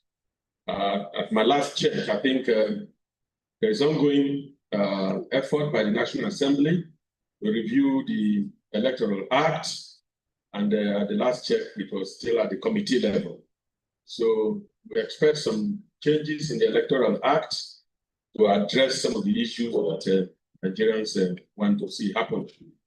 That said, I will want to revert to my business of today.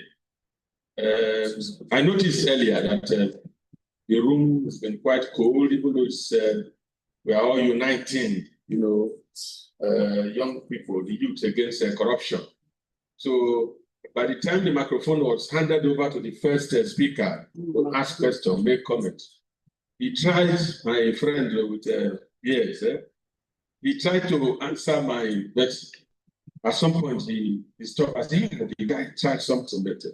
So I want to take up from where he stopped. That is to say, let us all rise up. Let us show that we are young people. Whether you are gray-haired, but at least identify with youth, identify with the young people. Let's do it the young people's way. Issue is corruption, and we are all in agreement, not so, that we need change. Is that not so? So we shall overcome. We shall overcome. We shall overcome. Wait.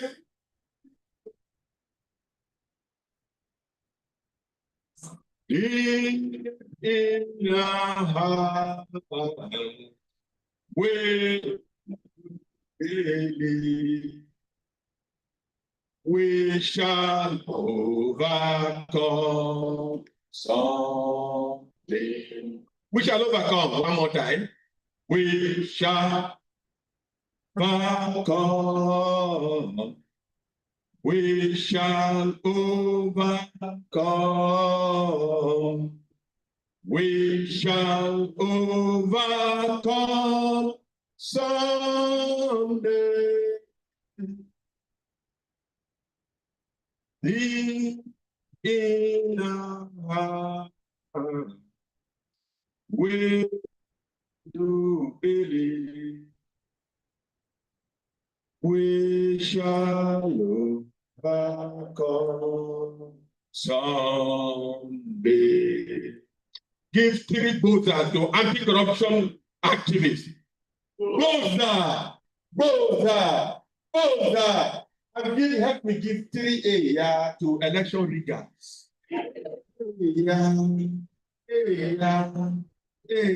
Is another 3A to corruption, the looters of national treasury.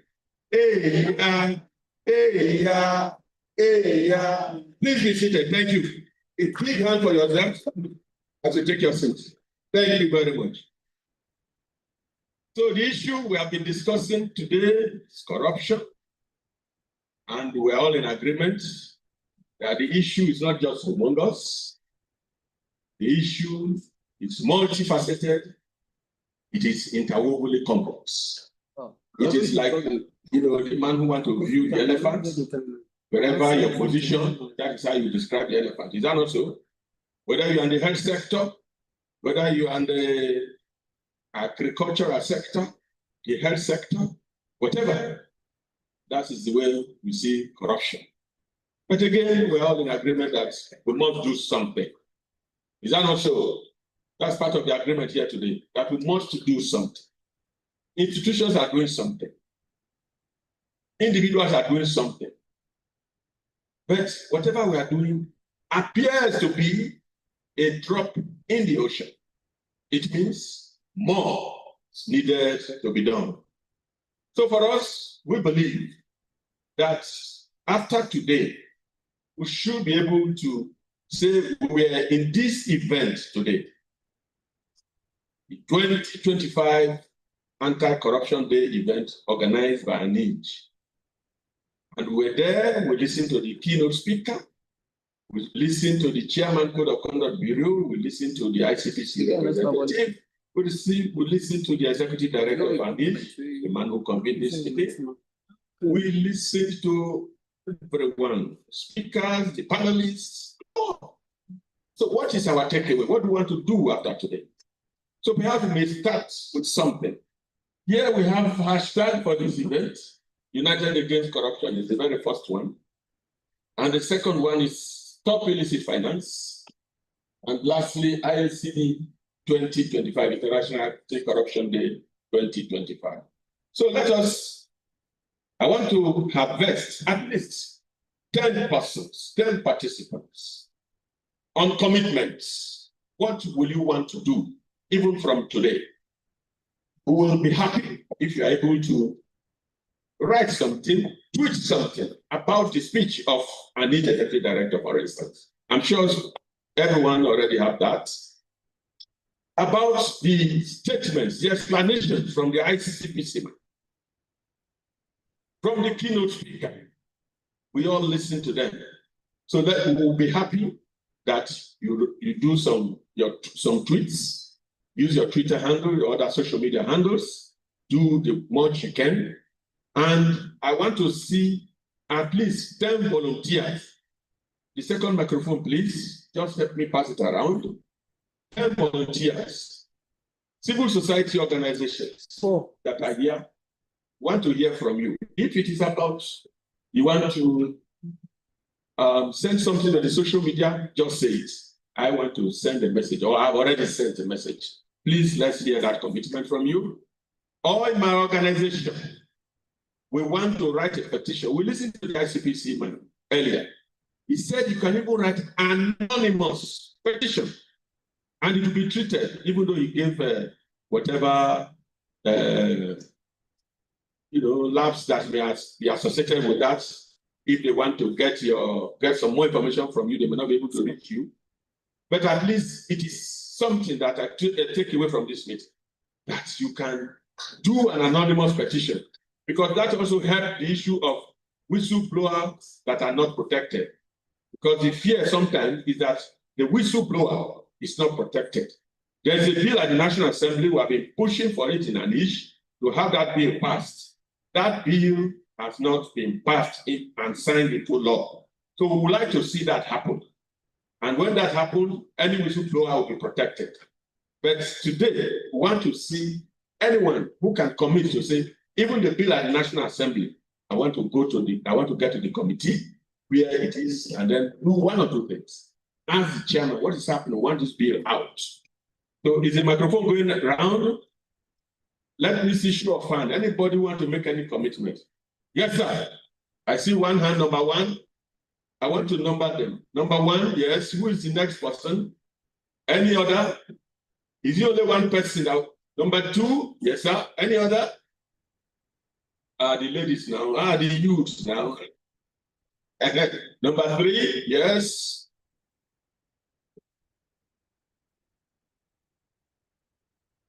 Yeah, nobody. Number four. Number five. Number six. Number seven. Thank you, sir. Okay, let's work with that seven. Okay, give the microphone to number one. Good afternoon, all. Please introduce yourself, name of the organization. Yes, my name is Comrade Obidi Emmanuel. And I work for the Network of Civil Society Organizations of Nigeria from Edo State. I want to really appreciate the organizers of this program. Out of a truth, this program has ignited something again within the civil society community.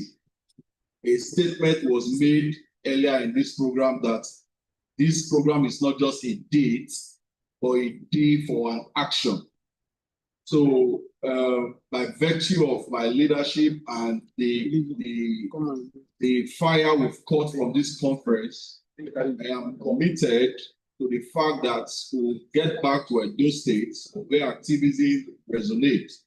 We'll begin to ask relevant questions, very bold questions, and engage authorities on accountability, and also for them to begin to, dispense their responsibility and social contracts to the people with fairness and corruption free. So it is our commitment that we will take this fire back home and begin to do the needful to promote a corruption-free society. Thank you very much. Give him a big hand, big hand. Thank you for that commitment. I hope the Secretariat, you are taking note of this commitment because we're also going to track them. Thank you so much. Yes, sir. For the opportunity, and thank you to Edge for bringing this dialogue. I am glad that I was part of it.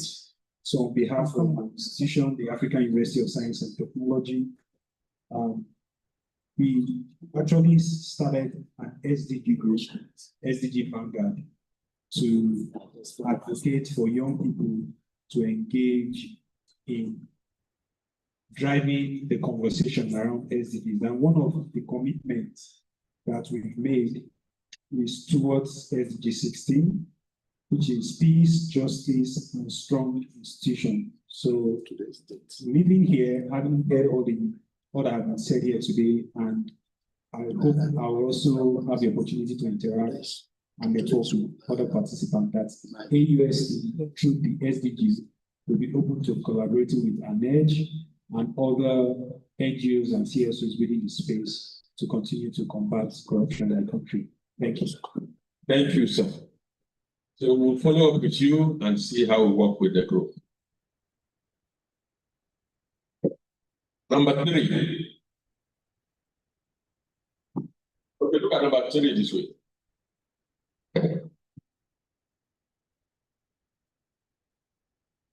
Okay, good afternoon once again.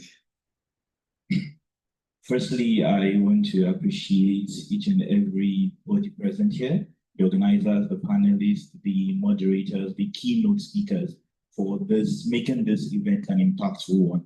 Now, my commitment is this: as a youth, it is no news that my generation is more of a social media. They are more of the social media people. Yeah, so my commitment is that I will use my platform as a spoken word artist. I'll use my platform, Instagram, TikTok, to keep advocating for the anti-corruption policy. I'll keep advocating for my generation to keep fighting against corruption as much as we can. Thank you. Give him a big hand because his platform is now dedicated to fighting corruption. So we'll be looking at that platform as well. Number 4. Hi, good afternoon, everyone. My name is Basi, and I work with HCT Innovation Center. On behalf of the organization, we're committing to work with ANEDGE in producing at least 2 explainer videos on illicit financial flows. Thank you very much. Thank you. Videos on illicit financial flow, the impact. Number 5.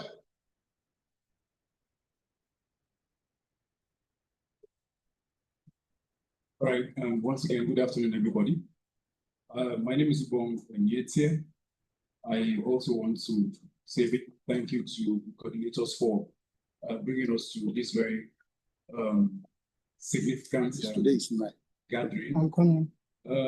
I also want to fall in line with the spoken word artist and also Mr. Basi by committing today that I'll set up videos explaining everything that has to do with corruption and against corruption, and ensuring that those videos cascade down to people who need them, understand them, in order for us to ensure that we bring them on par mentally to what we're talking about today, and ensure that everybody lives a life that is worthy and the religion is also free in Nigeria. Thank you so much. Thank you. God bless you. Number 6, this way.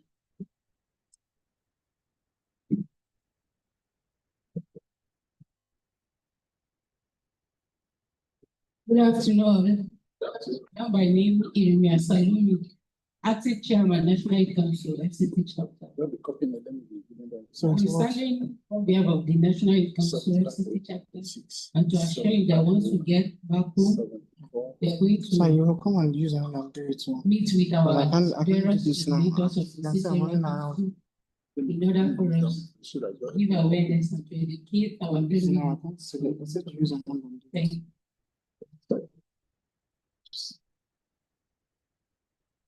Thank you. The last one, a brother from Clean Foundation. Thank you so much. Good afternoon, all.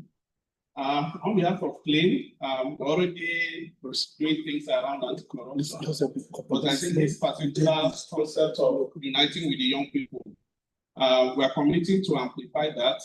So we'll be working with our partners to host virtual sections where you actually get the young people more. Do a Twitter space where we can get young people to also share more of their ideas and also pass the message that we have gathered from this particular forum. Thank you. Thank you. Can we give a big hand to all those who have made commitments? Okay, is here? No, Opeyemi. Oh yeah, the microphone is yours now. That's Yes, in addition to what my colleague from Clean has said, I'm from Connected Edges Africa. We are in 9 countries. We want to also ensure that we bring young people from other countries to join the virtual meeting. And I want to add by saying, if we can make it once in a month, so that all of us will join, and it will be a time to give feedback from the field work. We have all given statement of commitment. So maybe for 30 minutes every month, then it will be documented and the link can be sent to Anish and other relevant partners. Thank you very much. Thank you. So mine is to now give a vote of thanks to everyone in the room, particularly all our special guests to this event, Chair of Code of Conduct Bureau, Chair of ICPC, our guest speaker for today, and of course the Executive Director of Anish. We also like to appreciate our young people from across the 6 geopolitical zones of this country. We have invited people from all parts of this country into this meeting room. I'm sure if there was anywhere else in this country that we're having any anti-corruption day event, ours will be almost at par with whatever they are doing over there. But again, even as they are also doing their own activities and we are doing ours, we are all united, we are all connected, and we'll continue to work together to advance these issues even after today, just as we have made some commitments. So in particular, I'd like to thank the young students, young people, young youthful organizations that are part of this meeting. Say thank you, a big thank you to you for creating time out of your busy schedules to join us here to have this day properly matched. I will say thank you to you. I also like to thank the technical crew. I know that they've been working under duress to make sure that they deliver their own side of this meeting. I say a big thank you to our technical team. We also thank our admin staff, led by the admin manager of Anish. Thank you for managing us very well today. We had very good tea. I'm also sure that we also have very good lunch. that will be devoid of any equivalence and corruption, that everything will work well, everything will sail smoothly, nicely. And also like to thank the hotel staff that have also provided some internet support for us. They have done very well. And is there anyone I'm leaving behind? Okay, the compare for today. That's Akpere, my colleague. Let us give him a big hand. He did a fantastic job. Mr. Al, thank you so very much. And of course, everyone of us from Anish that have also supported the secretariat to do a fantastic work. Thank you all. And of course, we'd like to thank our audience that are online. We thank the Bread for the World woman that spoke to us earlier today. All of you at online, you made us proud today. Thank you for coming. Thank you for being with us all through, even up to 3 p.m. They were still online since morning. We say thank you to you. On this note, I'd like to bring this meeting to a close. Thank you all. Wish you all journey messages back to your greater destination. And I will hope again to continue to connect on this work we do around anti-corruption and social protection. Thank you. Johnny Mercy. May God bless you all. 99. Give me your number. Your seat. Yeah. Your seat now. Okay. Those online, thank you very much. Okay, for the lunch, we are told that you should just exercise some patience. Maybe like 2 minutes where they are waiting for the chefs. They'll come around, they will be supporting in dishing the lunch. Just a little patience, please. 1 minute, 2 minutes, they will be here with us. The lunch. Okay. Online participants, thank you so much. We appreciate your time with us today. The meeting has come to a close. Thank you. I trust every one of you have filled the attendance sheet. If you have not, kindly see the attendance form so that we'll get it. There's a suggestion that if you take the pledge from the national anthem, let us all stand. Let us take the pledge before the lunch will be finalized. The chef, we're only waiting for the chef. The lunch is ready. We're only waiting for the chef to come and serve. Or do we take stanza? Also told that for all those who nobody knows. you should also meet them up. If you have not done so, meet them up, or you should also sign your transport claims before leaving the hall. You can use this time to do that as well. So the pledge. I pledge to Nigeria, country, to be faithful, loyal, and honest. Serve Nigeria with all strength, better unity, good honor, and glory. So help me God. Thank you. Thank you. Thank you, those online. Thank you so much. Thank you, Abdul Karim. Thank you, Endurance. Thank you, Blessed. Thank you, Shinaza. Thank you, Casey. Thank you, Mr. Boko. Thank you so much. You have a great day. Mind them about the attendance.